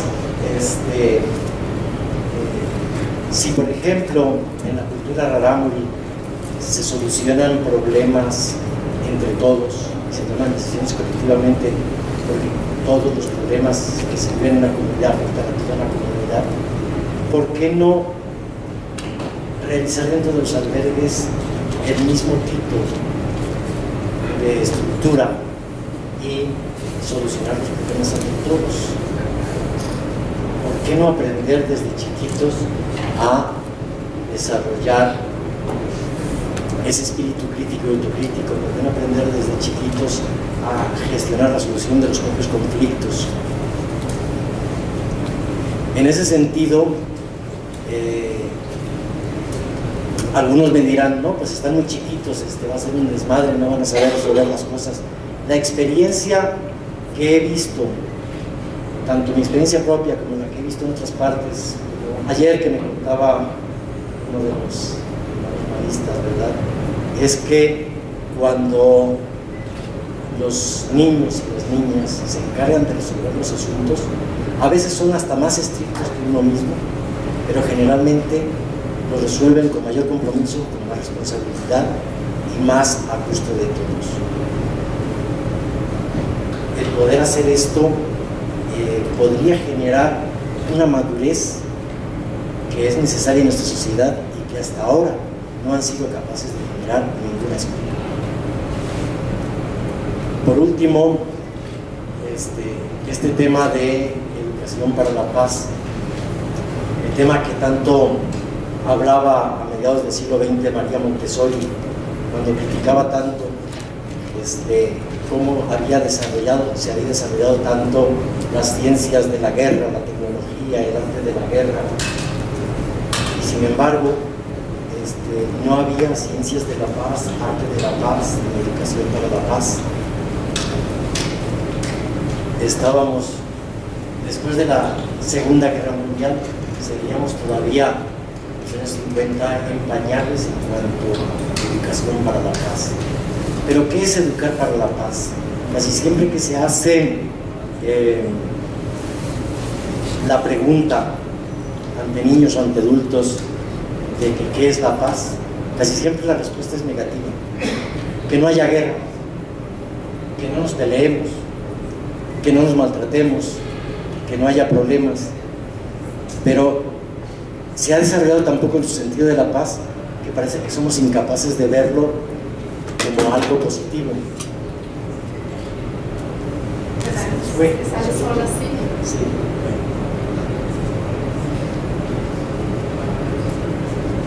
Pasas a la siguiente.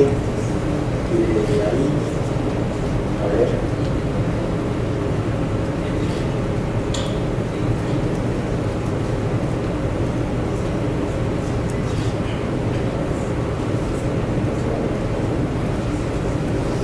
Pues creo que si nuestra cultura, la cultura occidental, la cultura de los blancos, la cultura dominante ahorita en el mundo, ha desarrollado enormemente las ciencias de la guerra y el belicismo, y no ha desarrollado todo esto, si hemos desarrollado una tecnología que hizo decir a Albert Einstein que estamos viviendo un momento donde probablemente la tecnología ha superado a la humanidad, creo que la convivencia y la experiencia de convivir con culturas como la cultura rarámuri, si lo hubiera tenido Einstein, le hubiera dicho, creo que en este momento parece ser que la humanidad ha superado a la tecnología. La educación para la paz no la he visto tan desarrollada en ninguna otra cultura como en la cultura rarámuri. En ese sentido, los aspectos que tenemos de educación para la paz que se pueden aplicar en los albergues es educar para compartir. Vete a la última transparencia,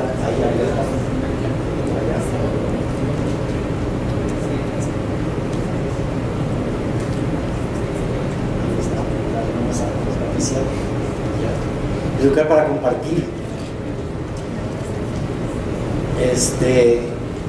Normalmente siempre educamos para competir, para estar por encima de los demás.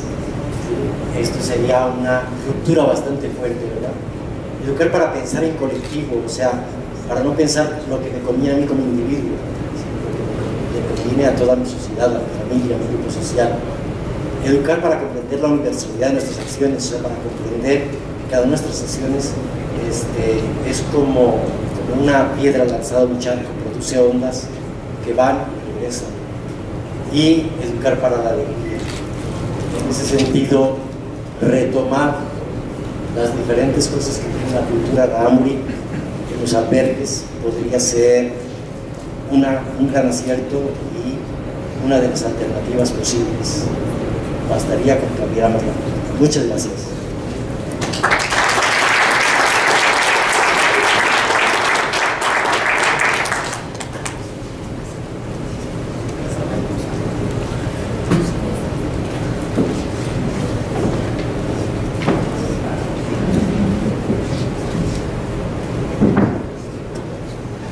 Acompañamos de nuevo aquí a Francisco. Bueno, me parece que la exposición es por demás ilustrativa, ¿no? De lo que pudiera ser en el albergue, de cuáles podrían ser como las funciones sustantivas, pero también un poco hacia qué alternativas podemos migrar. No sé si nos quedamos a oscuras o hay por ahí alguna forma de iluminar. Ya en la siguiente participación no tiene una presentación en PowerPoint, entonces para vernos un poco más las caras y los gestos. Pero bueno, el tema de los albergues hoy sin duda que tiene que ser sometido al análisis. Imagínense, nos decía en su participación la hermana que representó un poco la idea de los tehuecados, ¿no? Por allá con el padre José María de Yermo y Parres en 1903 o 4 se conciliaba para tener el primer tehuecado. Entonces ya pasó un rato, ¿no? Por lo menos ya son 100 y buen de años. Después de 100 años, ¿qué tanto el albergue o el internado en este caso sigue siendo necesario? ¿Sí? Luego, los albergues que se promueven por parte del INI, entonces hoy Comisión Nacional para el Desarrollo de Pueblos Indígenas, en los años 60, pero antes ya había ejercicios de albergues, de internados promovidos por las órdenes religiosas, los jesuitas, ¿sí? las hermanas siervas, y de repente los años pasaron, la función del albergue creo que se quedó un poco, en mi opinión, porque claro, aquí tendríamos que decidir de manera colectiva, como dice el objetivo de este foro, ¿no? Analizar qué está pasando, si vamos bien, si le seguimos o si le cambiamos al asunto de los albergues. Yo nada más quiero hacer algunos estimados. Entre los internados y los albergues que tenemos en la sierra, públicos y privados, de sostenimiento público, de sostenimiento privado, viven en la cotidianidad más o menos 18,000 niñas y niños, más o menos. O sea, no es una cantidad menor. ¿Sí? De estos, por lo menos entre 11 y 12,500 son de la parte de albergues indígenas sostenidos por CDI y obviamente atendidos por servicios educativos del estado de Chihuahua, donde se atienden niños de preescolar y primaria.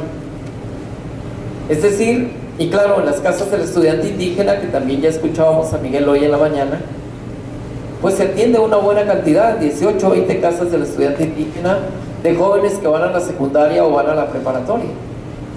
Sí. Le tenemos que seguir, hay cuestiones que tenemos que ajustar. ¿Cómo está la infraestructura de estos albergues? ¿Realmente las condiciones son dignas para que ahí tengamos a seres humanos que tenemos que potenciar? ¿O algo tenemos que hacer? Es el tema, o sea, ¿qué sigue? Y yo quiero dar algún dato más. Hace muchos años, quizá unos más de 30, yo conocí un albergue que muchos de ustedes conocen, el Heréndira, en Huachoche. Pues era un lindo albergue y tenía mucha, obviamente, sinergia para lo que la región se requería. Pero algunos años después, este albergue, la gente que allí acude, la gente que allí va, vive en el pueblo, vive en Huachoche. Entonces, ¿cuál es el sentido? ¿Que los indígenas paramos hijos para que los mantenga el albergue? ¿O que hagamos un alto en el camino y nos enteremos que ahí puede servir como una casa comunitaria, pero ya no como un albergue? Que puede servir como un comedor comunitario, pero ya no como un albergue. Y nos decía Ignacio León Pacheco en la mañana, porque el albergue arrebató usos y costumbres, arrebató cultura, aculturizó o aceleró la aculturización, y entonces se modificaron muchos patrones de vida de las comunidades aborígenes. Vamos a ver entonces, Misael Trueba Chaparro, que seguramente es producto también de algún albergue y conoce del tema y ahora responsable de albergues, nos comenta al respecto. Entonces, Misael, pues adelante. Buenas tardes, bienvenidos todos. Nuevamente en la mañana nos presentaron aquí a la mesa del foro. Bienvenidas las hermanas, a todos los jefes y jefas de albergue. Es un honor para mí estar con ustedes. Yo también fui producto, como dijo el profesor Horacio, de un albergue, y es un lugar donde tiene uno y comparte uno miles de experiencias, porque en ocasiones es como su primera casa o su segunda casa. Es muy de manera trascendental. Los albergues nos han venido contando la historia, los compañeros, desde los franciscanos, desde los jesuitas, los hermanos maristas, y ahorita vimos una gran diversidad que tenemos en albergues, CIS, casas del estudiante, donde sí las necesidades que hablaba el compañero son como para que nos pongamos a pensar qué estrategias, que es el tema, qué estrategias vamos a emplear, ¿sí? Saber dónde estamos y de dónde vamos a partir y qué vamos a hacer. Yo ya visité a un albergue y no fui con el afán de cómo van, qué hacen, cómo están, sino qué les falta, en qué condiciones estamos, qué necesidades, canalizar por medio de rubros, qué nos falta en el comedor, cocina, comedor, infraestructura, qué nos falta también por la parte de los dormitorios, cuentan con baños, no cuentan con baños. Entonces las estrategias es gestionar en todos los aspectos. Sí, en ocasiones sí, tenemos cortinas, tenemos manteles, tenemos mesas, tenemos mobiliario, pero no sabemos, pues no sabemos cómo hacerle para obtener nuevos.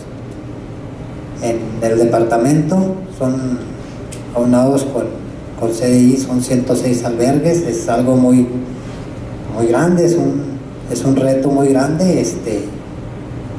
Y otras de las estrategias es la parte académica. Estamos teniendo reuniones mensuales de consejos técnicos, ir invitando a los jefes de albergue que se acerquen ahí si no lo han hecho por parte de los supervisores o ATPs, que se acerquen a las reuniones de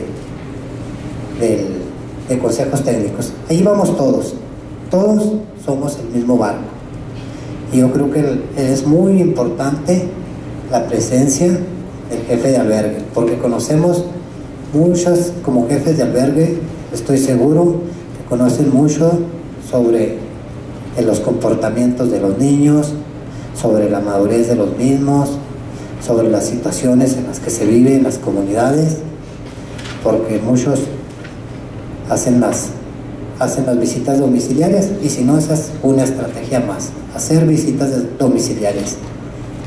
Como decían, pues de aquí se fue el chamaco, pero está en el albergue o no está. Entonces esa responsabilidad como jefe de albergues, como compañeros, pues ir a echar una vueltecita, ¿verdad?, para saber qué pasó, en realidad dónde se quedó, porque sabemos que aunque sean pie ligeros y caminen bastante, pues también necesitamos saber por dónde caminan, cuáles son en veces qué factores implican en el camino para que no lleguen. Sabemos también de la Sierra Tarahumara que tenemos los factores climáticos, sí, el agua, la nieve, las heladas tan extremas por CRIL, por algunas comunidades. ¿Qué tenemos que hacer? ¿Qué estrategias? ¿Sí? Hacer el conteo de los niños, cuántos nos faltan, cuántos pares de zapatos por año, no sé. Tenemos que hacer un gran esfuerzo más del que estamos haciendo, sumarnos un poquito más. Yo conozco algunos albergues también, como dijo el profesor Horacio, acabamos de agarrar aquí el paquete, y felicito a muchos compañeros que ya veo por aquí, que ya los conozco, compañeros de la mayoría de primaria, también hay un joven de telesecundaria. Yo creo que es muy importante que se nos estén abriendo esos vínculos, primaria, secundaria, que no todo se quede allí. La estrategia es ver más allá, ¿sí? ¿Qué va a pasar con los bachilleratos? ¿Dónde vamos a seguirle dando atención a esos niños que los traemos desde primaria? Y allí en coordinación con el doctor Alfredo, les vamos a hacer un trabajo sobre la lengua indígena, se mencionaba anteriormente. La estrategia es ir retomando mucho la lengua indígena, la lengua materna ya sea del grupo étnico que corresponda al albergue, donde empiecemos a poner los nombres de los utensilios de cocina, de las camas, de los comedores, de X acciones. Entonces, pues es muy importante que sabemos que pues desde pequeñitos los niños acuden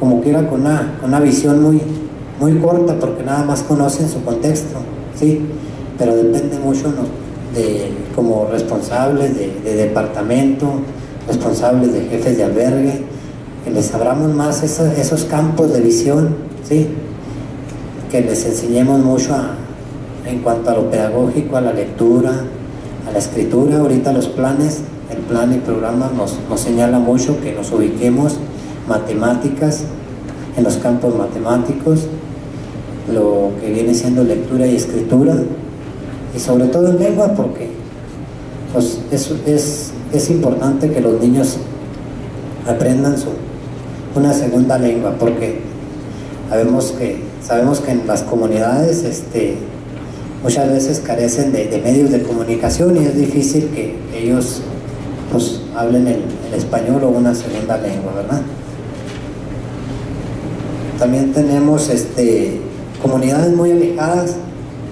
Una estrategia es a ver si podemos hacer visitas más seguido, coordinar con el CDI otra vez, coordinar para lograr más visitas dentro del ciclo escolar, para atender mejor esas situaciones, esos factores que nos están implicando, que no nos dejan, que nos obstaculizan tener una mejora tanto educativa como de infraestructura, de socialización, de compañerismo.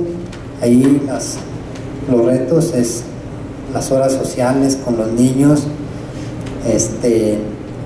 felicitar a las hermanas. Yo estuve en la escuela de CRIL, no era interno, pero se da uno cuenta cuando uno no es interno, se da uno cuenta cuáles son las funciones, qué oficios realizan, y es algo importante porque así como los proyectos productivos pues nos están enseñando a los niños a ir desarrollando actividades, desarrollando las competencias para la vida, y sobre todo nos sirven como un beneficio: la carpintería, los huertos familiares y otros más que todavía no conozco, pero que seguramente la estrategia es buscar formas de cómo llegar más seguido a las comunidades. Y pues aquí el marco curricular de educación básica nos marca el porcentaje de la lengua de los niños, por eso es la estrategia, buscar más formas de entrarle a esto de buscar acciones para entender más la lengua. Si no la sabemos, ahí con los niños tenemos la base, ahí está la base, ¿sí? Si no sabemos la lengua con los niños, tenemos todo, ¿sí? Entonces, también tenemos acciones que realizar, observaciones de infraestructura, si tienen seguridad, si tienen mallas, si tienen cercos, o si tienen una cancha donde jugar por las tardes, donde sus áreas recreativas, ver algunas gestiones. Y aquí la estrategia es gestionar, ubicar por qué rumbo, si a la presidencia municipal, si a la presidencia seccional, si a gobierno del estado, si a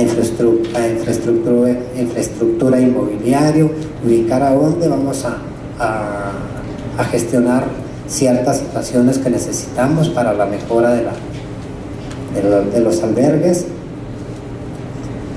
Retomando un poquito lo de la historia, los proyectos, las misiones culturales que antes entraban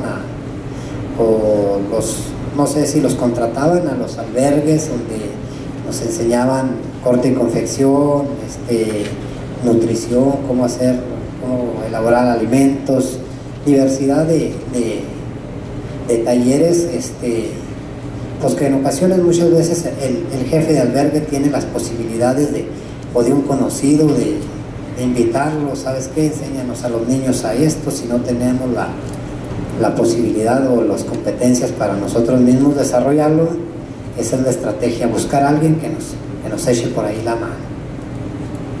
Yo creo que es todo de mi parte, agradecerles el momento, gracias.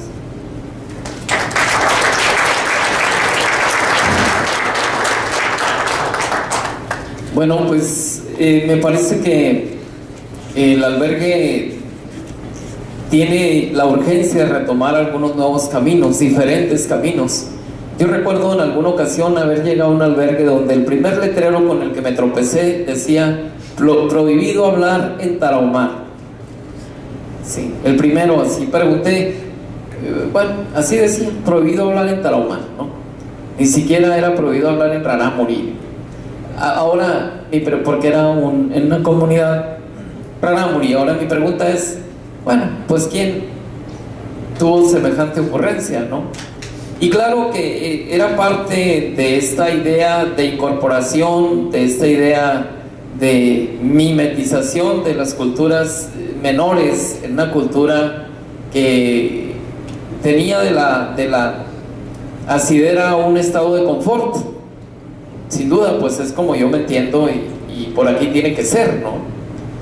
Ahora la idea de privilegiar las lenguas, por ejemplo, y creo que esto de alguna manera empata con el planteamiento que hace Francisco Cardenal cuando dice que tiene que haber una simbiosis entre comunidad y escuela, ¿no? Y albergue. No puede, hay un divorcio visible en muchas ocasiones. La escuela es una cosa y la comunidad es otra. Y la verdad es que yo he dicho que la comunidad bien podría vivir sin escuela, pero la escuela difícilmente podría existir sin un referente inmediato que es la comunidad. Y a veces hasta en el mismo discurso de los educadores dicen la escuela es de aquí para adentro, ¿no? Y de aquí para afuera pues quién sabe qué mundo sea, pero ya no existe. Me parece que ahí el albergue tiene un doble compromiso, porque tiene una relación con la escuela y tiene una relación con la comunidad.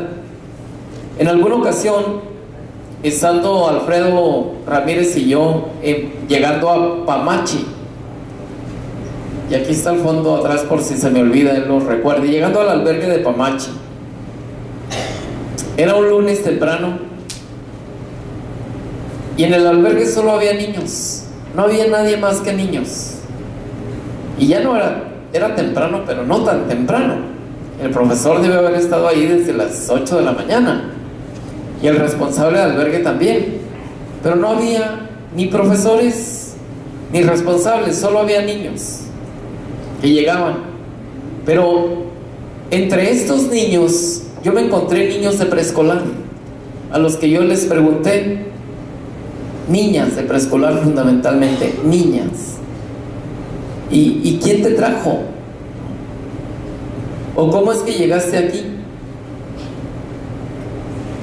Venían caminando desde las comunidades cercanas a Pamachi, solos, niños de 3, 4, 5 años, con el hermanito de 8, caminando de comunidades a distancias de media hora, de 1 hora.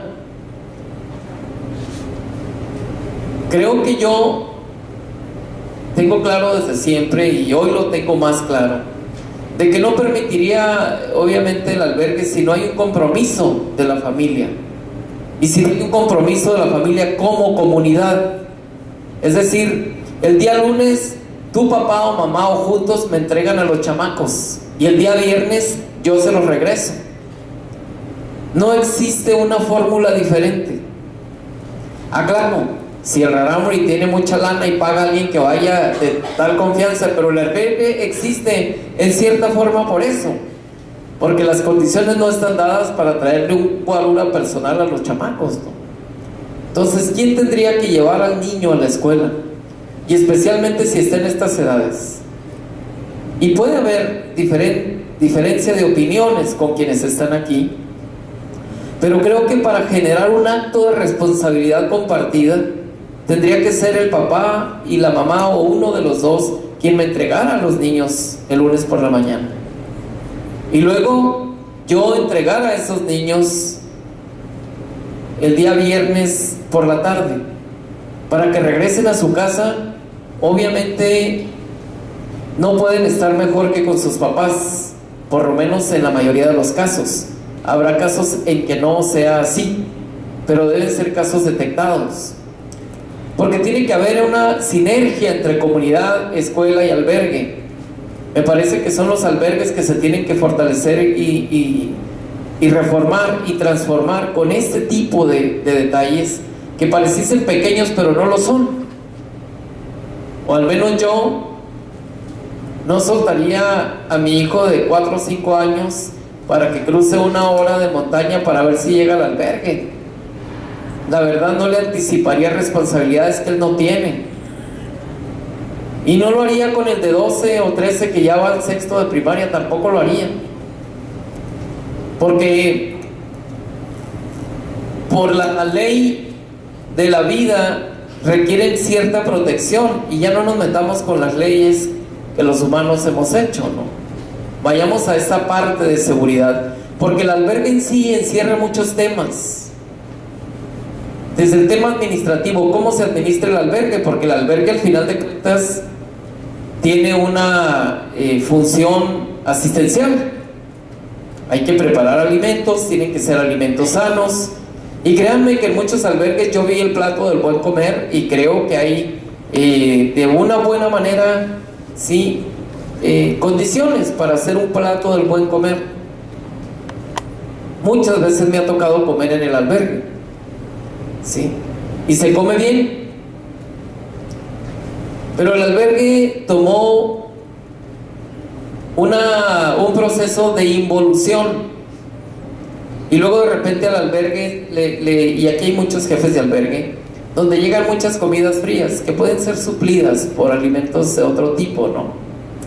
Y claro que la portola así frita, cuando caminas 5 o 6 horas, sabe riquísima, y no me van a dejar mentir quienes están aquí.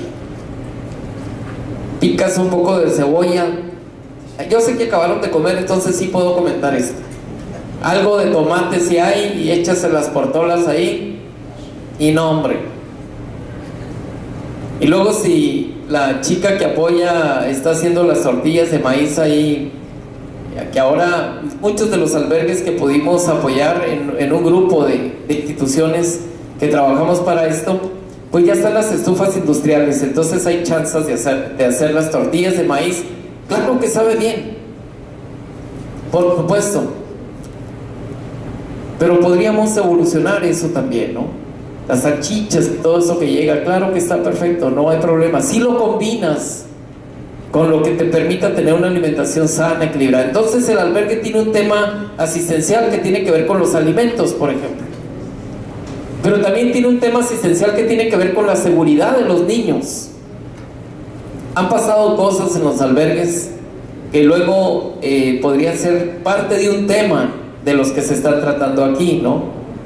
De los accidentes, de lo que pasa en la naturalidad de niños que se mueven, y se mueven permanentemente y tienen una dinámica que necesita de ciertas estrategias de orden y de disciplina, ¿no? En la parte de la administración. Pero también el albergue tiene que ver con un tema de derechos humanos, donde se atiendan asuntos de violación de esos derechos en todos los órdenes, y que ocurren, y que porque están muy lejos luego pues la historia cubre este tipo de cosas, pero que es la parte sobre la que tenemos que trabajar, y es donde quienes tenemos la responsabilidad de un albergue tenemos que obviamente entender en extremo, es decir, saber perfectamente de qué se trata el tema de los albergues. Hay mucha gente muy comprometida que pasan a significar también, hay un tema de identidad en el albergue. Y hay cocineras y hay jefes de albergue tan comprometidos que pasan a ser los papás de esos chamacos, ¿no? Pasan a ser casi los papás de esos niños. Entonces, el albergue hoy, obviamente, tiene una función. Y el tema que Francisco Cardenal y el tema que también Misael Trueba nos han expuesto tiene que ver con la función de la escuela albergue actualmente. O sea, ¿cómo están nuestras escuelas? Y aparte la idea es, después del punto y seguido, ¿habrá alternativas que sí sean posibles? Que no sean sueños guajiros. Y yo digo, sí hay alternativas. Sí hay alternativas de un albergue diferente. La primera es repensar si el albergue que tenemos aún se requiere en estos momentos, o revisar si no se requiere. ¿sí? El albergue también tiene una conexión directa con la escuela, y aquí hay un binomio que la verdad en el proceso lo hemos tratado de entender como lo mismo, cuando lo debiéramos de entender como no lo mismo o algo diferente. Y es el caso de que hay escuelas albergue y hay albergues escolares. Son dos temas diferentes: escuela albergue, albergue escolar. Hay el caso de albergues, que solo es el albergue por parte del CDI, pero van a una escuela federal regularmente. Y les puedo citar un caso que se me viene a la memoria: Samachique, por ejemplo, en la escuela Ignacio Zaragoza. ¿No está aquí el director de Samachique? ¿El jefe de albergue? No. Pero es un caso, Samachique, donde está la escuela,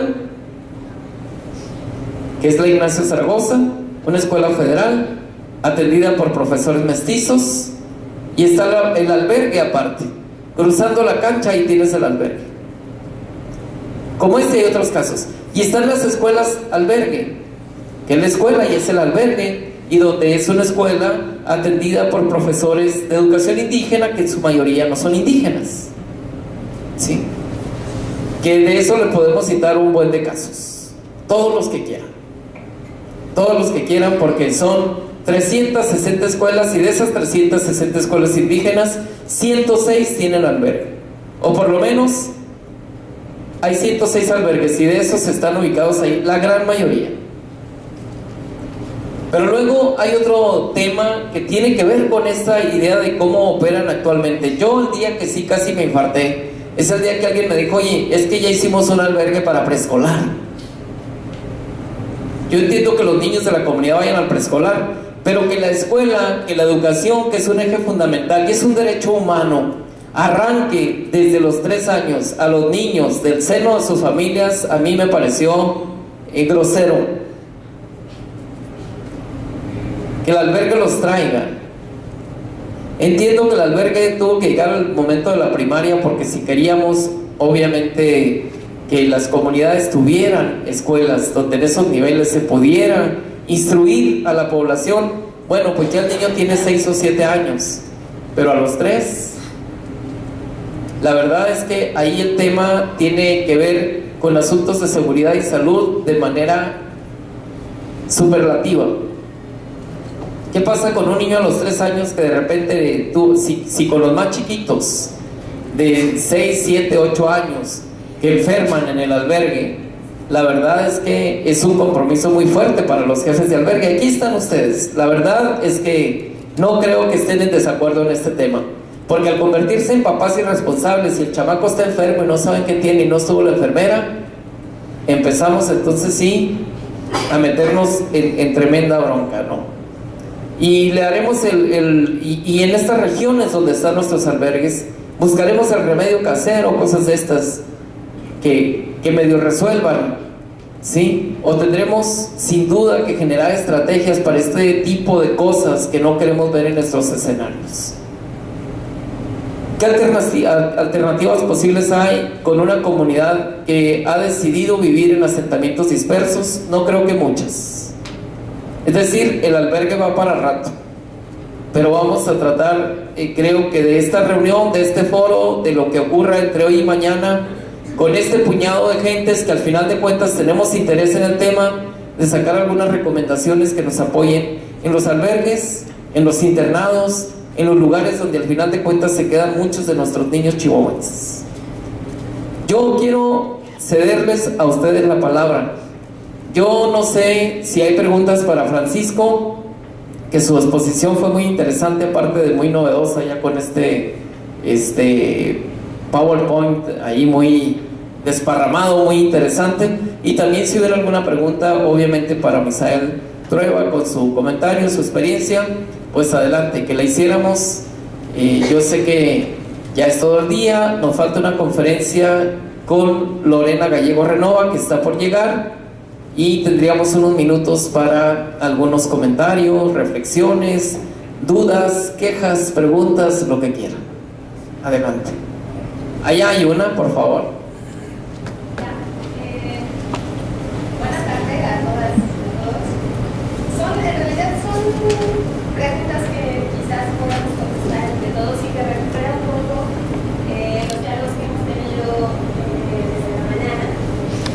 Y en realidad la primera quería planteártela con respecto a lo que decías de la quizás falta de cuidado que tienen las familias indígenas para con los chiquitos de preescolar, sobre todo porque en la conferencia previa a que nos fuéramos a comer, el moderador, cuyo nombre no recuerdo, mencionaba un poco esta idea de cómo hace falta una voz que emerja justamente de esas familias, sea papá, mamá o inclusive los propios niños, ¿no? Porque yo no conozco la realidad chihuahuense, pero conozco bien la chapaneca y la oaxaqueña. Y me parece que la forma en la que las familias educan a sus hijos es distinta, y a sus hijas, a la que las familias occidentales educamos a los nuestros, en niveles de autonomía, en niveles de construcción de la persona. Y entonces, igual que tú, en mis primeros trabajos de campo, yo me sorprendía cómo un chiquito de 4 años puede llegar solito desde una comunidad que estaba por lo menos a hora y media del albergue a su salón, ¿no? Y cómo podía regresar el viernes con la misma disposición, a veces inclusive sin tener hermanos mayores, sino solo vecinos que lo acompañaban más o menos a su paraje. Entonces, a mí sí me preocupa un poco que en este discurso y en estas buenas intenciones que tenemos desde el Estado y desde las misiones, de romper, ¿no?, con esta aculturación, esta, yo no sé, como colonización, ¿no? Y todos esos términos los recogí de ustedes, de los que expusieron ahí.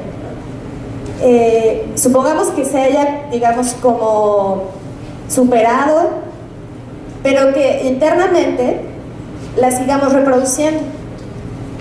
Entonces, las preguntas que me vienen a la cabeza en el marco de lo que decían es: ¿será que ya rebasamos o trascendimos esta forma de juzgar la forma en la que se socializa a los niños y a las niñas? ¿Será que, pienso, ¿no?, en cuántos jóvenes actualmente de la sociedad, digamos, no indígena, todavía siguen prendidos de sus padres a edades en las que deberían de estar yendo, ¿no?, solos a cualquier tipo de lugares?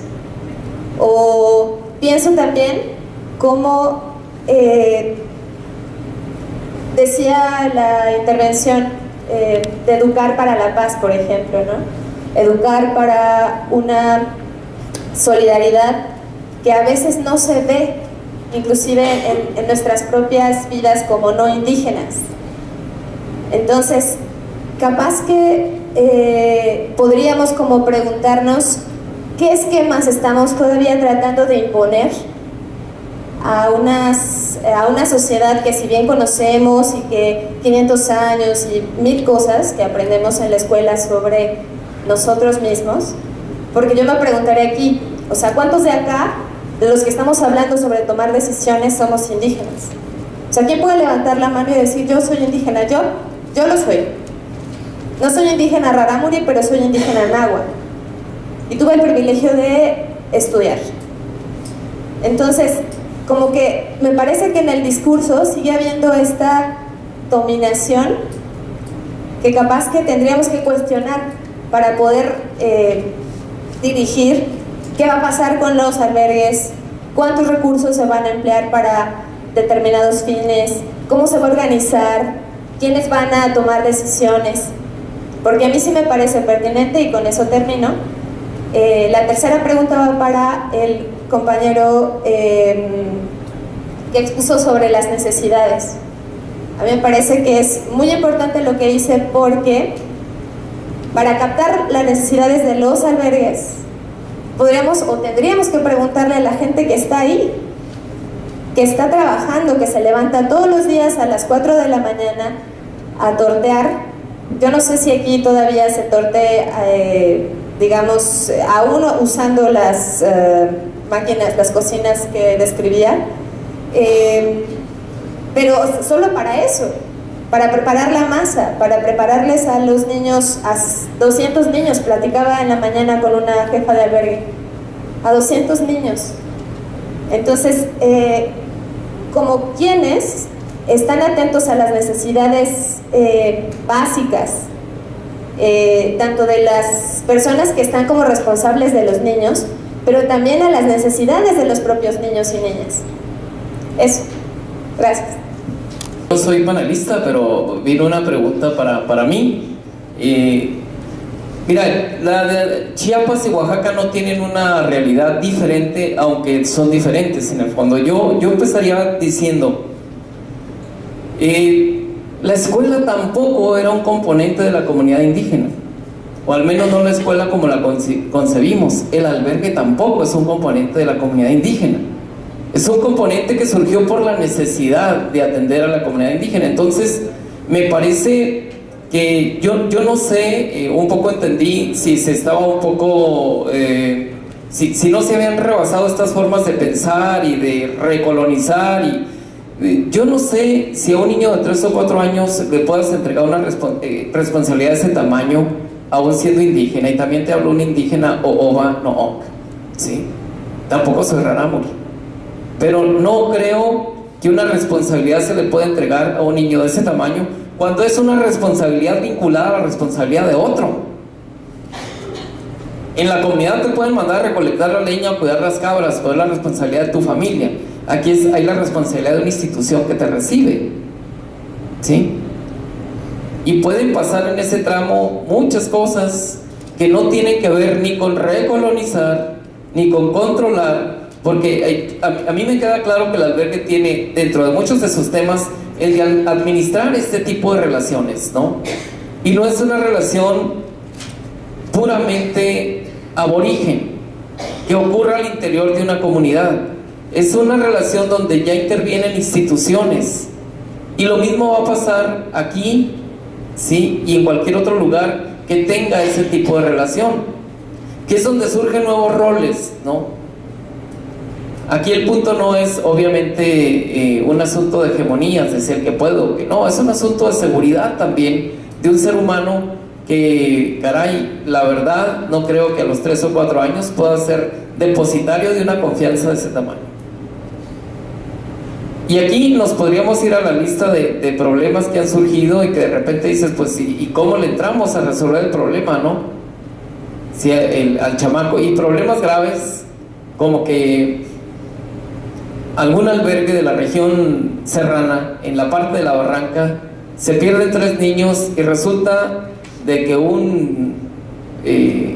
no era, ¿cómo se llama? Un gato, no era un gato montés, un león americano de los que hay en esa región, un puma,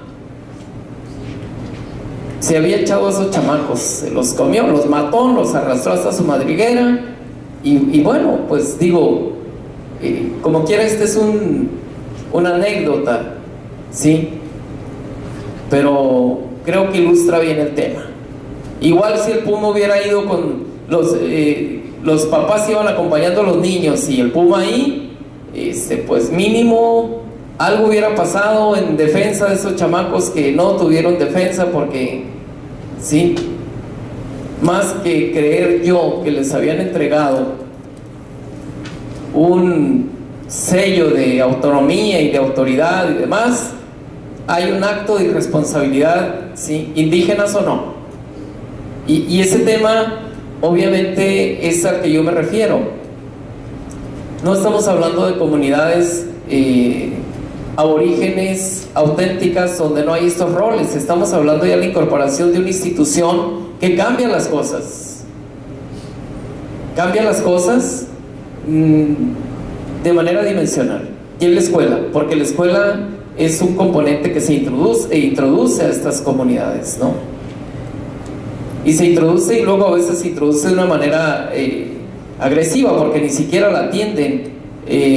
personas de las mismas comunidades que dominan, manejan el contexto, viene gente desde fuera.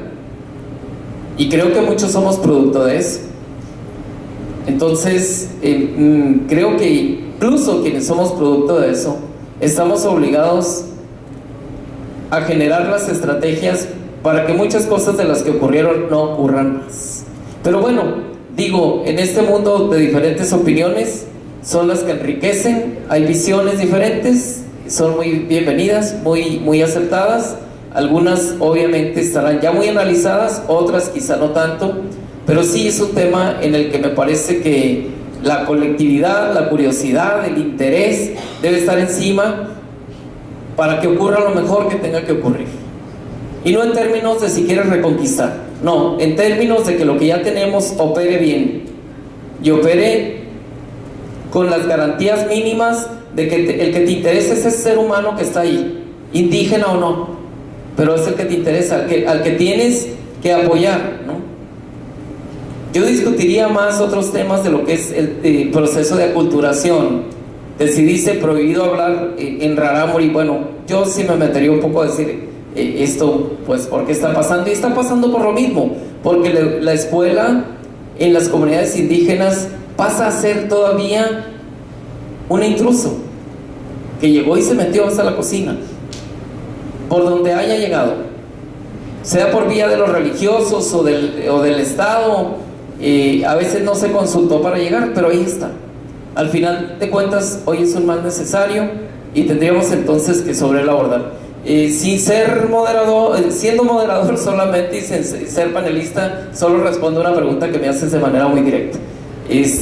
Yo creo que hubo como una pregunta para Francisco, otra más de las que hiciste, creo que estaba muy dirigida a Misael. Entonces, quien de ustedes quiera. No me di cuenta bien. ¿Había una pregunta para mí?